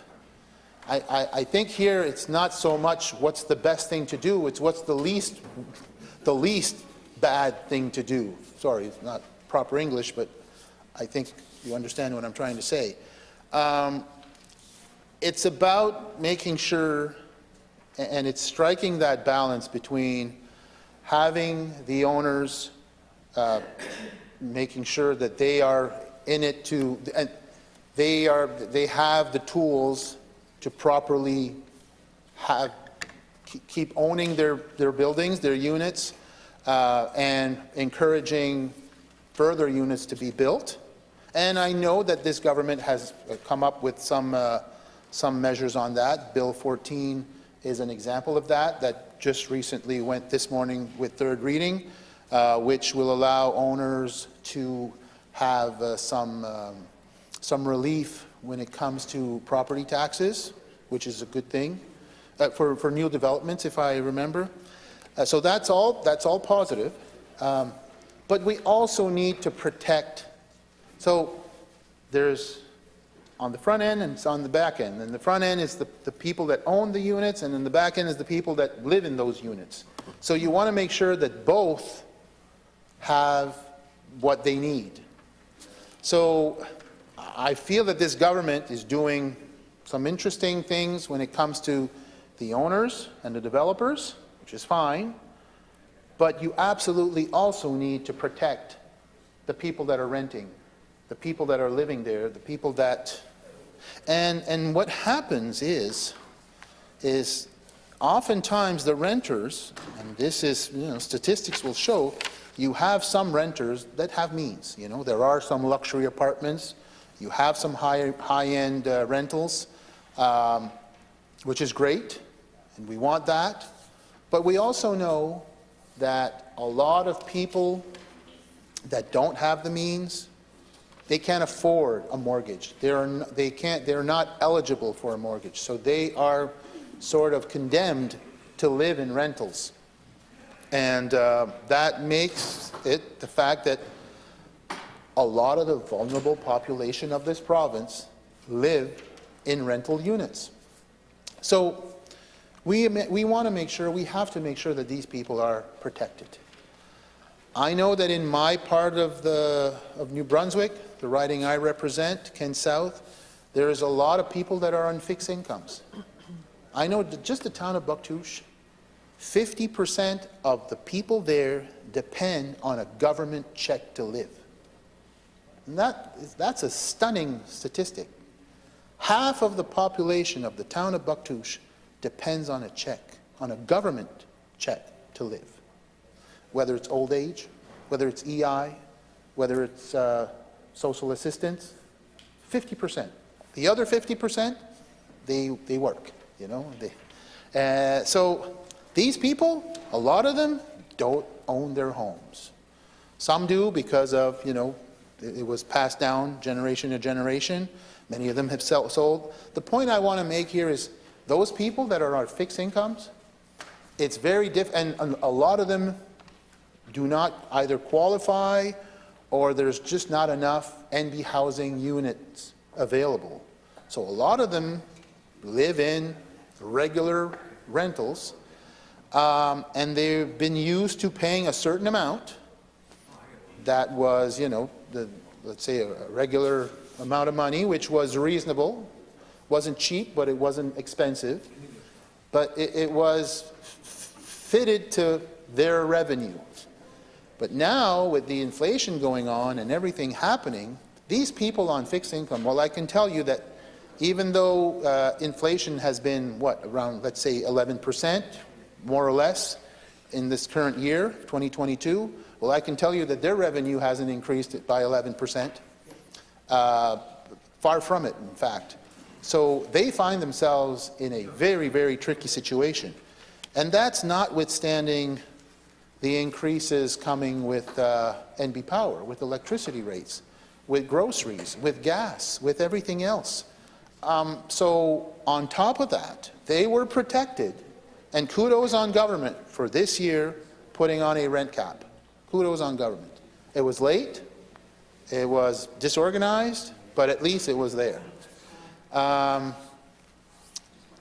what we're asking is, right now, the inflation rate isn't showing a lot of signs of slowing down. We are seeing some hopefully encouraging signs, but it's very much premature to say that we can do a victory lap. Far from it. There's, right now it's still quite high, and signs are that it's going to remain high for at least in the short term and potentially in the medium term. And hopefully that's it, but we're not sure right now. They're still talking about, increasing interest rates, and obviously that they're trying to contain the inflation. It's more or less working. Anyways, it's hard to say. I'm not an economist, and what we do know, however, is signs are pointing that this is not going to ease up anytime soon. So I feel that the rent cap right now, and I'm not preaching that a rent cap should be there for, ad vitam aeternam, forever. No, This is a year-by-year case basis. I feel that the conditions that pushed the government to talk about, to put in place a rent cap earlier this year, all of these conditions remain for 2023.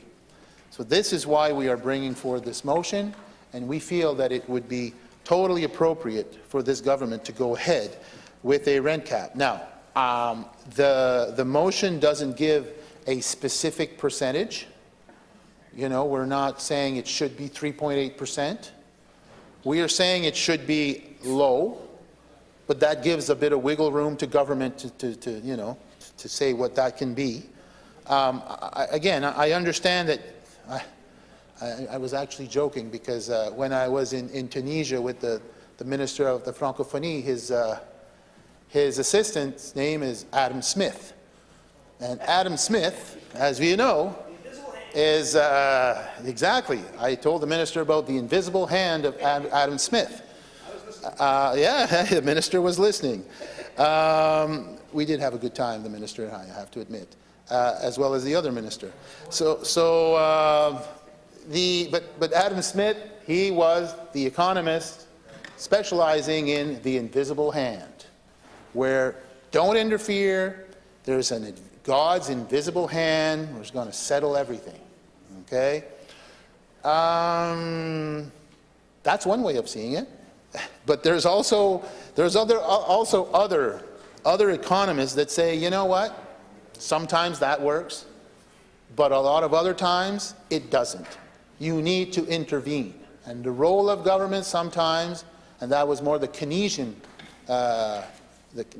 approach, which is sometimes the state needs to get involved. And in this particular case, I think rent control, rent cap, in this current situation, I feel that this would be very much warranted.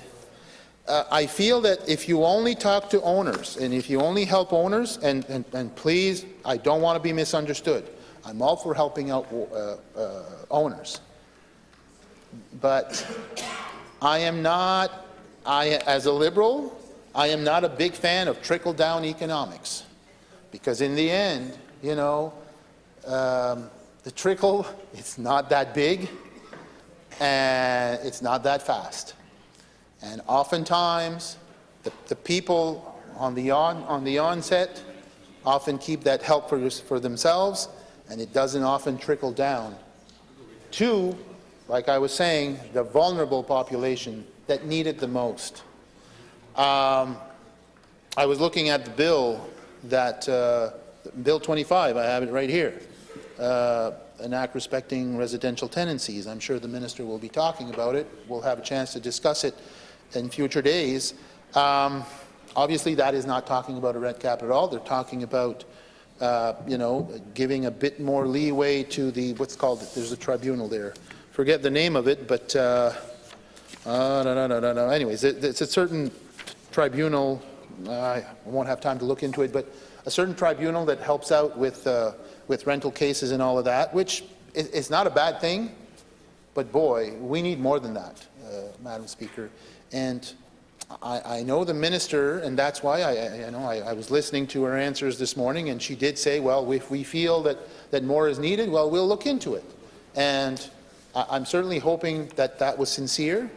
I've worked with this minister before. She has a lot of integrity. I respect her a lot.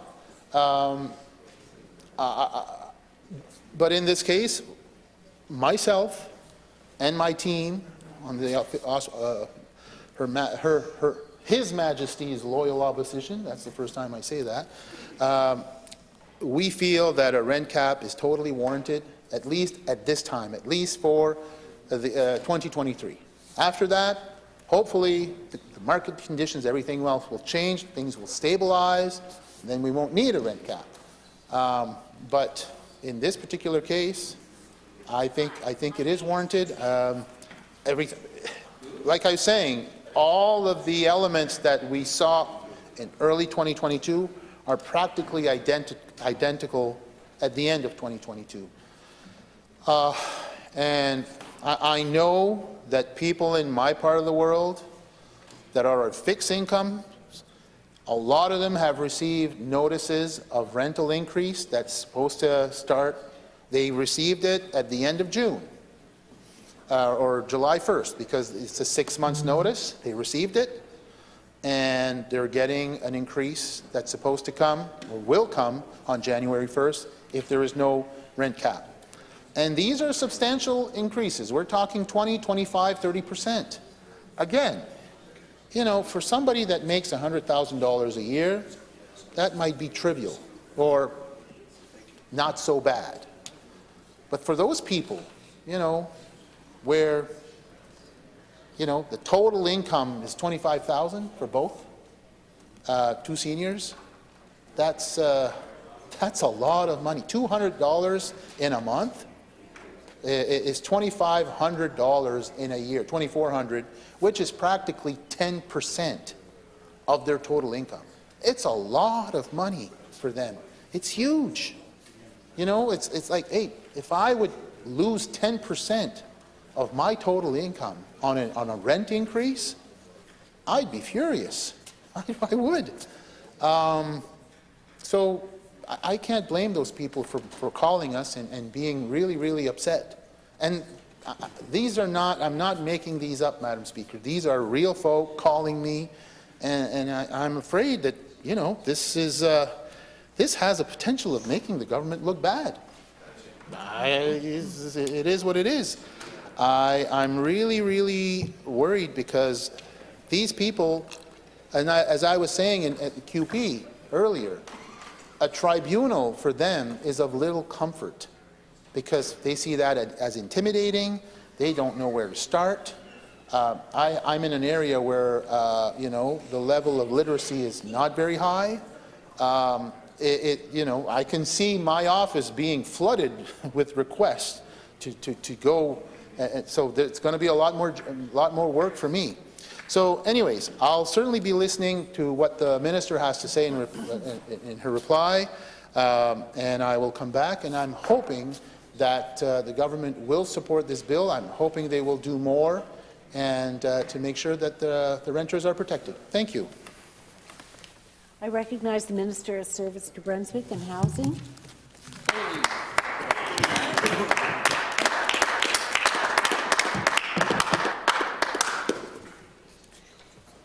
Thank you to the member opposite for his comments. I wrote them down so that I could address them directly. If I don't get to them in my speech, I will talk about them afterwards, because there were some careful considerations in the comments that he made. So I am pleased today to rise to talk about Motion 2. You know, this is an important bill, and it's important to have a dialogue back and forth about housing, because it's top of everybody's mind in New Brunswick, especially today, where we've introduced a bill with some changes to the Residential Tenancies Act. We acknowledge that there's many pressures and challenges across New Brunswick's housing continuum. I've talked about it a lot since I became member responsible for housing. And I really am grateful for the opportunity to discuss some of the measurements that our government has taken and some of our plans going forward. I also agree with the member opposite on many items he mentioned in the motion and he mentioned in his speech introducing the motion today. Undoubtedly, the pandemic has had significant impact on the housing market across New Brunswick, and urgent action is needed. I appreciate the member's suggestion for immediate and significant investments in affordable housing and the funding of a comprehensive affordable housing initiative in the upcoming budget. I recognize that we share the same concerns for our constituents, neighbors, friends, and families. We are all trying to find the right solution to resolve our housing issues, but it's not simple, Madam Speaker. I wish it was simple, but it is not simple. As I previously mentioned, in In 2021, there was a team of civil servants that led a 90-day rental review, and they took a look at the rental landscape across the province to better understand the state of the market for tenants and for landlords. The project team looked for gaps in access to safe, affordable, and quality rental units in New Brunswick and opportunities for improvement. The review compared available data and public feedback from renters, landlords, developers, businesses, banks, municipal planners, nonprofit organizations, and advocacy groups, among others. Many of the same people I've been talking to since I've become minister responsible for housing. Madam Speaker, the review found that there were no quick fixes to this complex issue of affordable housing within the rental market, and that no one department or organization can solve this problem on their own. The review put forward 12 recommendations to help address systemic challenges, and as a result, we have implemented several permanent protections for tenants. Rents cannot increase in the first 12 months of a new tenancy. Rent can only be increased once per 12-month period. Tenants have 30 days instead of 15 to seek assistance from the Residential Tenancies Tribunal, which has changed in the amendment to the Act that I brought in today, and that landlords must give 6 months' notice instead of 3 to increase rent. And Madam Speaker, the Residential Tenancies Tribunal can review and deny rent increases to ensure the unit's new rent amount in its current condition is comparable to that of similar rental units in the same building and in other buildings in the same geographic area. Madam Speaker, in the first few months of implementing these protections, we were already succeeding in keeping tenants in their homes. While much progress was made with implementing these permanent protections, at the same time, we were hearing concerns from landlords facing rising costs and significant spikes in the property assessments. Over the last 2 years, property sales increased by as much as 30% province-wide, resulting in the largest provincial assessment base increase in the past 10 years. Madam Speaker, the residential real estate market, including the apartment segment, has been very active since 2020, with record prices being paid for larger multi-unit rental buildings. To put it into perspective, Madam Speaker, for 2022, New Brunswick's property assessment base was $73 billion, a 7.7% increase over the last year.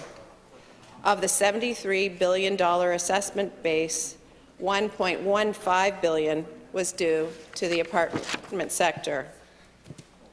Madam Speaker, to address some of the added pressures for property owners and to help ensure increased costs would not be passed down to tenants, we took a balanced approach and implemented measures within our 2023 budget to help ease pressures on the rental market. With these measures, we reduced provincial property taxes over 3 years, and we have just introduced legislation to accelerate the implementation of this reduction. Specifically, provincial property tax rates will be reduced by 50% for non-owner occupied residential properties, including apartments and rental properties, 15% for other residential properties, including nursing homes, and 15% for non-residential properties. To ensure tenants benefit from the property tax measures, our government also implemented a temporary cap on rent increases for 2022 to 3.8%, the annual increase in the New Brunswick Consumer Price Index for 2021. And now, Madam Speaker, there are only 4 reasons a landlord can end a tenancy. The landlord or their immediate family is moving into the unit. The unit will be used for something other than an apartment. The unit will be renovated significantly, requiring it to be vacant. And the tenant is working for the landlord, maintaining or managing that building, and their job ends. Further, we implemented a penalty for landlords failing to comply with these changes. Tenants facing losses due to a tenancy being ended without just cause will be able to apply for compensation from the landlord. Madam Speaker, these measures were implemented as part of a government-wide approach in addressing affordable housing. Many other actions have also been taken by the province to address the systemic challenge that we see in the housing market today. For example, Madam Speaker, our government is proud to have been able to help more than 800 at-risk New Brunswickers find affordable and stable housing. We are continuing partnerships with private and nonprofit landlords to develop more affordable housing options for those that need them.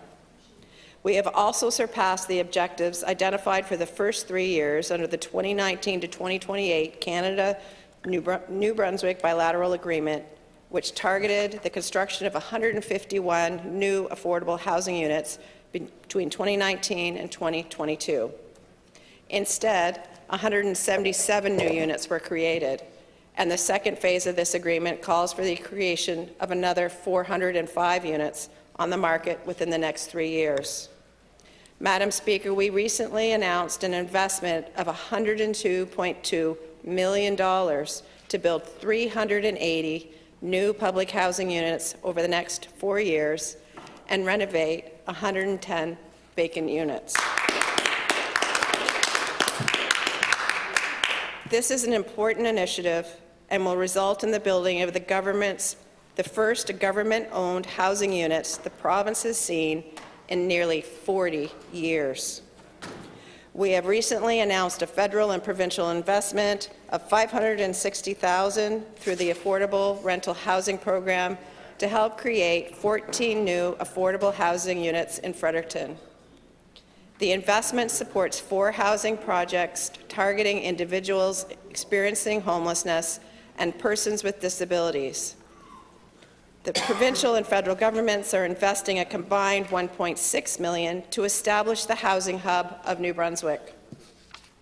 This will support housing and encourage development in the rural areas.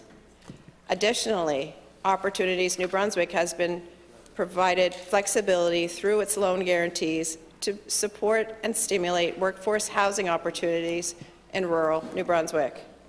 We introduced a property tax relief program for non-residential properties and apartment buildings with 4 units or more, with annual assessment increases greater than 10% in 2022 and 2023. We are supporting improved pathways to employment for newcomers. We invested $205,000 in nonprofit groups in St. John to help renovate affordable housing units for families and seniors. In 2020, we began helping students by lowering the interest rate on student loans. Now we are at a point where we can completely eliminate it. We are following through on our commitment to eliminate interest on the provincial portion of student loans as of November 1st. And Madam Speaker, investments totaling $1.6 million were made by the federal and provincial governments to help create and renovate 56 affordable housing units in northeastern New Brunswick. And Madam Speaker, an additional $40 million has been invested to help homeowners and renters make their homes more energy efficient and manage their monthly energy bills. Madam Speaker, these are only some steps our government has taken to help New Brunswickers through this pandemic. Over a 3-year period, we are proposing to phase in assessment values on newly constructed apartment buildings with 2 or more rental units and existing buildings undergoing refurbishment, resulting in additional rental units. Madam Speaker, increasing the supply of rental units will help reduce prices in the rental market and decrease costs that would normally be passed on to tenants. With a population high of 820,000 people living in New Brunswick, there is no doubt that the pandemic has significantly impacted the housing market across New Brunswick, and there's no end in sight. We are the victims of our own success. Our province has proven to be a safe place to live and raise a family, and people from around the world are coming to lay roots in New Brunswick. This is a time of opportunity and urgency for our province. This is the time to look at our processes and identify what is and isn't working, and redirect our focus and resources on what will.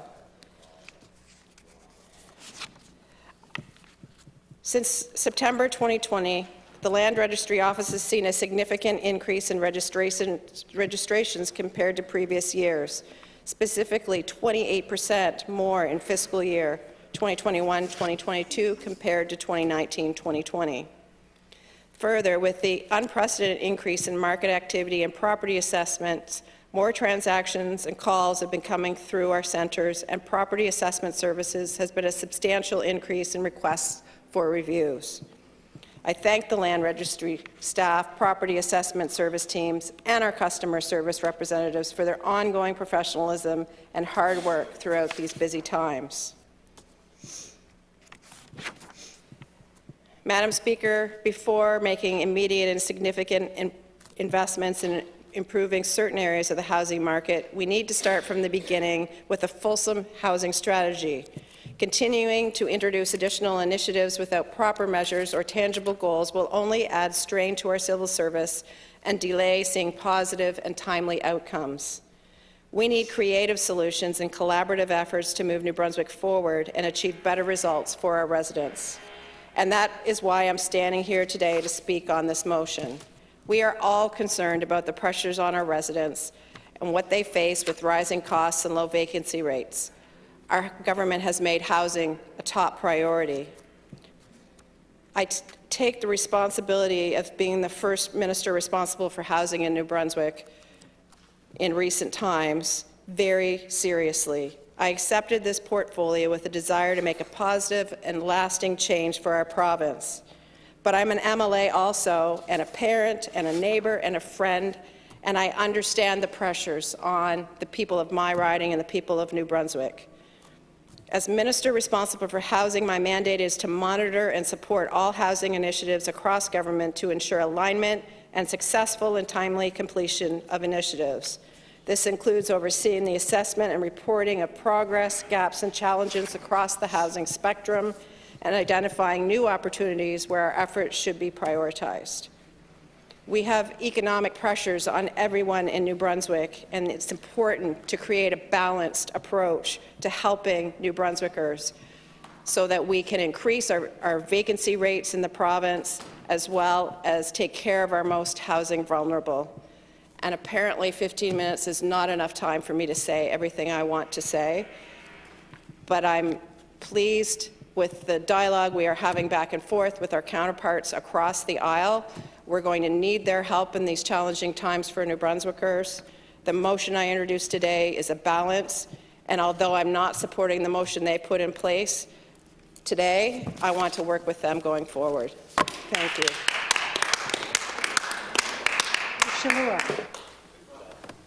Merci, Madame la Présidente. C'était pas une joke hier quand j'ai dit que c'était mon dernier discours, mais c'était mon dernier discours au sujet de ma retraite. C'était pas nécessairement le dernier discours sur le plancher de l'Assemblée législative, surtout quand c'est des sujets qui touchent ma circonscription, puis comme la ministre l'a dit, touchent l'ensemble de la région. Sur le dossier des logements, je l'ai mentionné à plusieurs reprises. J'aime le discours positif que la ministre apporte depuis 3 semaines, 1 mois. Je trouve ça dommage qu'on a voté, qu'on n'approuvera pas la motion. Elle vient de le dire, puis on l'avait vu dans les journaux. Sauf que la motion disait qu'on demandait pour des investissements dans les logements abordables consacrés dans un fonds pour un plan global. La ministre a parlé de plan global. Elle a parlé a spectrum. So the motion was in line with what, or this part of the motion is in line with what she was saying. On a mentionné le prochain budget. On sait que les ministères sont en train de préparer le prochain budget, donc on n'exigeait pas que l'argent était tout de suite. On sait que la ministre travaille sur le dossier, puis je ne peux pas croire que le gouvernement aurait décidé d'avoir un ministre qui parle spécifiquement sur les logements, puis qu'on n'aurait pas d'argent dans le budget 2023. Donc, cette partie-là de la motion coïncide ou dans la même direction que la ministre. On a parlé de prolonger la durée du cap. Je comprends que ce gouvernement-là ne veut pas le faire. Un petit amendement, une petite modification, au lieu de tirer la motion poubelle, aurait été plus acceptable. Ceci dit, oui, l'opposition va travailler avec le gouvernement. C'est la raison qu'on a cette motion-là sur la table aujourd'hui, parce qu'on veut débattre du dossier. La ministre a mentionné qu'elle avait mis des actions en place. Je pense qu'elle avait créé ou qu'elle avait permis à 800 personnes de se trouver des logements. Juste pour son information, j'ai une liste d'attente de 400 dans ma circonscription. Qu'on multiplie ces 400 par 50, les 49 circonscriptions, il y a pas mal de monde qui cherche encore des appartements. Puis, dans une déclaration de la ministre cette semaine, j'avais mentionné de ces... c'est 40 fois 50, 20 000 personnes qui cherchent des appartements. Il y a deux sortes de clients. Tu as le client qui est, comme dit la motion, qui est dans la rue. Tu as aussi des clients qui vivent avec des revenus modestes, surtout, puis je pense surtout aux personnes âgées. Puis, je vais m'accuser. Je vais me mettre dans la génération qui n'a pas été trop gentille avec ces personnes âgées. Je discutais avec un collègue ce matin du Parti vert, je lui disais, comme société, on a des questions à se poser. Qu'est-ce qu'on fait avec nos personnes âgées? Dans les foyers, la journée qui entre dans les foyers, même s'il n'y a pas de problème d'incontinence, même s'il peut marcher avec certaines difficultés, on lui met une couche tout de suite. Parce qu'on n'a pas les moyens de s'en occuper. Mais comme société, aussitôt qu'il y a 2 cm de neige sur la route, il faut absolument que la voirie soit là avec le sel, le sable, peu importe les coûts. Peu importe qu'on ne peut pas mettre l'argent dedans pour s'occuper de nos personnes âgées. C'est pas grave. On veut que les routes soient comme dans le mois de juillet, en plein mois de janvier. C'est nous, c'est ma génération. Je ne suis pas fier de ça. Puis je me dis, à un moment donné, comme société, il va falloir sérieusement se poser des questions. On fait la même chose avec les logements. Nos personnes vivent de plus en plus vieux. Vous remarquerez que dans un couple, le mari décède le premier, laissant la madame tout seul surtout dans les régions rurales, des grandes maisons, des grosses maisons, des terrains, beaucoup d'entretien. C'est difficile pour eux. Donc, ils vendent. La pandémie a fait que des gens de d'autres provinces qui ont vu le côté rural, le côté sécuritaire de notre province, puis le faible prix des loyers, des maisons, des habitations, comme une solution à leur misère chez eux. Donc, ils emménagent au Nouveau-Brunswick. Ces personnes-là, qui avaient des difficultés, ont emménagé dans des appartements. Eux, s'ils peuvent vivre sur le petit bas de laine que la vente de la propriété a créé, vont pouvoir payer des loyers. C'est une des causes de l'augmentation des prix des loyers, puis c'est une des causes du fait qu'il y a de moins en moins de loyers. Il y a des personnes qui aménagent des loyers, que ce soit 12, 13 ou 1400 $, ils peuvent se le payer pour un certain bout de temps, tant que le petit bas de laine va durer. Ça ne sera pas vitam aeternam. Puis, ça fait en sorte que les prix ne baisseront pas.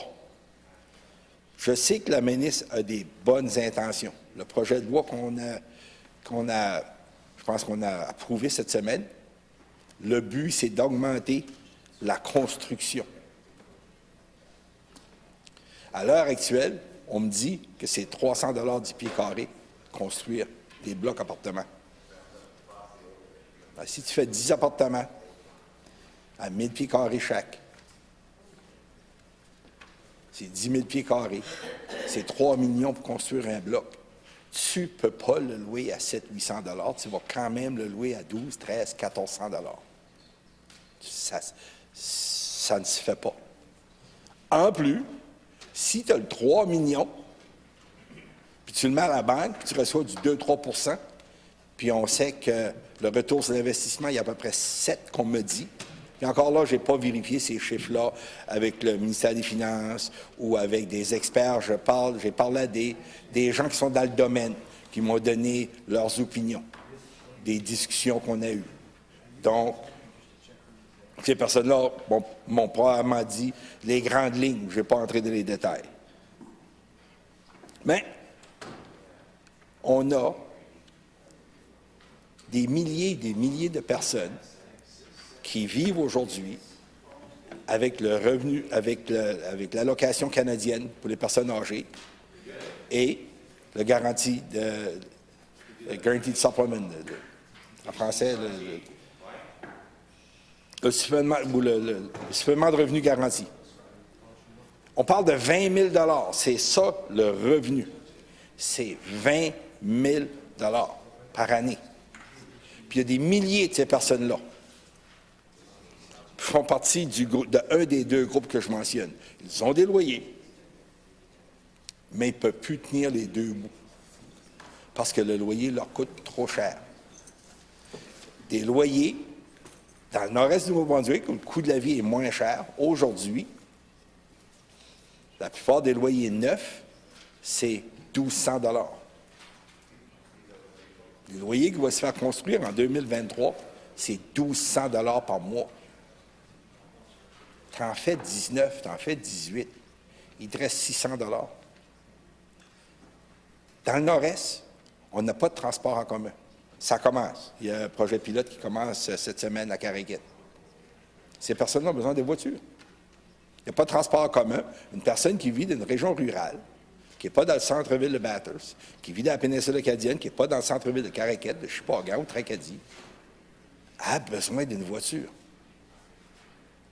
Si on met le paiement de la voiture, puis si on considère chanceux, on dit qu'il n'y a pas de paiement de voiture, il y a quand même des assurances, des licences, les pneus d'hiver, l'essence, les réparations. Mais il te reste 600 $, 700 $ pour vivre. Puis les personnes âgées, là, c'est pas eux qui ont les meilleurs taux sur les assurances. Là. À la moindre d'accident, ça double, ça triple. Parce qu'on sait tous qu'en vieillissant, nos réflexes ne sont pas là, puis les compagnies d'assurance ont figuré ça. Puis ils n'en profitent pas à peu près. Donc, il reste quoi à ces personnes-là pour avoir une qualité de vie? Manger convenablement, payer ses médicaments, recevoir les membres de leur famille. C'est qu'est-ce qu'il leur reste? Le deuxième groupe, c'est les gens qui sont dans la rue. On a tout. Puis il y a des exemples qui font peur. Il y a des gens qui sont décédés récemment. Des sans-abri qui ont décédé récemment, le froid. Il y aura probablement une enquête, on n'en saura plus. Je n'irai pas inventer des raisons pourquoi cette personne-là est décédée. Mais en partant, c'était des sans-abri. Qu'est-ce que la motion demandait? C'était, en gros, il y a des excellents programmes dans le gouvernement. On a des rents-up, on a des appartements qu'on pourrait rénover. Je sais que les budgets ont augmenté, mais la motion allait dans le même sens de ce que la ministre fallait. Je trouve ça dommage qu'on parle de collaboration, puis on veut travailler ensemble. Puis oui, on va travailler ensemble. On ne fera pas de politique avec ce dossier-là. Sauf qu'un petit amendement, la modification, ça aurait démontré une collaboration. On n'a rien dit de mal dans la motion. C'est exactement ça la situation. Ils ne sont pas d'accord avec le plafond. Puis je peux comprendre parce que j'ai des amis entrepreneurs qui ont des loyers. Puis si tu les empêches d'augmenter, parce qu'eux aussi ont des augmentations. Le cap n'était pas parfait. Mais il y aurait peut-être eu un moyen de trouver une situation où qu'on aurait quand même protégé monsieur, madame, tout le monde, puis qu'on aurait donner une marge de manœuvre pour les propriétaires. On ne l'a pas fait. On le refuse.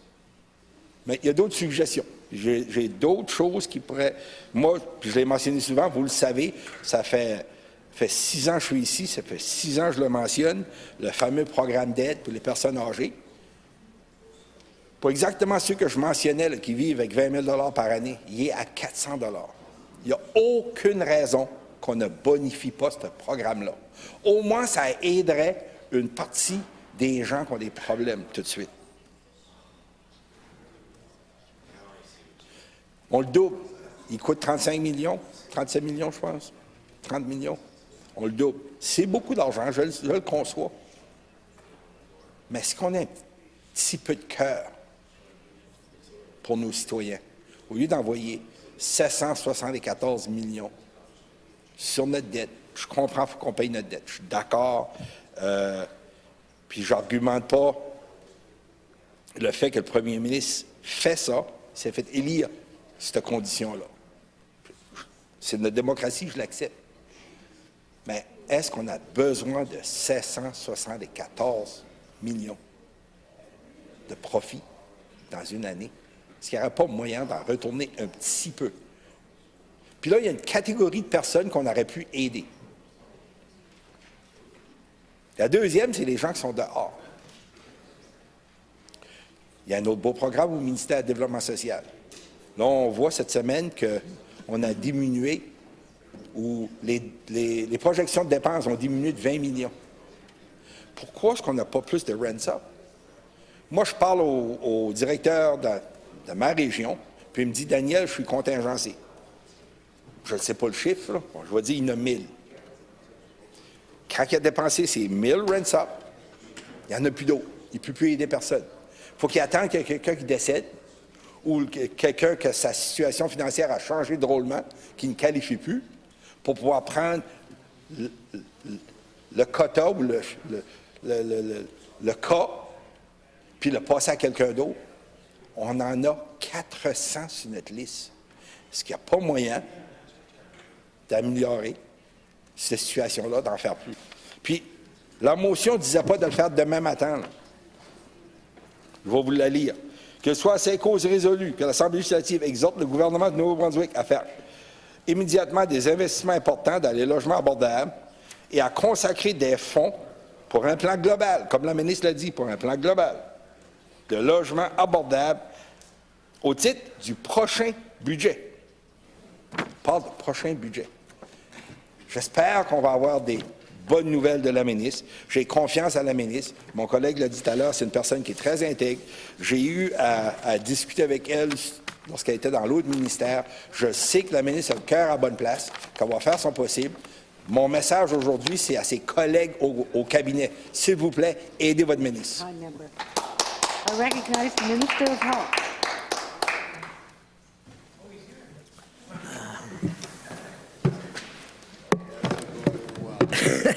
Yeah. Thank you very much, Mr. Speaker. Appreciate the opportunity to debate motion number 2 and answer some of the chirping on the other side of the House. Mr. Speaker, I do appreciate the fact the opposition brought this forward. And it's, I've been in opposition a couple of times, as some of my other colleagues and some of the members on the other side have been in government, and now they're in opposition again. And, it's unfortunate that when things are difficult, the opposition seems to take advantage of that. And I know we tried to be objective when we were there, but it seems that this particular opposition is taking advantage of difficult situations here in the province of New Brunswick. The housing crisis is something that has never been seen before here in the province of New Brunswick. And I know when some of them had the opportunity, when Brian Gallant was the premier and they were serving under his watch, housing to them just was almost non-existent. And some of the issues of homelessness that are prevalent here today, when they were there, didn't matter at all. Just wasn't an issue. And Mr. Speaker, we, again, looked at the issues of the day and we brought ideas forward. We brought some good ideas forward. But again, the opposition just seems to be taking advantage of difficult situations here in the province of New Brunswick. But that's okay. We'll continue to do our work. We'll continue to make the difficult decisions and, again, try to move forward to help the people of the province of New Brunswick as much as possible. And when it comes to housing challenges, Mr. Speaker, this government has shown that it is one of the priorities of the government time and time again, with the significant investments that we've gone above and beyond and made additional investments over time into the housing continuum. And it's also, I think, important to fully understand the continuum, because when folks talk about housing, it can mean so many different things.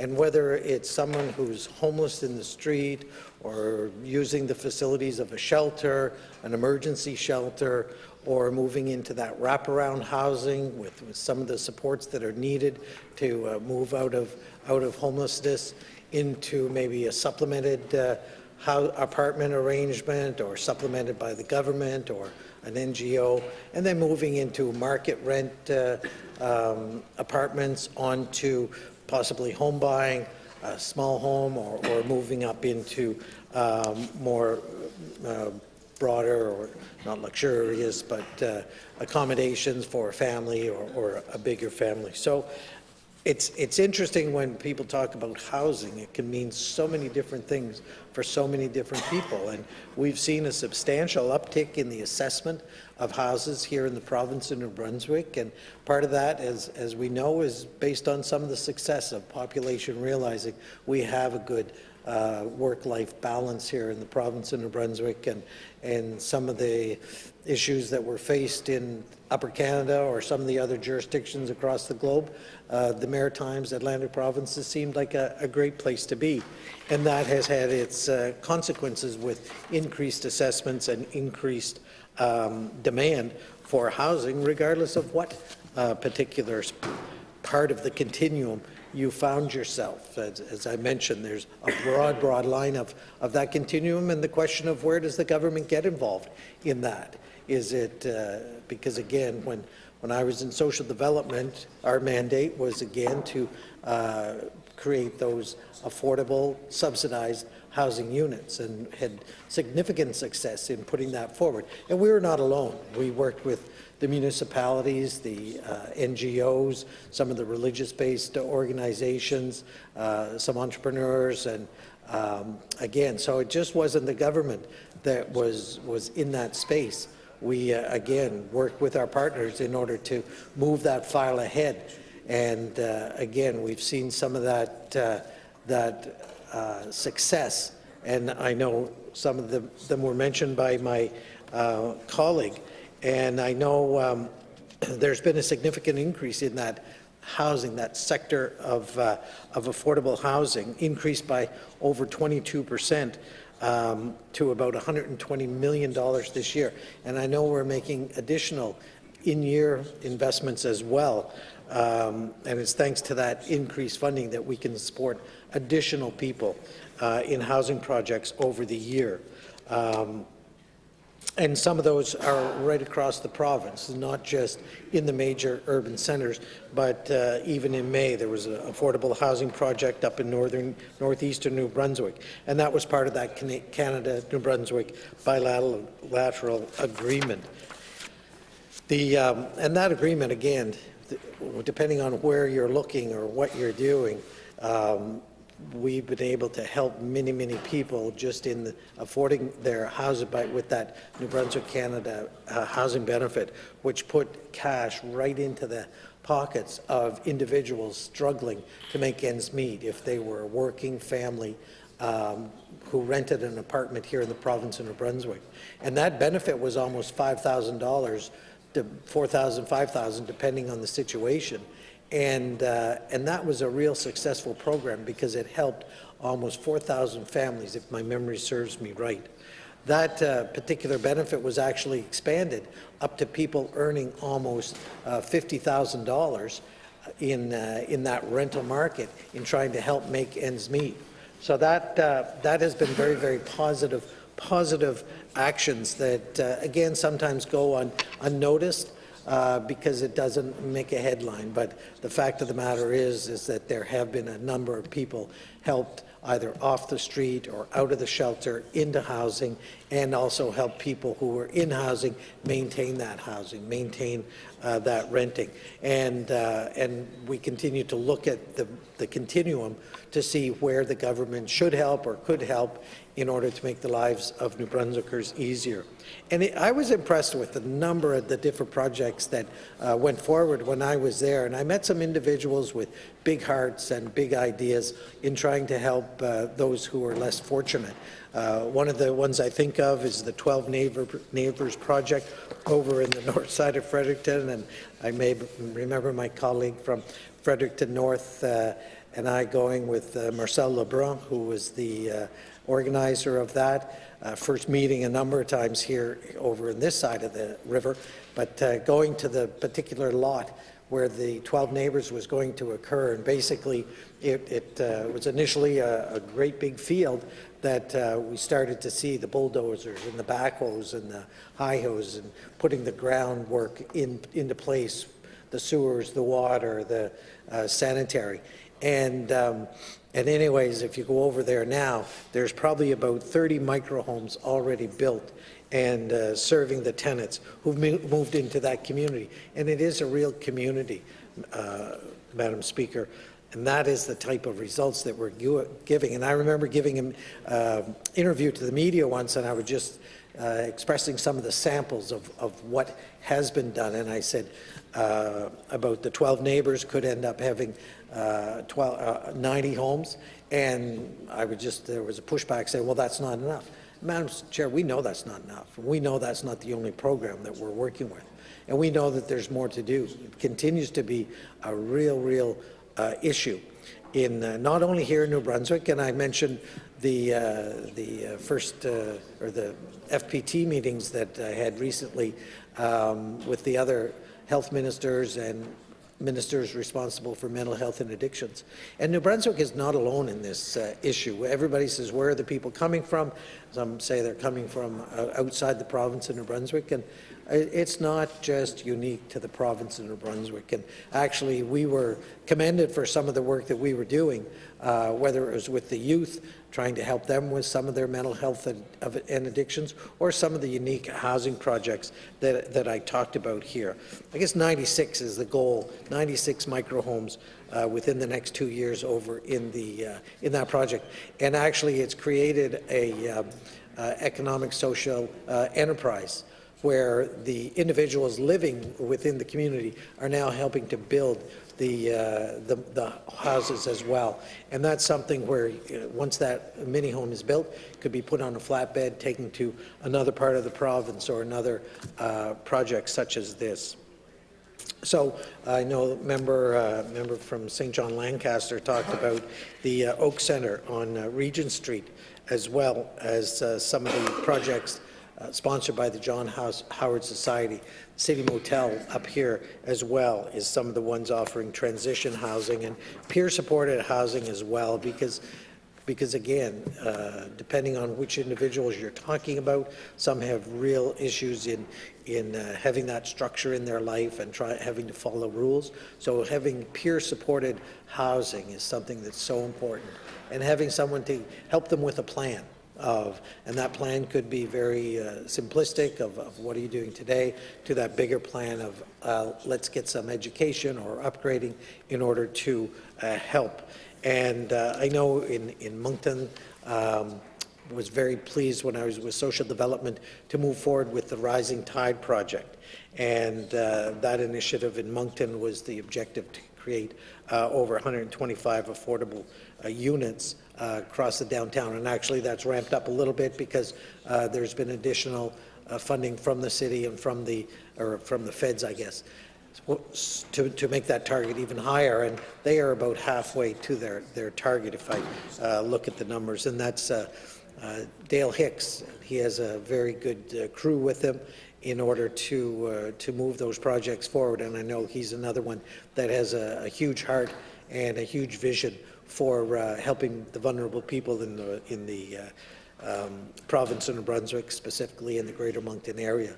And that's just a good news story.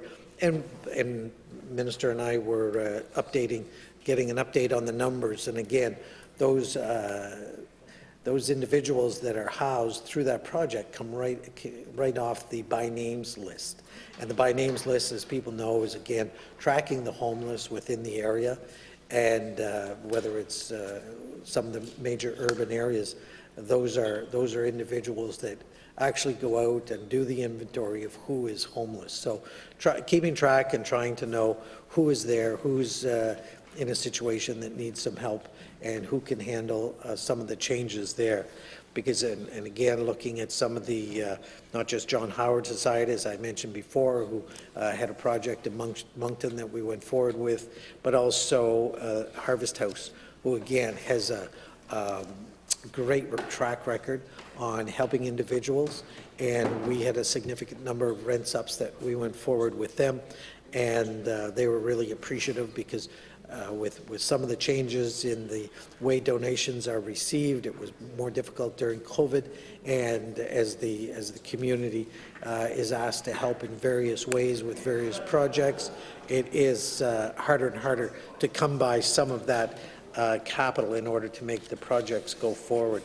But that again is just a certain segment of the area, and we work with nonprofit landlords and some of the private developers as well, who have a mix, some at market, some subsidized, and that is always a challenge, Madam Speaker, because again it is always, whether you've got good tenants, being a landlord is a difficult job, and I think some of the items put forward here today by the Minister from Fredericton North really find that balance. The balance in, again, making sure that the tenants are protected and making sure that the landlords have an opportunity to meet their costs, meet some of the increasing expenses that they're suffering as well, so that they'll be able to maintain their present stock, but also increase and build new stock. With some of the new taxes and the treatment by the assessment or the tax department, that's going to encourage development. And again, this is a supply management issue, and that's where the market has become tight because of the success that's occurred here in the province of New Brunswick, from either people coming home to retire, but also people starting a new life here, whether they're from outside the province or coming from within Canada back to New Brunswick to, again, have that great life-work balance that is here.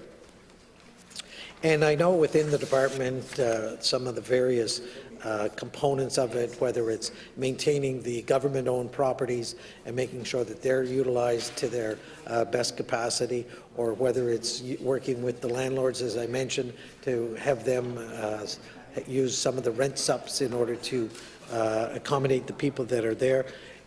It's increased year over year over year, and there's goals that have to be met. And I'm so sorry that I've gone over my 15 minutes. We're just getting going. But I recognize the member from Victoria-La Valley. Oh, excuse me, Fredericton South.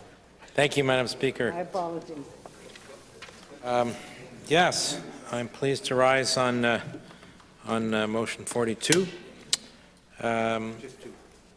Two. That's a hashtag 2. Hashtag 2. On the issue of needing more investments immediately in affordable housing, and to institute the rent cap or extend the rent cap. So I was listening carefully to the Minister of Housing, Madam Speaker, this morning, and she said we haven't experienced the kind of crisis in affordable housing that we are in now for decades. And she's absolutely right. And the governments of the day, the last time we experienced such a crisis in housing, created some tools.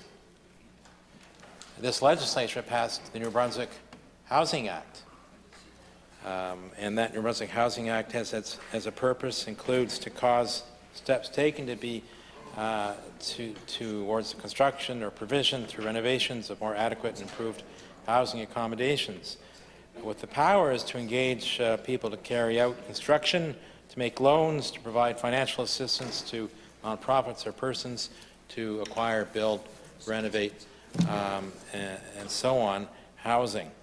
So that bill remains on the books, and it constituted to deliver this, to actually implement its purposes and utilize its powers in the New Brunswick Housing Corporation, which did tremendous work at the time when it had its own minister. And once again, we have a Minister of Housing after a long gap, which is good. But back then, the Minister of Housing was responsible with the New Brunswick Housing Corporation, which had considerable staff, passionate, committed staff, and a lot of housing development occurred then by community organizations like by the Kinsmen, or the Kins Club in Fredericton here. They're still going strong with the housing that was established back then, just by Odell Park. A great little community. Co-ops across this province, which are still going strong. I visited one in Woodstock. We've got one right here in Fredericton, not too far from my house, on Forest Hill, and around the province. A lot of what we would call non-market housing, Madam Speaker, was created through the combination of the powers imbued by the New Brunswick Housing Act and the delivery on those powers and to achieve the purpose and objectives by the New Brunswick Housing Corporation. So we have the tools. We have the tools, Madam Speaker, and to respond to the minister's comments, we just need to take those tools off the shelf. Take those tools off the shelf. Resuscitate the New Brunswick Housing Corporation and utilize the New Brunswick Housing Act to the full extent of its powers. Now, we now have a Minister of Housing who can lead that charge, who can be the spearhead of that movement that needs to be taken immediately. But to do so, those tools have to be taken off the shelf. We've got to see the New Brunswick Housing Corporation turned into something other than a paper tiger. It's got to be an actual Crown Corporation with actual staff under the Minister's leadership, the Minister of Housing's leadership, to be able to actually carry out the purposes and objects, or to meet the purposes and objects of the New Brunswick Housing Act and utilize the powers that it provides, the New Brunswick Housing Act. Now, it doesn't always have to mean building new buildings, Madam Speaker. There are a lot of empty buildings that are sitting there because of tax sales that didn't go through or what have you, empty. And I had a call. I was talking to a councillor at large from the city of St. John this morning, Brent Harris, and he was saying, remember, David, and he's also kind of a carpenter, he is a carpenter, a very good one, and he runs a tool library in St. John. He's done a lot of work on low-income housing, and he's saying, don't forget that there are a lot of buildings out there that can be renovated if they were acquired, and the support was there to renovate them to turn into affordable housing. But there's some hurdles to be gotten over. One is the Appropriations Act and kind of deal with these old dilapidated buildings that have been sitting there for years, empty. Taxes haven't been paid, and get those back going. Resuscitate those so they can become affordable housing once again, just like we need to resuscitate the New Brunswick Housing Corporation and the act that it was designed, the powers under the act that it was designed to deliver and utilize to achieve those very real objectives. It was a crisis in the 1970s and the early 80s in affordable housing, equal to today. That's why such significant action was taken legislatively by the Legislative Assembly of the day and by the government of the day to establish the New Brunswick Housing Corporation to deliver. So that's tools. We need to use them. with respect to the housing cap and the bill today that the minister introduced, the problem remains, Madam Speaker, and we did put a big effort into addressing this in the bill that we had proposed from this corner of the House, Madam Speaker, and that is to put the onus on the landlord, not on the tenants. So if you need to renovate a building and you argue that you need to have the tenants leave, then the onus should be on the landlords to make that case to the Residential Tenancies Board or Tribunal, not the other way around. Not for having the tenants have to go and make their case to the Residential Tenancies Board that they shouldn't be rent-evicted.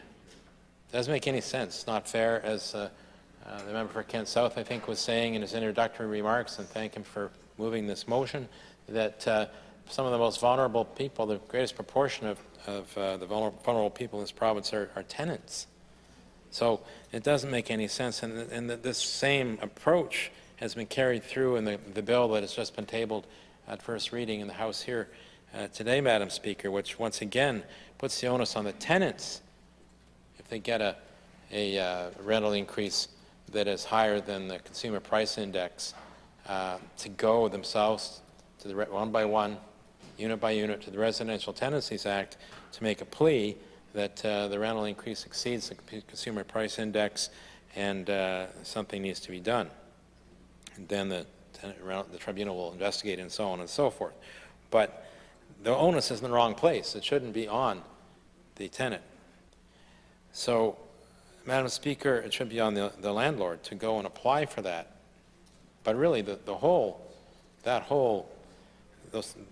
entirety of measures could be avoided. And, well, let me say one more thing about them. That they also are just a suggestion to landlords, in the sense that it's not a requirement that they not increase rents higher than the consumer price index, because why, Madam Speaker? That would be a cap. And for some ideological reason, the Premier and his cabinet do not want to continue the use of a rent cap for tenants. So it's a suggestion, not a cap. So we have a rent suggestion. I've never seen that kind of thing in legislation before. Well, we suggest this.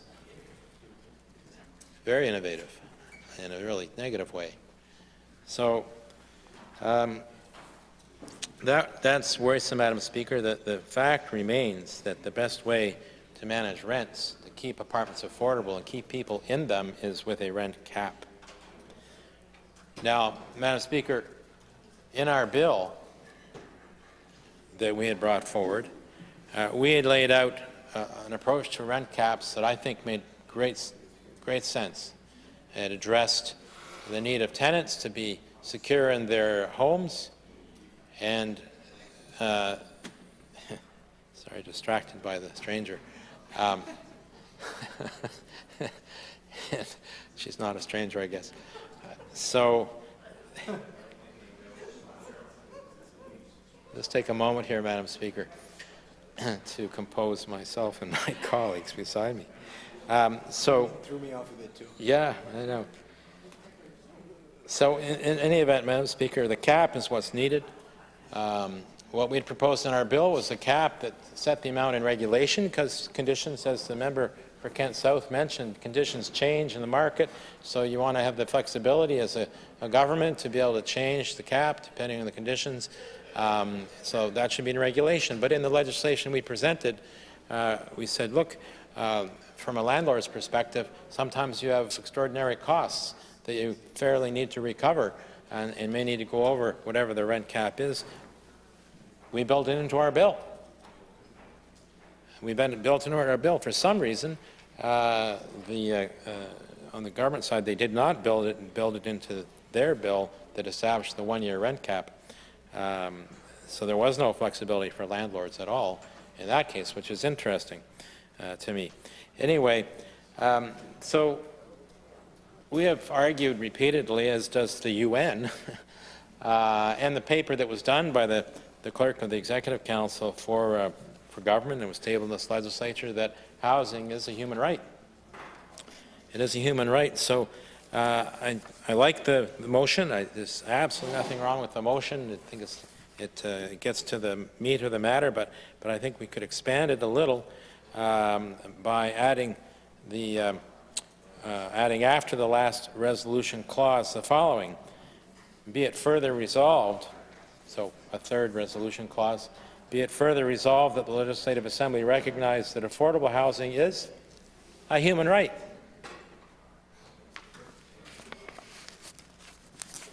So I will pass that on to a page, any page.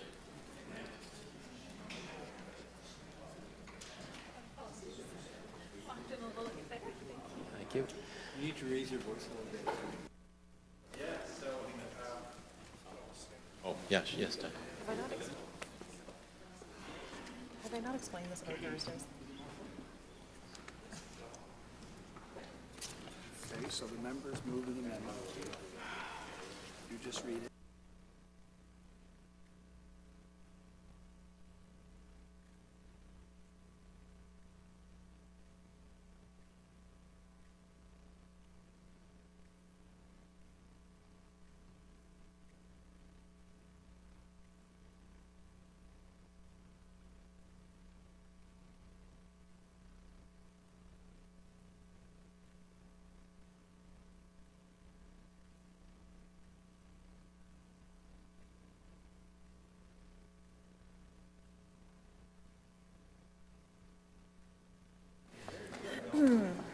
The member for Fredericton South has moved an amendment seconded by the member for Kent North that motion 2 be amended as follows, by adding after the last resolution clause the following: be it further resolved that the Legislative Assembly recognize that affordable housing is a human right. I recognize the member for Victoria-Lavallee. Thank you, Madam Speaker. Sorry. Bad habit. Thank you very much, Madam Speaker. I've been listening intently to the debate, and there were a few things that kind of stood out glaringly at me, and some of them were, I guess, said by the Minister of Health, and I have to comment on it, Madam Speaker. It's stronger than I am. It's just something that I have to speak on. The Minister of Health said, when we were on that side of the floor, my, were we ever so much more objective. I remember when they were on this side of the floor, Madam Speaker, because I was on that side of the floor. And I don't know what he calls objective or what his definition of objective is, but they were anything but. Madam Speaker, we are tame compared to what they were as opposition. So I can tell you that. And the minister went on to say, we have to find out or figure out where we could help and where we should help. Where he didn't go, Madam Speaker, which is very important, is we have to figure out where we must help, Madam Speaker. Where we must help. Not where we could or should, where we must. My colleague who opened the debate said there are people sleeping outdoors, in tents, in cars, in trailers, unheated trailers. That's where we must help. People should not be sleeping outdoors. I can give you a personal anecdote, Madam Speaker. In my hometown, I never, ever saw a homeless person before. I've heard of people sleeping on couches, but I'm out for my walk with my wife early in the morning, and we pass this house where there's been a car parked there for several months. And my wife said, "Did you see that?" I said, "What?" She said, "There's somebody sleeping in that car." And it was starting to get cold. This has only been a few weeks, Madam Speaker.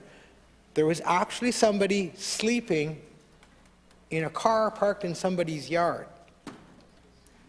That's where we must help. And some of these measures being put forward are laudable, and, you know, they're going to, down the road somewhere, help. Yes, we need to encourage people to build apartment blocks and give them some incentive to do so, and I understand that, and I think that's a good idea, but that doesn't solve the problem of somebody sleeping in a car today, or in a tent today, or in a cardboard box. We hear of somebody in Moncton that was found dead out in the woods outside of Moncton in a tent. This does not address that. What addresses that is affordable housing. My colleague spoke earlier about the cost of building apartments, $300 per square foot, and he used the example of a 1,000 square foot apartment. And I would say that, to me, Madam Speaker, would be a luxury apartment. But where he was off was in his actual thoughts on what it would cost. Because I did the math on a smaller apartment, because I think, you know, something modest would be maybe a 600 square foot apartment, and that would be something that somebody could live in with a little bit of dignity.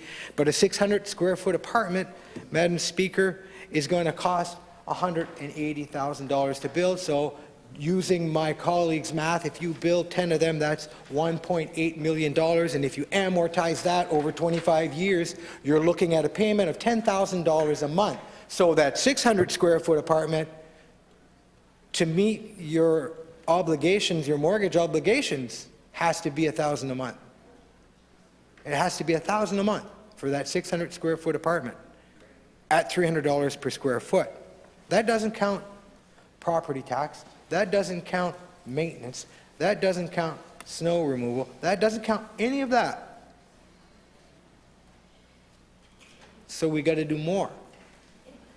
Now,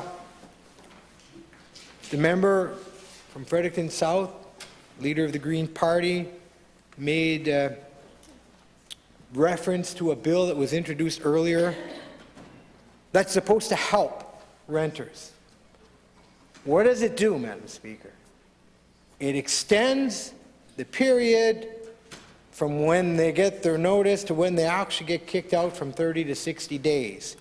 And then it gives the Rentals Tribunal the authority to take an unreasonable rent increase and spread it out over several years.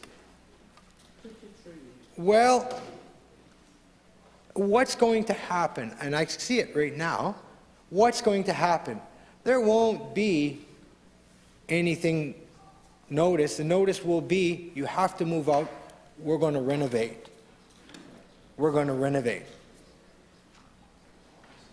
So is what was proposed earlier just window dressing, Madam Speaker? Is it just window dressing so that they can say we're not going to do a rent cap? We're doing something else to help them. We're doing something else. We're going to give them 60 days to get out instead of 30. You know, they have to appear before the tribunal. We're going to give them 60 days. Well, that's all it's going to do. It's not enough. We had a colleague earlier talk about how we have a government or a premier with money coming out of his ears. There's so much of a big surplus. Yet we don't see any marked increase in rent supplements. You know, rent supplements were something that earlier and I'll even go back and I'll say when I was first elected, rent supplements were something for somebody that was basically on social assistance, because if you were over that social assistance threshold, you could probably find an apartment. Would it be a very nice apartment? Not necessarily, but you could find a place to live over that level. But now, what we're seeing is people with incomes in $30,000, $40,000 range, you know, and below, not able to pay rent because the rents have gone up astronomically. The minister earlier, Minister of Health earlier, liked to say, well, when they were in government, they, you know. Well, when we were in government, there was no housing crisis, Madam Speaker. There's a housing crisis now. It wasn't a housing crisis So they can chirp all they want, Madam Speaker, and they can live in the past all they want.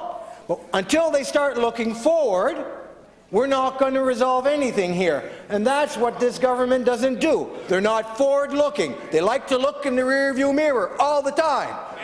Nobody did anything before us. It's us. We're the gods. We're the ones riding on the white horse with our hat, and we're going to save the world. But they're not doing it, Madam Speaker. They're not doing it. And the more they chirp, the more angry I get. They can speak all they want about the past, Madam Speaker. It's what are they going to do? We're going to give you 60 days to get out. That's not enough. That's not enough. Let's take some money and let's help those people that my colleague spoke about, the senior citizens who have to leave their apartment and maybe end up homeless because one of them dies. One of them dies, and all of a sudden their income's cut in half. They were living okay, they were surviving on 2 seniors' incomes. But all of a sudden it's cut in half. What are we doing to help them? Well, we can't get them a rent up because they're above that income level.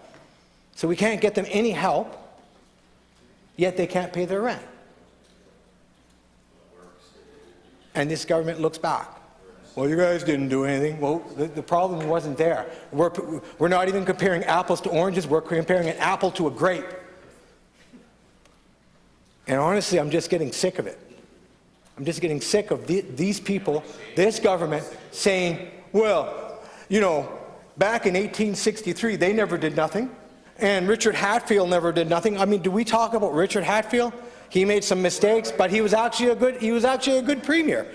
But we can go back as far as we want, Madam Speaker. But until we look ahead and start looking for solutions that are going to help today and going forward, we're not going to solve this, Madam Speaker.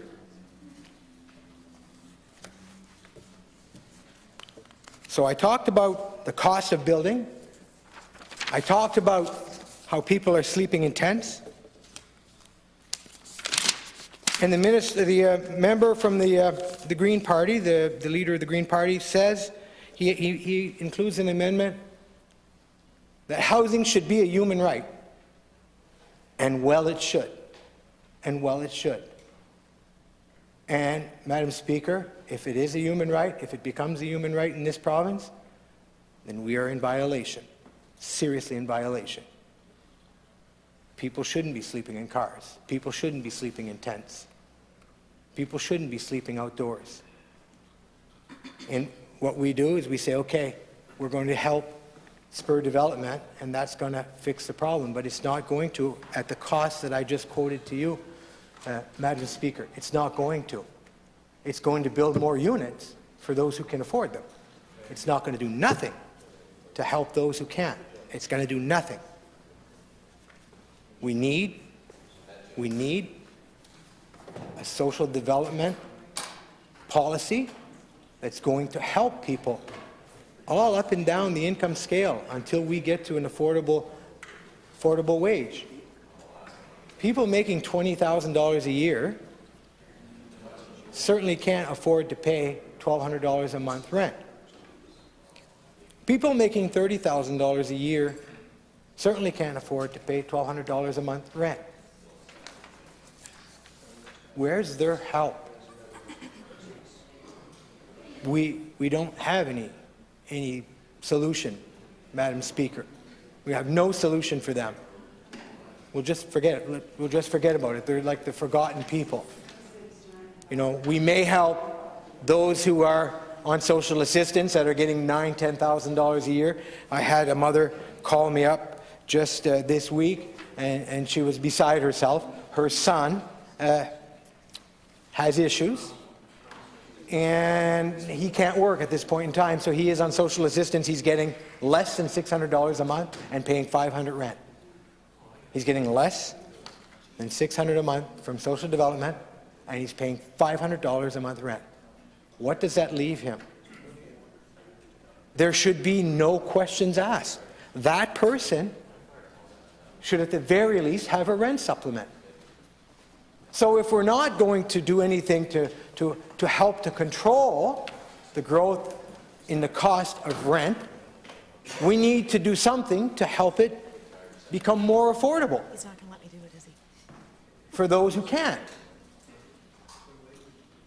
And we say, we're going to give tax breaks to people to develop more apartments, and that doesn't work, as I said, Madam Speaker, because it only helps to add to the upper stock. It doesn't help to add to the affordable housing. We see developments like this, mini home, or the tiny home development that the minister alluded to, Madam Speaker, but the rents there are comparable to any other rent. It's a rent freeze or a rent cap, Madam Speaker, is one of the tools, as one of my colleagues said. Now, do we have to cap the rent at 1% or 2% or 3%? Well, that's something that has to be looked at, Madam Speaker, and this government doesn't look at it. You look at it and say, what's fair to the owner, to the property owner, and what's fair to the renter? Let's find that middle ground, and then let's cap the rent at what would be considered an affordable rent increase. Is that 10%? Is that 8%? Is that 3.8%? I mean, do we say we're going to cap it to the cost of inflation? I don't think that that's necessarily what's being asked. All we're being asked, Madam Speaker, is so that people are not getting hit with an unreasonable rent increase of between 30 and 50%.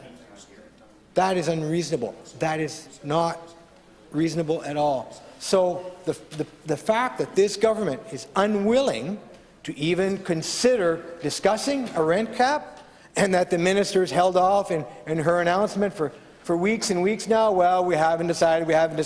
I would say it's been decided a long time ago that the rent cap was going to be gone, and if they would have just come out and said it, then maybe we could have advocated for something different, but they wait, and they knew that this motion was coming up, and so let's make the announcement so that we can scuttle their motion. And I can tell you, Madam Speaker, I don't appreciate it, and the homeless people in New Brunswick don't either. Thank you. I'd like to ask the Minister for Finance and Treasury Board.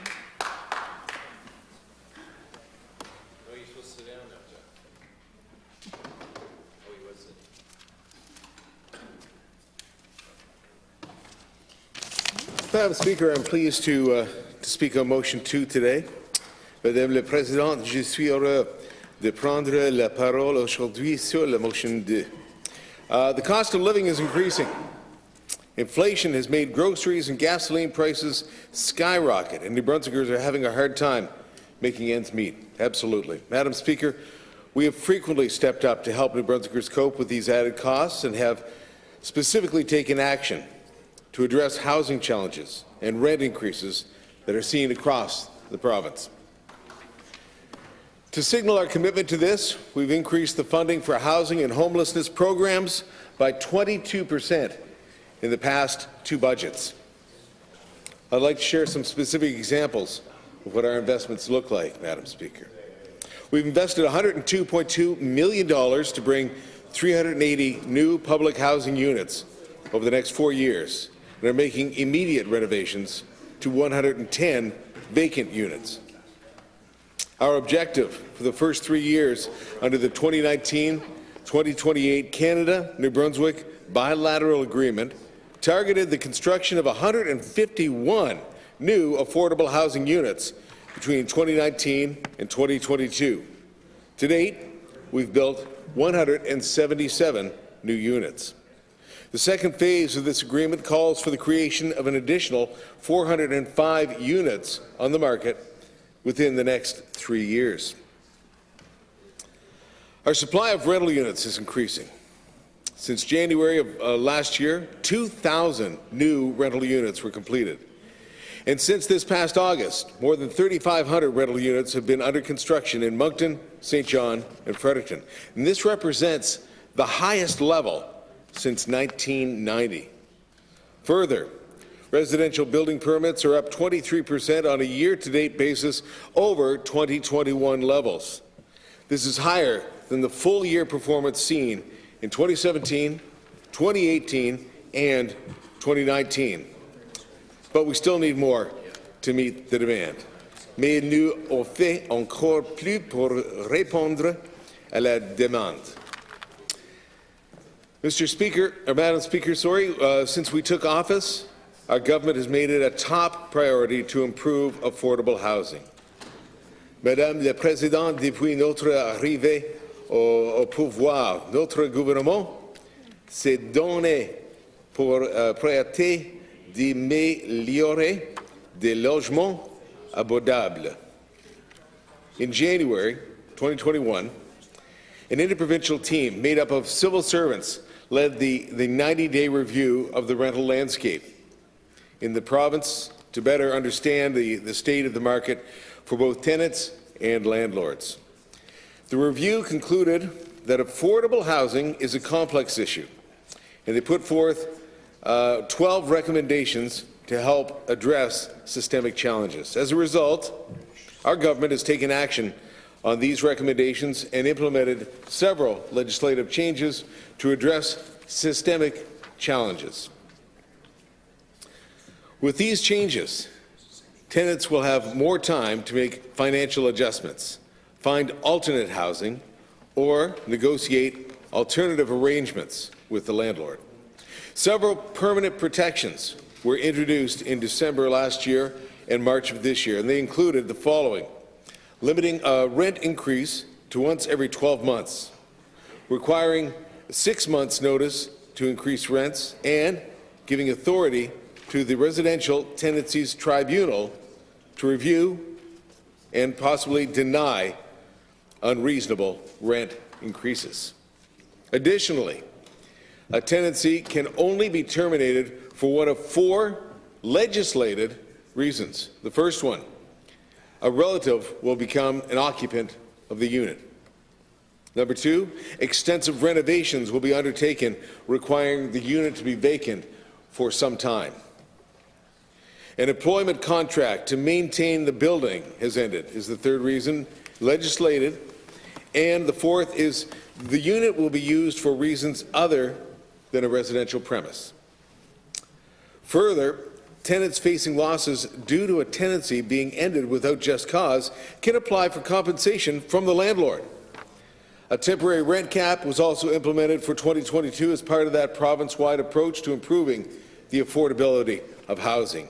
But earlier today, as you are all aware, amendments to the Residential Tenancies Act were introduced to help tenants adjust to new market conditions in 2023 and to give them more time to seek help from the Residential Tenancies Tribunal.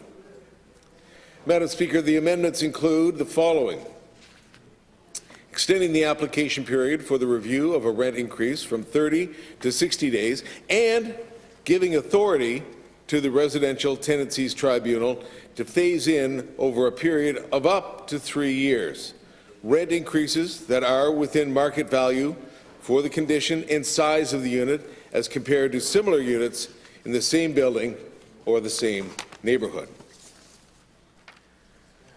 Renters have voiced their concerns, and we have listened.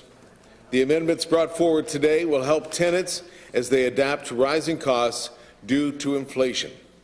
Madam Speaker, our government has identified additional measures to address the challenges that we see in the housing market.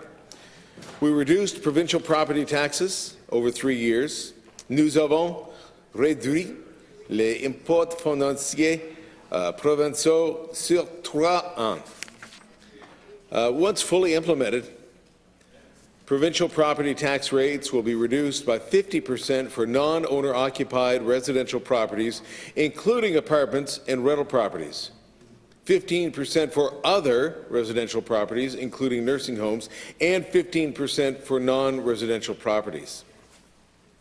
To further help manage recent property tax increases due to rising assessments, we have introduced a property tax relief program for non-residential properties and apartment buildings with 4 units or more, with annual assessment increases greater than 10%. That's for this year and next year. This will reduce provincial property tax revenue by an estimated $112 million in 24-25 once mature. Benefits approximately 44,500 residential rental properties, Madam Speaker. To ensure tenants benefit from these property tax measures, our government implemented a temporary rent cap for this year at 3.8%, the annual increase in the New Brunswick Consumer Price Index that was for 2021. We've introduced proposed amendments to the Assessment Act to phase in assessment values on newly constructed apartment buildings with 2 or more units and existing buildings being refurbished to add more rental units. The assessments for these buildings will be set at 33% of their actual value for the first year. For the second year, it would be 66% of their value, and the third year, it would go to 100% of the value. And just this fall, as you would know, Madam Speaker, we've appointed a new minister responsible for housing. Et cet automne, comme vous le savez, Madame la Présidente, nous avons nommé un nouveau ministre responsable du logement.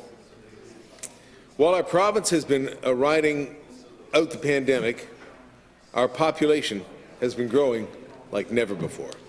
Alors que notre province surmonte la pandémie, notre population a augmenté comme jamais auparavant. New Brunswick's growth rate is amongst the highest in Canada. Official estimates show that our population increased by 9,200 people between April and July, our highest growth since Confederation. Stats Canada modelling indicates that our population is already approaching 820,000 people, and very recently we welcomed the most immigrants in a single quarter in our history. Population growth is an important signal of healthy economic growth, but there's no doubt that the housing market here has been impacted. Absolutely, Madam Speaker. New Brunswick, like all jurisdictions across the country, is facing unprecedented pressures on our available supply for housing. In fact, all areas of the province are feeling the effects on the housing situation. But as you can see, we are taking action to alleviate this pressure. En fait, toutes les régions de la province ressentent les effets de la situation de logement, mais nous prenons des mesures pour atténuer ces pressions. In addition to these measures I've outlined, we have implemented several others to help New Brunswickers who are struggling to make ends meet. In September, we launched the Enhanced Energy Savings Program to provide eligible New Brunswickers with a free mini-split heat pump and upgraded insulation. It was a $30 million investment. To expand on that, as we know, the need is there. Just yesterday, we announced an additional investment of $40 million to help homeowners and renters make their homes more efficient, energy efficient, and to manage their energy bills. Of the $40 million investment announced yesterday, $20 million will go towards the Enhanced Energy Savings Program, while the other $20 million will help homeowners transition away from heating with oil furnaces this year, this fiscal. On average, heating oil has increased significantly since this time last year, and further increases are expected in 2023 due to federally regulated carbon pricing and clean fuel regulations. Providing access to a program that is similar to the one offered to those heating with electricity will help offset these rising costs. In addition to this recent investment, I'll highlight a few more. On April 1st, the minimum wage increased by $1 an hour. As of October 1st, it'll increase again. Shall I go faster? These benefits will absolutely impact a lot of New Brunswickers, some 26,000. I recognize the member for Kent South. Thank you, Madam Speaker. Well, there we have it. I certainly listened intently to the minister and her response. Unfortunately, it was a prepared speech which didn't really talk about what I brought forward and the concerns that I had. I would have hoped to listen to that more than a prepared speech that lists all of the, basically a cheerleading speech about all what they claim they're doing. So it's quite unfortunate that they don't want to go ahead with the rent cap. So my understanding is this motion is likely not to pass. I really feel that the rent cap is the crux of the issue, because as much as this government touts the fact that they're doing something, and it's not to say that they're not, but honestly, it's simply not enough. It's just not enough. The average tenant in New Brunswick is not feeling relief as they need to feel. A little bit here, pocket full of change here, pocket full of change there is not enough. And that's what I feel that this government is doing. It's throwing a bit of change on that side, a little bit of change on that side. And the proof is basically, and we had the Minister of Finance just talk right now, and this is the Minister of Finance that's coming out with these record surpluses. I mean, we're looking at $1 billion. We're probably going to see $1 billion surplus. We're going to be very close from this spring. That's my prediction. It's going to be close to $1 billion surplus. Close to, previous to that, to $500 million surpluses in pandemic times, and they're saying that they're helping New Brunswickers. I don't know, but in my mind, they're not helping enough, because New Brunswickers are feeling the pinch, and they really are. And as much as I don't want to condemn the actions that they're doing, because these are not bad actions, they're just insufficient.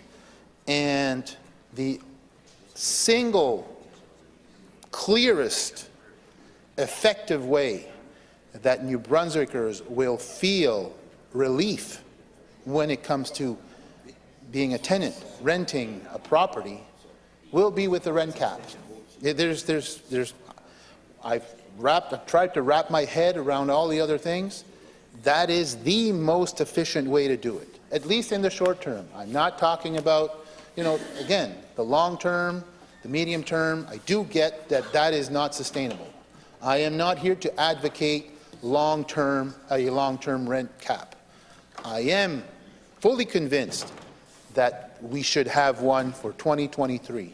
And that is why, for us, it is important that we advocate for that, and we will continue to advocate for a rent cap for tenants of New Brunswick in 2023. And we will continue to do so, and we will not necessarily condemn the fact that this government is saying that they want to do more. And I'm thinking that the minister will come out with some other actions, maybe some more bills or other things, which again is not bad, but it's not great and it's not enough. So, okay, donc, and all of that to say, Madam Speaker, that this is, I would have really liked to have heard the minister talking about the concerns that I brought forward.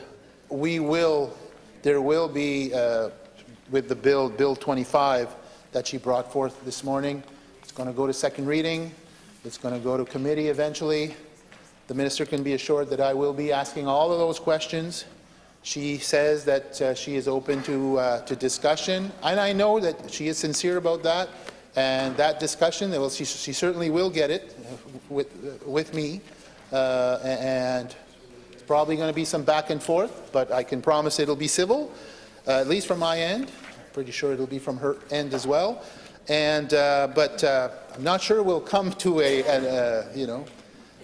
an agreement, but at least we'll have a wholesome discussion on it. I was hoping that this motion could have moved the needle a bit more. because I can say with conviction that the New Brunswickers that I've been speaking to, the average New Brunswickers, and I'm talking about the middle class to the lower middle class, and also the people that are struggling more, the working poor, they are the most affected by inflation. They are the most affected. They are the ones that usually rent places. They're tenants, many of them, if not most of them, and they are very much impacted by the increase in the rent prices. So this does very little. It's not enough. It's too little. I can basically say, and I say this, I think honestly, I don't think New Brunswickers, at least most of them, are not going to be very much impressed with what the government is bringing forth right now. I think they will be very, very disappointed with the non-action from this government regarding the rent cap. It's unfortunate, they will notice, they will remember, and it is what it is. I'll feel comfortable saying that at least I've tried. I've pushed for a rent cap because even though I understand the principle of economics that it's only a, let's call it a last minute, a last resort type of measure, and I recognize that. I'm not saying that this is good, we should have it all the time, but I am saying that in these current market conditions, it is needed. So all of that to say that obviously we will be supporting this motion that I brought forward. We will also be supporting the amendment brought forth by the leader, the member for Fredericton South, saying that affordable housing is a human right, because it is. We certainly recognize that. So we will support that amendment. Not sure the government will, but we certainly will. All of that to say, Madam Speaker, that we feel that this is important. Unfortunately, it's sad to see that this government has just reverted to talking points, general talking points that are all about what this government has been doing to help. And it's just a little bit, like I said, pocket of change over here, pocket of change over there. And even though they might talk about it with great fanfare, the fact of the matter is that they remain with probably close to $1 billion surplus for this current fiscal year. So they could do more, they can do more, and the rent cap situation wouldn't have much of a budgetary impact on this government's books. Now, I say this, and it's not to say that I don't want the owners of these buildings, I don't want to stifle development. I know that this government will say that will do that, a rent cap will do it. I get that, but sometimes, desperate times call for desperate measures, and these are desperate times. We have not seen these levels of inflation since the early 80s. So since I've been an adult, I've never seen this type of inflation. So we have to do something, and we have to do more than just a little bit of tweak and a little bit of that and a little. No, we have to, we have to tackle the bull by the horns. So that's what I'm asking. I'm asking for the whole House to support this motion, and in the end, to help New Brunswickers get some really much needed relief. Thank you, Madam Speaker.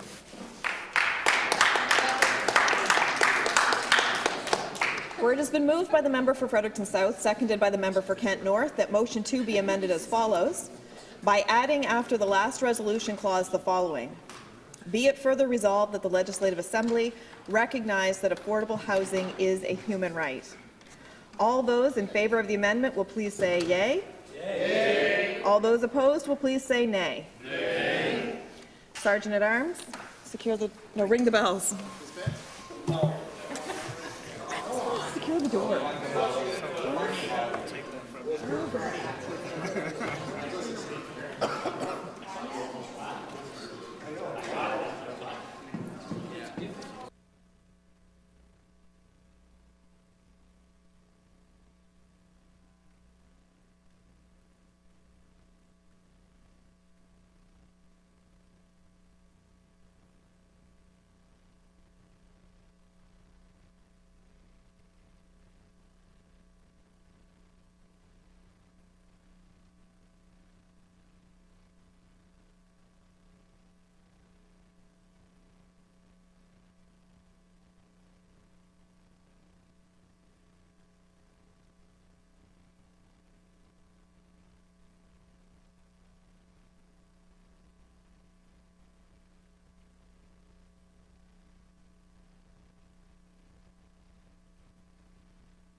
Sergeant at Arms, secure the doors.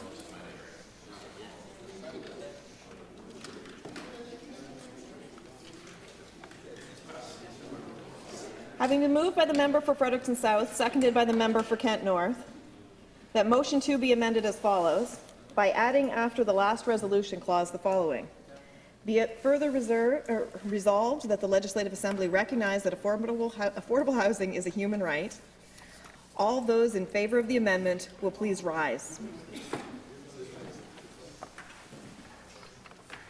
Mr. Elsinore, Campbellton, Dalhousie, Mr. Gauvin, Mr. McKee, Madame Thériault, Mr. Chasson, Victoria Lavallee, Mr. Kuhn, Mr. Guitard, Mr. Bourque, Mr. Mallet, Madame Landry, Mr. Elsinore, Kent Nord, Mr. Landry,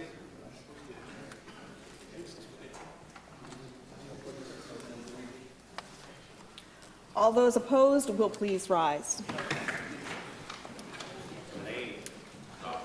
Mr. Holder, Mr. Savoy, St. John East, Mr. Higgs, Mr. Steves, Ms. Shepherd, Mr. Fitch, Mr. Holland, Mr. Savoy, Bay de Melchie-Neguac, Ms. Green, Ms. Dunn, Mr. Crossman, Ms. Johnson, Ms. Yellen, Mr. Hogan, Mr. Austin, Mr. Carr, Mr. Turner, Ms. Wilson, Moncton Southwest, Ms. Wilson, Ormoc, Lincoln, Ferguson, Mr. Collins, Mr. Wetmore, Mr. Ames, Mr. Dawson, Ms. Baucus, Ms. Conroy.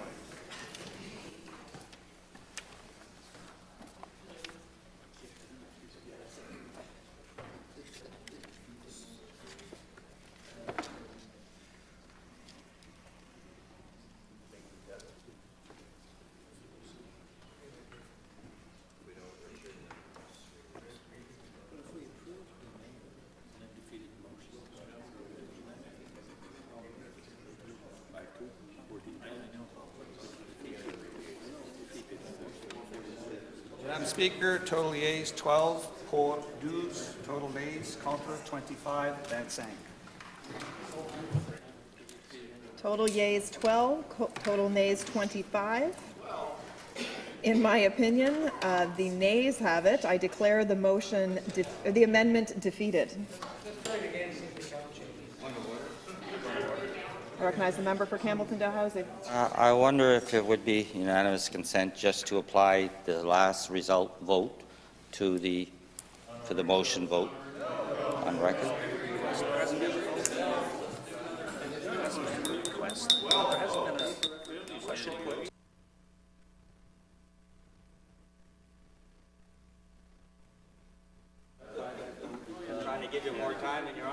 Where there's not been a question put to the House, we will carry on. Members, the amendment proposed by the member for Fredericton South is identical to the resolution clause of the Notice of Motion 16, currently on the order paper and by said member. As the House has now made a decision on the proposed amendment, Notice of Motion 16 will be deemed withdrawn and removed from the order and notice paper. On Motion 2, moved by the member for Kent South, seconded by the member for Shediac Bay Dieppe. Whereas the province has reached a crisis situation with respect to the lack of affordable housing in many areas of the province, whereas the crisis has deepened because rents in many existing housing units have increased dramatically beyond affordability for many tenants, whereas the temporary rent cap is set to expire, whereas there is not enough subsidized housing to meet the demand and many units that should be housing low-income tenants are awaiting repairs which the government has not undertaken, whereas the cold weather is upon us and there are people who have been sleeping in cars and tents and unheated trailers as they have no place to live, whereas although the government made an announcement in support of affordable housing, it was inadequate to address the need and failed to provide a framework for partnerships with not-for-profits, municipalities, and cooperatives. Be it therefore resolved that the Legislative Assembly urge the Government of New Brunswick to immediately make a significant investment in affordable housing and to fund a comprehensive affordable housing plan in the upcoming budget. Be it further resolved that the Legislative Assembly urge the Government to extend the rent cap. All those in favour of the motion will please say yea. Yea. All those opposed will please say nay. Nay. Sergeant at Arms, ring the bells.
got to lock the doors. Yeah.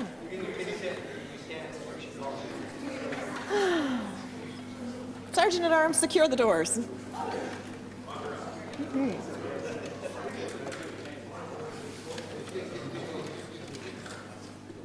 All those in favor of the motion will please rise. Mr. Elsinore, Hamilton Dalhouse, Mr. Gauvin, Mr. McKee, Mr. Legacy, Madame Thériault, Mr. Chasson, Tracadie Silent, Mr. Chasson, Victoria Lavallee, Mr. Kuhn, Mr. Guital, Mr. Bourque, Mr. Mallet, Mr. Alcino Ketno, Madame Landry, Mr. Alcino Ketno, Mr. Landry,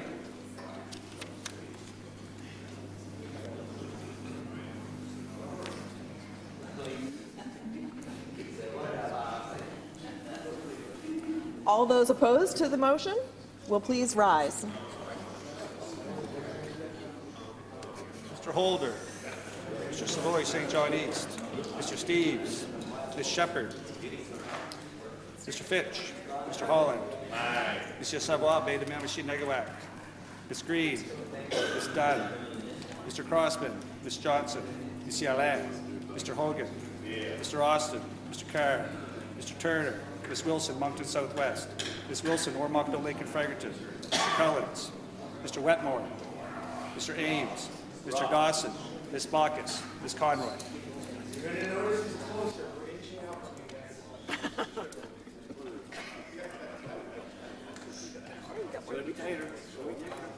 Nail biter. I always forget.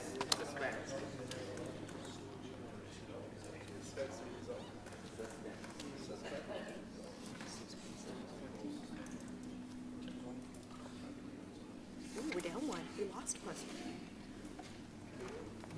Madam Speaker, total yeas pour 14, 14, total nays contre 24, 24. Total yeas 14, total nays 24. In my opinion, the nays have it, and I declare the motion defeated.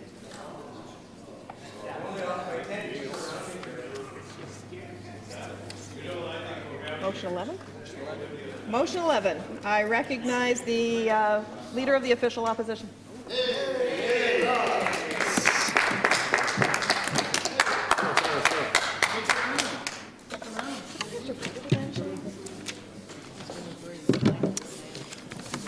All right, Madam Speaker.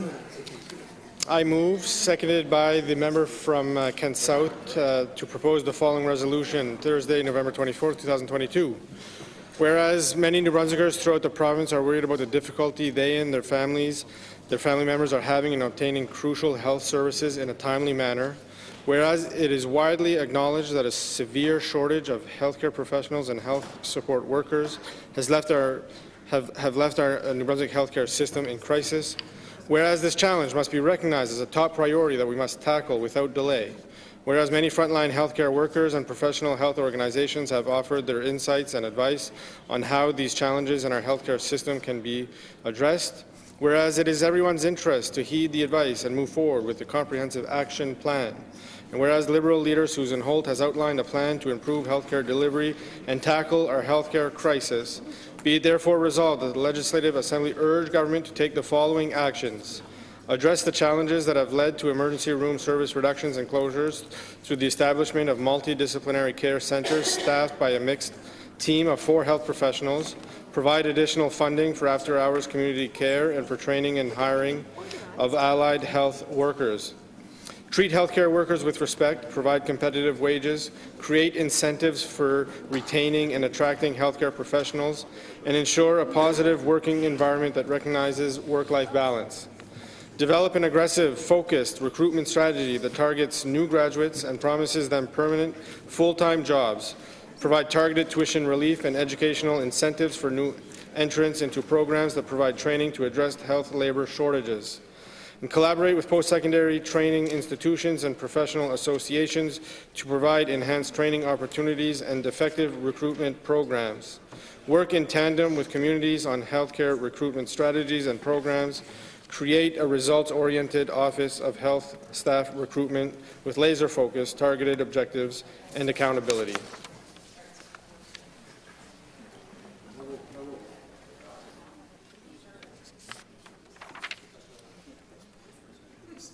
Where it has been moved by the Leader of the Official Opposition and seconded by the Member for Kent South to propose the following resolution.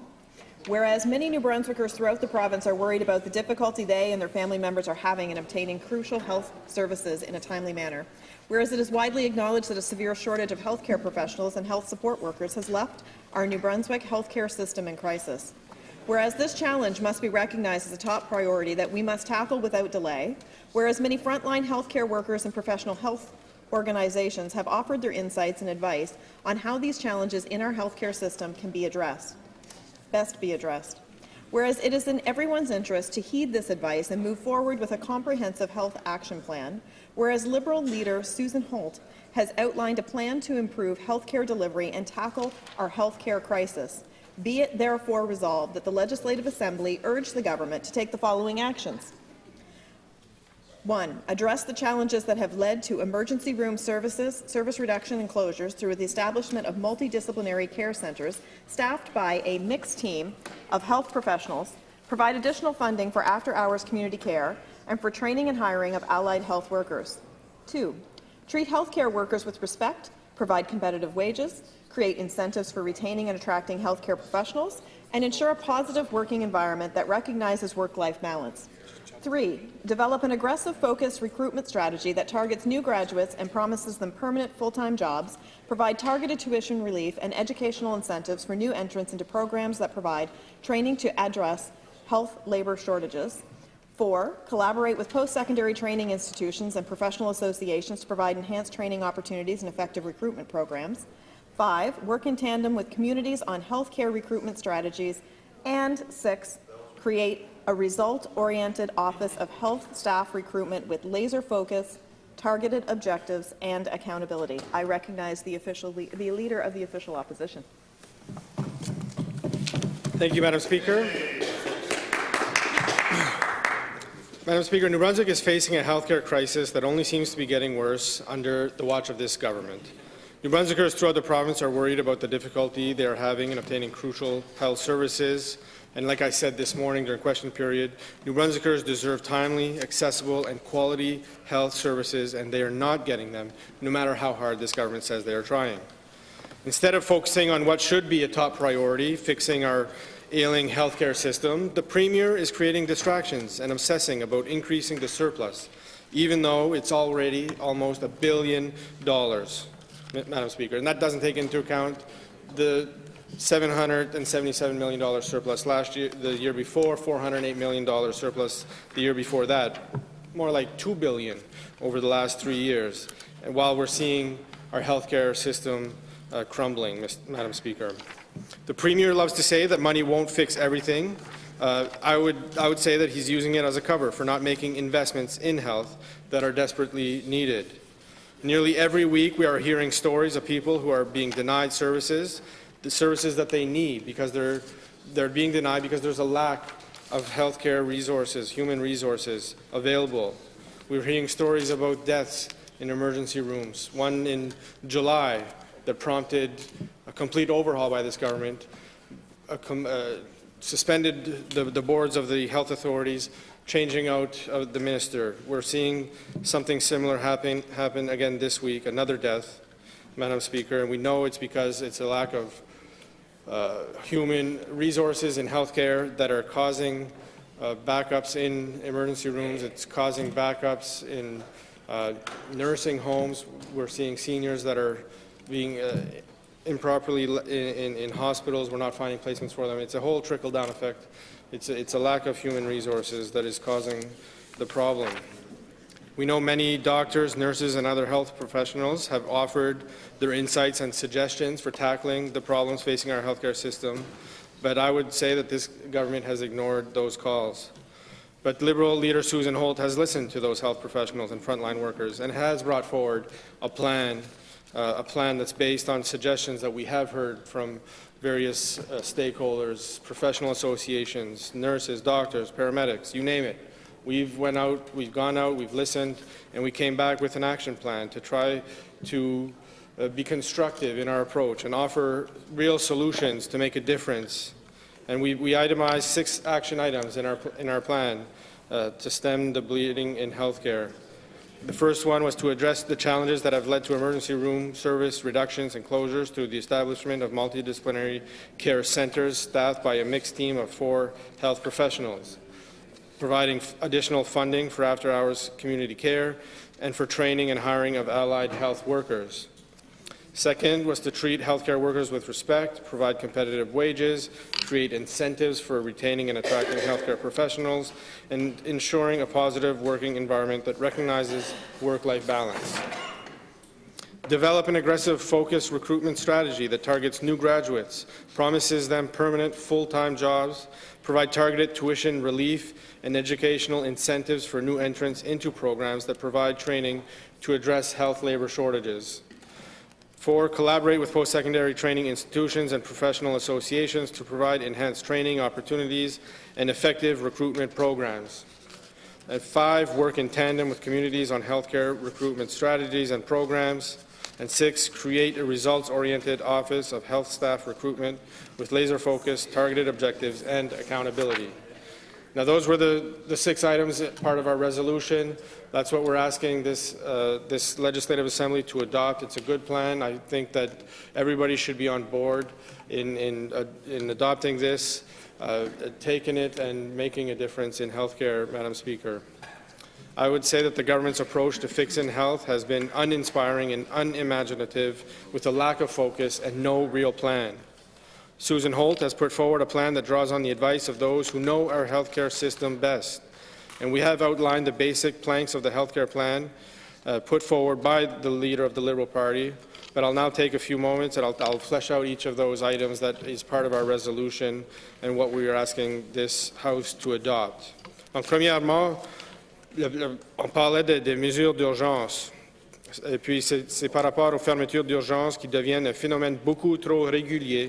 Et celles qui sont ouvertes ont souvent des temps d'attente croissants et des problèmes de transfert de patients des ambulances à l'hôpital, etc. Le problème des services d'urgence doit être abordé. Il faut au minimum une solution ponctuelle pour rassurer les Néo-Brunswickois et Néo-Brunswickoises effrayés que lorsqu'ils se trouvent en situation de santé critique, ils seront soutenus et soignés malgré les défis auxquels le système est confronté. Avec un si grand nombre de Néo-Brunswickois et Néo-Brunswickoises incapables d'accéder à des soins en temps opportun parce qu'ils attendent une fourniture de soins primaires ou qu'ils ont du mal à obtenir rapidement un rendez-vous chez un médecin, les salles d'urgence sont devenues la solution de secours pour un trop grand nombre de personnes, et ce qui crée des temps d'attente déraisonnables et une pression sur le personnel. Les professionnels de la santé s'accordent à dire que la mise en place rapide de centres de soins pluridisciplinaires pourrait soulager une partie de la pression exercée sur les salles d'urgence. Et c'est important que ces centres soient dotés d'une équipe mixte de professionnels de la santé et qu'ils soient accessibles à la fois pendant la journée et après les heures de travail. Cette initiative pourrait être lancée sous forme de projet pilote afin d'en accélérer la mise en œuvre. Pour avoir le plus d'impact possible, les zones où les besoins en services de santé sont les plus importants et où la liste d'attente pour un prestataire de soins primaires est la plus longue devrait être ciblée lors de la création des centres de soins multidisciplinaires. C'est recommandé de s'orienter vers le modèle multidisciplinaire pour renforcer les soins de santé communautaires à long terme, de sorte que les investissements réalisés aujourd'hui continueront à porter leurs fruits à l'avenir. Parmi les autres initiatives qui pourraient améliorer sensiblement la situation dans les salles d'urgence, citant la révision du modèle de financement des salles d'urgence vieux de 10 ans, l'augmentation du financement pour soutenir les soins communautaires après les heures de travail, ainsi que la formation et l'embauche de personnel paramédical afin d'accroître la capacité des médecins. Le deuxième point, c'était la rétention fondée sur le respect. Nous devons cesser de demander aux professionnels de la santé d'augmenter leur charge de travail par pure bonté d'âme. Ils ont été sollicités et mis à rude épreuve comme jamais auparavant au cours des dernières années de pandémie. Les professionnels de la santé disent qu'ils ne se sentent pas respectés par la direction, que leur vie familiale et leurs besoins personnels ne sont pas pris en compte et qu'on leur demande continuellement de sacrifier des vacances, d'ajouter des corps de travail, de travailler plus longtemps et d'en faire plus. Investir dans les professionnels de la santé du Nouveau-Brunswick favorisera leur maintien en poste et le gouvernement a la capacité financière de le faire, comme il l'a démontré avec des excédents consécutifs et la disponibilité de fonds fédéraux destinés aux soins de santé. Des inquiétudes ont été soulevées quant à la demande de redéploiement de certains professionnels de la santé dans d'autres hôpitaux sans recevoir de compensation supplémentaire. Cela démontre un certain manque de respect envers les employés à qui l'on demande de faire des sacrifices personnels en raison d'un manque de ressources humaines.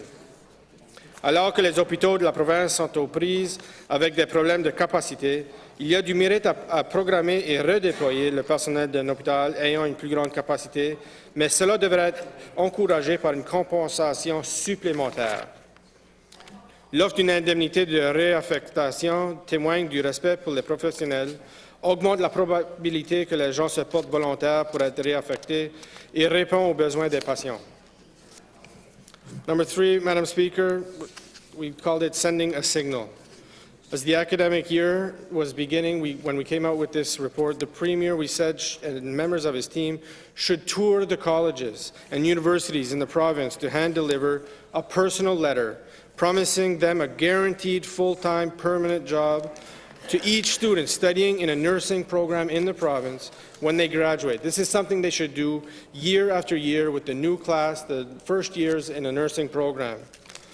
This same commitment should be made to everyone studying to be a paramedic, a doctor, personal support worker, or any other healthcare professional in which we are currently experiencing or projecting a shortage. This is something that would be very easy to implement, guaranteeing a full-time job to all those studying in the healthcare sector in the province.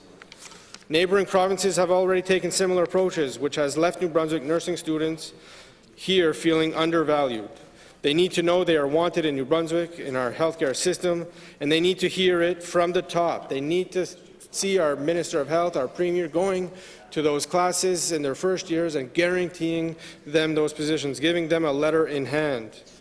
On top of that, they should have targeted tuition relief program, focusing on where the need is most, and would encourage students to consider studying in healthcare. Let's look at the positions that are in the most need. Let's go to students with a targeted tuition relief program to encourage people to study in that field. We should go to New Brunswick high schools, promoting guaranteed employment and reducing tuition costs. That will surely drive enrollment into programs aligned with our critical labor shortages, and in addition, retaining into an in-demand health career, it should be made as easy as possible. This would be something very easy to do. We should be working towards guaranteeing those jobs. We should be looking at tuition programs that we can target for the healthcare sector. It just makes sense, Madam Speaker. Under the current model, a paramedic who wants to become an advanced care paramedic would need to take a year off without pay and cover the cost of the course, which is not possible for many people. Again, introducing a tuition relief and potentially a cost of living allowance for someone who might have to leave a career or take time off from study to study in a healthcare sector, if it's to upgrade or become, in this case, an advanced care paramedic, giving them a cost of living allowance when they give up their way of life to go study in the healthcare sector. That is another way we could entice people with incentives to study in the healthcare sector and become a healthcare provider in the province. Introducing tuition relief and cost of living allowances to make upgrading skills in critical areas is a viable option for mid-career professionals and could be another way of addressing critical shortages. Number 4 was to kickstart the training plan. Doctors and nurses take a long time to train, and it's the reality of the profession. And in some highly skilled specialized fields, a student starting school today means the system gains a health professional a decade from now. But the time to start is still now.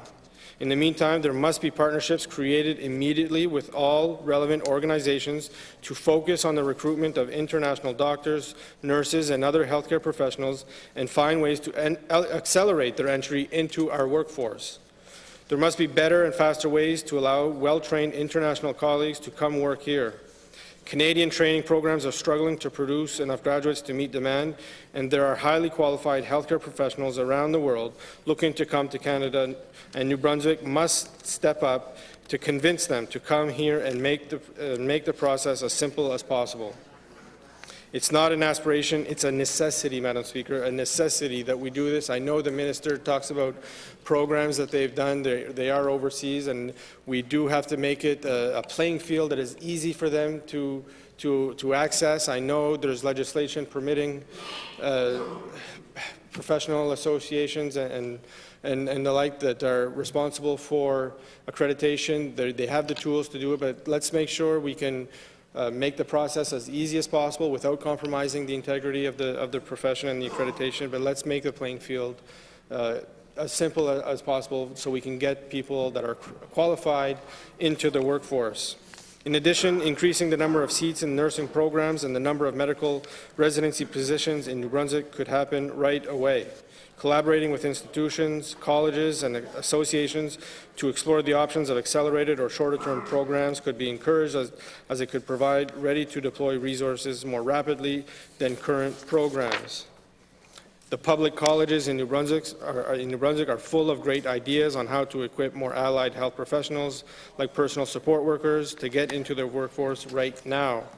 There needs to be a more collaborative approach between government and the institutions to address this issue. And I would highlight that this government has gone outside of New Brunswick, outside the country, to a college in Maine, Beale University, and the details of that, as they're coming out slowly, are debatable at best, whether it's the best approach that this government can take.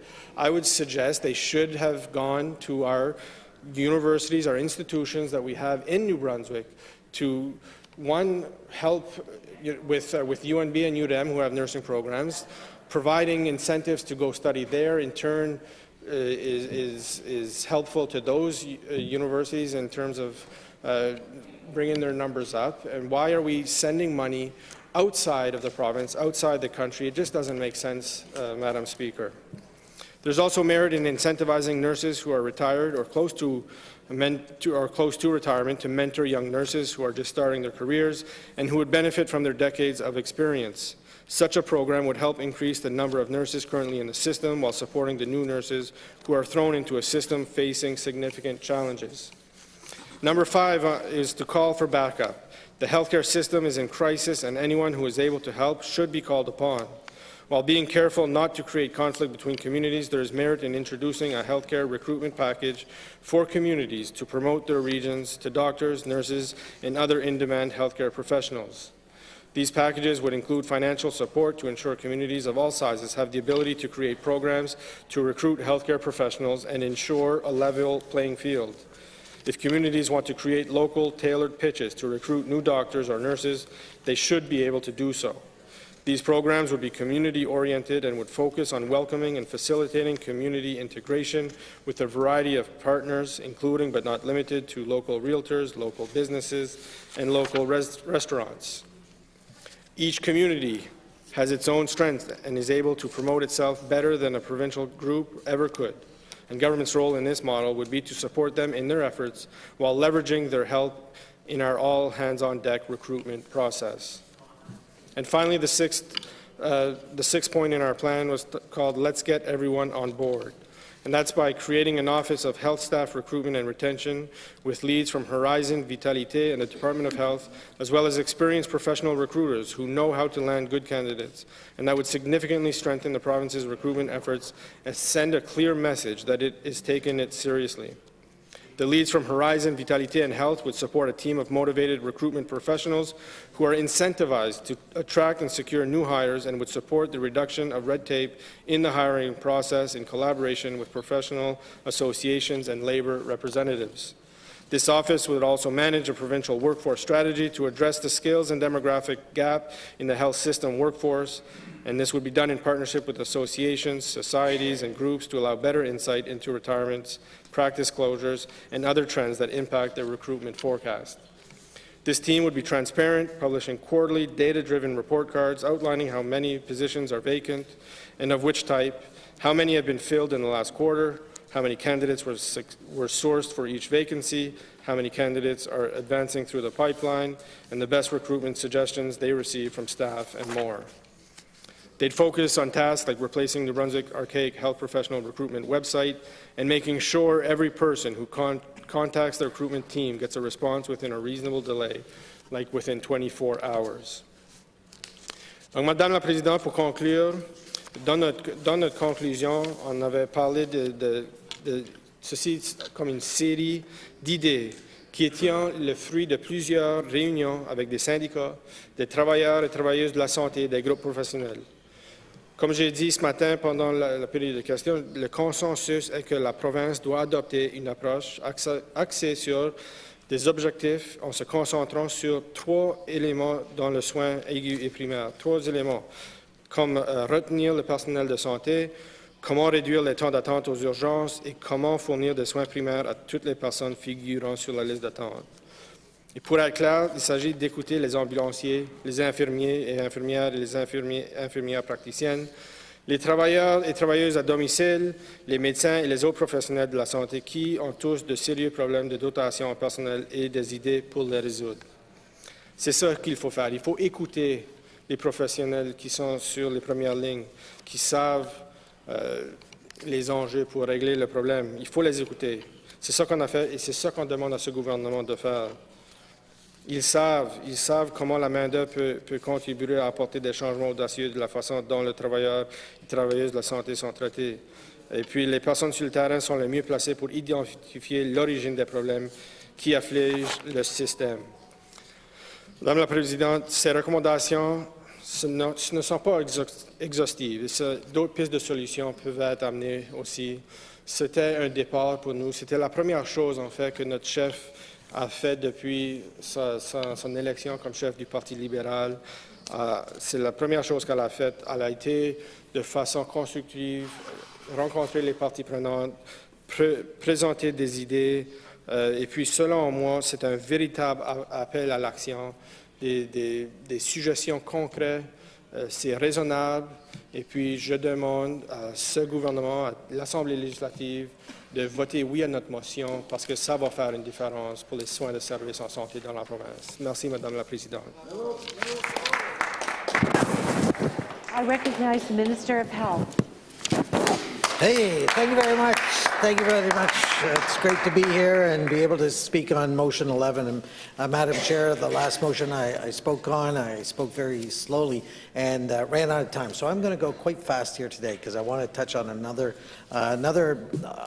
actually, the good news continues in healthcare, where today I talked about the hit list, and Madam Chair, that's where some of our good medical practitioners are actually going to give up their Saturdays for the next number of months in order to ramp up the number of knee and hip surgeries that will be done. And even after I was making that announcement, that comes after the other enhanced surgeries that are occurring in Sackville, Sussex, Upper St. John River Valley, and down in St. John, again, to enhance and drive down the waiting lists and the waiting time for hip and knee surgeries. And Mr. Speaker, the good news continues as this afternoon UNB just announced that they've come to an agreement with Maripal Academy of Higher Education in India, and they've actually signed on 25 new RNs that are actually now studying at UNB virtually and will be coming over to New Brunswick to again finish their courses here. Mr. Speaker, and I could go through each and every item that the member opposite spoke on and talked about and can talk about what we are doing right now. And when I say we, we're talking about different departments here within the department, within the government, and also with the RHAs. When it comes to recruiting, Department of Health actually, and I made the announcement here in the House, so it's not any new information, but maybe the folks across the way missed it, that we actually hired a recruiting coordinator. And again, that's to coordinate the efforts of what's going on in the RHAs, in Vitality, Horizon, within the Department of Health, and also to coordinate some of the efforts going on within the communities, because you can, again, get the attention of people coming to New Brunswick, but again, deciding on exactly where they land is another question in itself. So again, looking at some of the suggestions made here today are some of the items that we are actioning right now. We know that we need to have action on healthcare, and that's what we're doing. We've made a number of announcements, and as a matter of fact, I was to the first class, the first day that the EMTs met in Moncton at the EMT school. That's a new initiative that are going to allow the EMTs to drive in the ambulances next to the paramedics and allow more paramedics to be in other ambulances to, again, service the people across the province of New Brunswick. And again, I also met with the first and second year medical students, and the medical students, the ones in St. John, the ones here in Moncton, and that is in addition to the days that we went down there and announced the new seats, 10 new seats in St. John and 4 here in Moncton, or over in Moncton. But again, that brings the number to 74 medical seats that are actually here in the province. And that's important, because in speaking to those young doctors, or soon-to-be doctors, they, again, a lot of them, once they finish their residency, wherever that may be, they wanted to come back to New Brunswick. So that's some of the efforts that, again, the members opposite mentioned we should be doing, but we are already doing it now. We talk about the earn and learn, whether you're an LPN moving up to an RN, or an RN learning up to an NP, where, again, there is a stipend that's being paid for full-time NPs that, again, helps them with some of those living arrangements. And when we look at, the members opposite were criticizing the fact that we've made an arrangement for 100 seats, 100 RN seats to be accommodated with Beale University. And the members opposite said, well, we shouldn't be sending money outside the province of New Brunswick. Well, the fact of the matter is, Mr. Speaker, that there's no money being sent to Beale.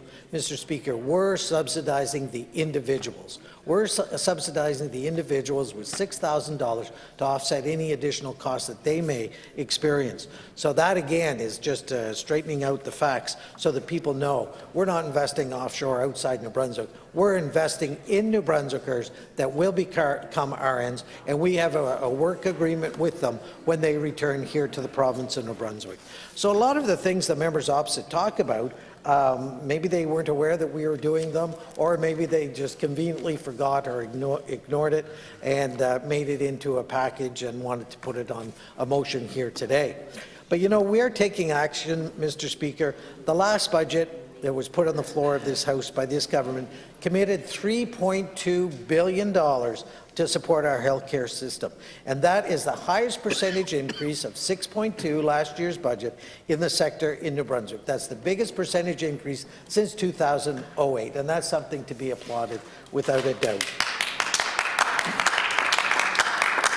We're coming up to a year anniversary of stabilizing healthcare, an urgent call to action a year ago. And when the Liberals came out with their idea, their health plan, so many of those ideas are contained within the 5 pillars, the 5 platforms of our particular health care plan of accessing primary care, accessing surgery, accessing mental health and addiction services, making sure long-term care is looked after, and having a connected health care system, which is some of the technology that is new to the world, basically, that we are working. Many people didn't know what Zoom or Skype was until COVID hit, and that's when those items came forward. And again, now with eVisit MB, it's a way that people can get that primary care. And I know it's not, doesn't replace that eyeball-to-eyeball type of interaction with a doctor or an NP or a nurse practitioner or whoever is providing that primary care. But the fact of the matter is, Mr. Speaker, you can get an appointment within a very, very, very short period of time. And if it's a prescription renewal, if it's a new prescription, if it's, again, having a consultation that's needed to address your healthcare need, that's an important way technology and teamwork has come together to advance that primary care. Also, Mr. Speaker, when we talk about some of the other ways technology has improved, we're talking about our HealthLink. HealthLink, again, is connecting individuals to a type of arrangement where doctors come together and work in a collaborative practice or a collaborative clinic type setting, as mentioned across the way. That's already existing now. And we did an announcement on West Main in Moncton, and the doctor at the time was talking about the number of people that come in because they got hooked up with HealthLink, and now they have a clinic that will follow their records and also do the follow-up that's needed that was lacking in some of the walk-in clinics. Again, this is a way, NB HealthLink program, we expect to expand it across the province of New Brunswick, but it is reducing the patient orphan list and, again, providing that primary care. There's other options, other ways that people can access primary care, whether it's 811, we've expanded the pharmacist's scope of practice and the nurse practitioners and other allied healthcare professionals to their full scope of practice. And again, people are accessing these items with their Medicare card, and again, it's an expansion of the healthcare availability. It's interesting because the results have been very, very positive. We're also working with the various stakeholders on the regional health authorities and Brunswick Medical Society and various communities, again, to have more team-based clinics across the province. And that team-based clinic is, I guess, maybe a different name for what the members across the way are talking about, but we have integrated community care sites in Dalhousie, Sussex, Fredericton, Charlotte County. Work is also underway of doing that. And there's a number of clinics that have a combination of maybe Horizon or the healthcare or RHAs and the University of New Brunswick. There's one right down the street that we toured not too long ago.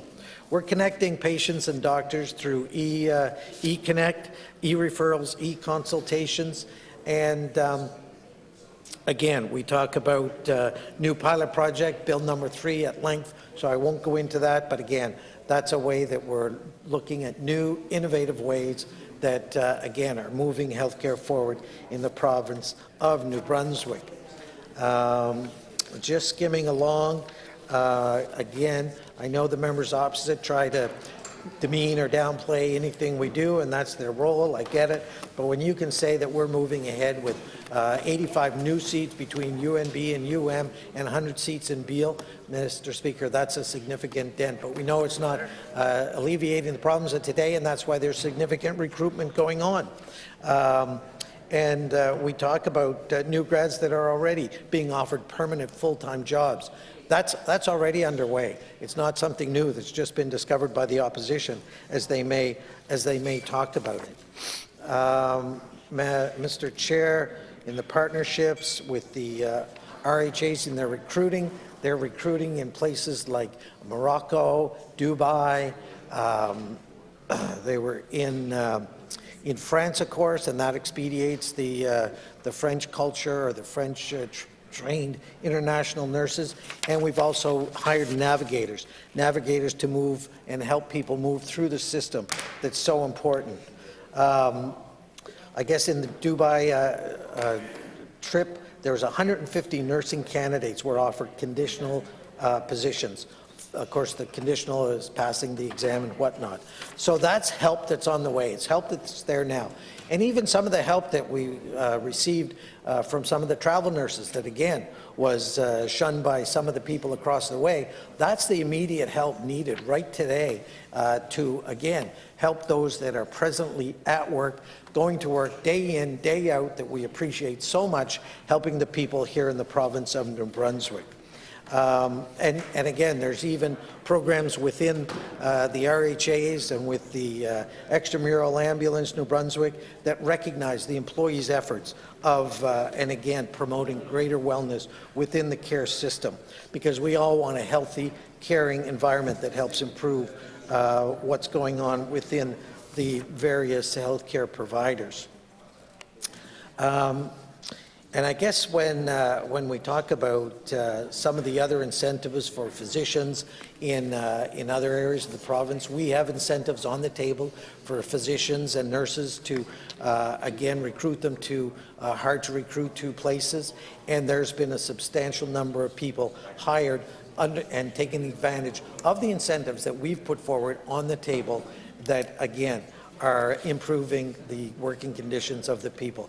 And again, talking and dealing with the RHAs, we meet, I meet, and the Premier, we all meet, and some of the other ministers on a regular basis, depending on the group, on a weekly basis, to try and, again, make sure that things are improving. One of the things going forward is the mentorship program, which again is increasing a flexible schedule, reducing the number of 24-hour shifts that are needed, and we're not done yet, Mr. Speaker. We know that there's more to come. We know that there's already a significant number of community-based recruitment underway, and we're even going to work with the 12 regional service commissions to help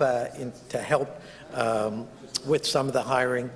And similar to what the member across the way was talking about, we have created the new Health Human Resource Division in the Department of Health. And again, the individual, Kelsey McDonald, was just hired and is going to, again, focus on improving the recruitment, marketing, and the retention of healthcare workers.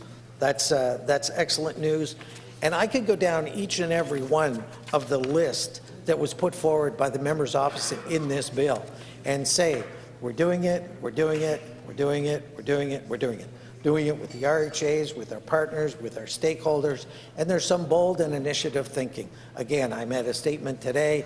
The NB Health Link was recommended as an award winner the day before. So doing these speeches are again, not bragging, but again, informing the people, informing the members of the House just what is being done. And it's the same list that was put out by the members opposite. And I think they're trying to take advantage of people that may not realize all the good things that are going on in healthcare, which is unfortunate. But I understand that's the method that they've chosen to go for. So with that, in the motion, I am going to have an amendment. And I moved, second by the excuse me, Minister from Minister of Environment, that motion 11 be amended in the resolution cause by striking out urge the government to take and substituting acknowledge the government and the regional health authorities for taking. Thank you very much, Mr. Speaker. So I read this? You read it. Member for Carrick. And again, encourage people to support this amendment, as that is the reality of the case here in the province of Brunswick. And once again, thank you to the healthcare workers, day in and day out, step forward to help the people of New Brunswick. Thank you.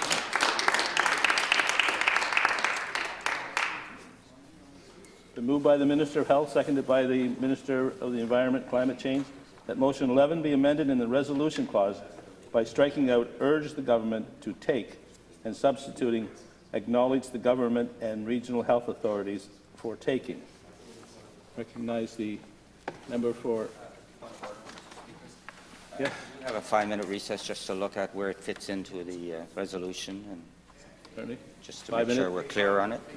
5 minutes. Thank you.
Members, be seated.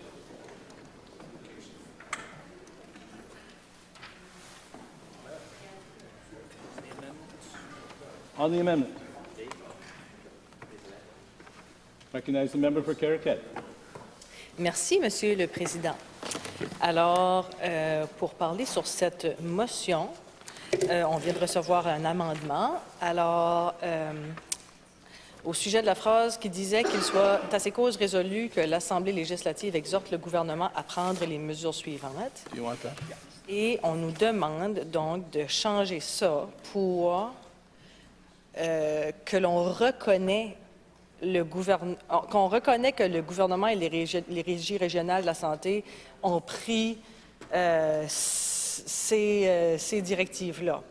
Alors, c'est un peu contradictoire, Monsieur le Président, parce que si on a déposé cette motion sur les soins de santé parce qu'on veut que le gouvernement en fasse davantage, c'est difficile pour nous d'accepter un amendement où on reconnaît que vous avez déjà fait ces initiatives-là, comprenez-vous? Ça fait... ben c'est ça, c'est un peu surprenant. Puis, nous, on dépose cette motion-là sur les soins de santé avec six initiatives qu'on pense que vous devriez examiner pour être en mesure d'améliorer le système de santé. Donc, c'est difficile pour nous d'accepter cet amendement-là qui dit que vous l'avez déjà fait. Je comprends, et j'ai écouté le ministre de la Santé qui dit que, bon, nos recommandations font peut-être partie des 5 piliers, mais nous, on pense que ces initiatives-là ne sont pas allées jusqu'au bout. Alors, on veut que le gouvernement en fasse davantage. Alors, ce qu'on a publié, ce que notre chef a publié, donc c'est une série d'idées pour arrêter l'hémorragie dans les soins de santé. On sait que les soins de santé, c'est la chose qui préoccupe le plus les Néo-Brunswickois et les Néo-Brunswickoises. Je suis certaine que chacun des députés ici en entend parler de façon quotidienne. Il y a des séries d'événements qui se produisent dans la province, il y a des décès qui se produisent dans la province qu'on veut à tout prix éviter. Il y a des situations dans les salles d'urgence qu'on veut éviter. Et certaine que tout le monde a le cœur à la bonne place, là, puis que tout le monde veut un meilleur Nouveau-Brunswick. Mais la question, c'est est-ce qu'on en fait suffisamment? Et ce document-là, pour nous, c'était une façon constructive de proposer des changements positifs. Avec 6 initiatives de base, donc les mesures d'urgence, la rétention fondée sur le respect, envoyer un message fort, amorcer un plan de formation, appeler des renforts et s'assurer que tout le monde est à bord.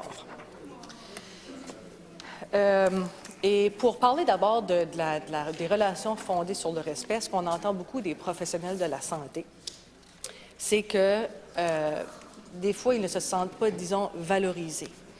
Que l'on parle des infirmières, des médecins, des gens qui gravitent dans le domaine de la santé, on sent vraiment, et ce qu'on entend sur le terrain, c'est que les gens, les professionnels de la santé, aimeraient avoir une meilleure écoute, un meilleur respect, des meilleures conditions de travail, des meilleures conditions qui permettraient d'améliorer leur vie familiale, et qu'on leur demande souvent de faire des sacrifices. D'ajouter des quarts de travail, de travailler plus longtemps, d'en faire plus. Alors nous, on pense qu'investir dans les professionnels de la santé au Nouveau-Brunswick, ça favoriserait leur maintien en poste. Et on sait que le gouvernement a la capacité financière de le faire.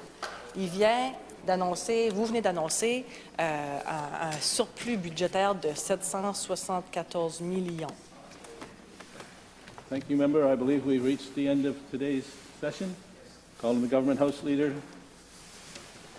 Merci beaucoup, Monsieur le Président. Je propose l'adjournement de la Chambre. The Government House Leader moves that the House be now adjourned. All those in favour of the motion, please say yea. Yea. All those opposed, please say nay. In my opinion, the yeas have it. I declare the House to now be adjourned. Thank you, members. Thank you.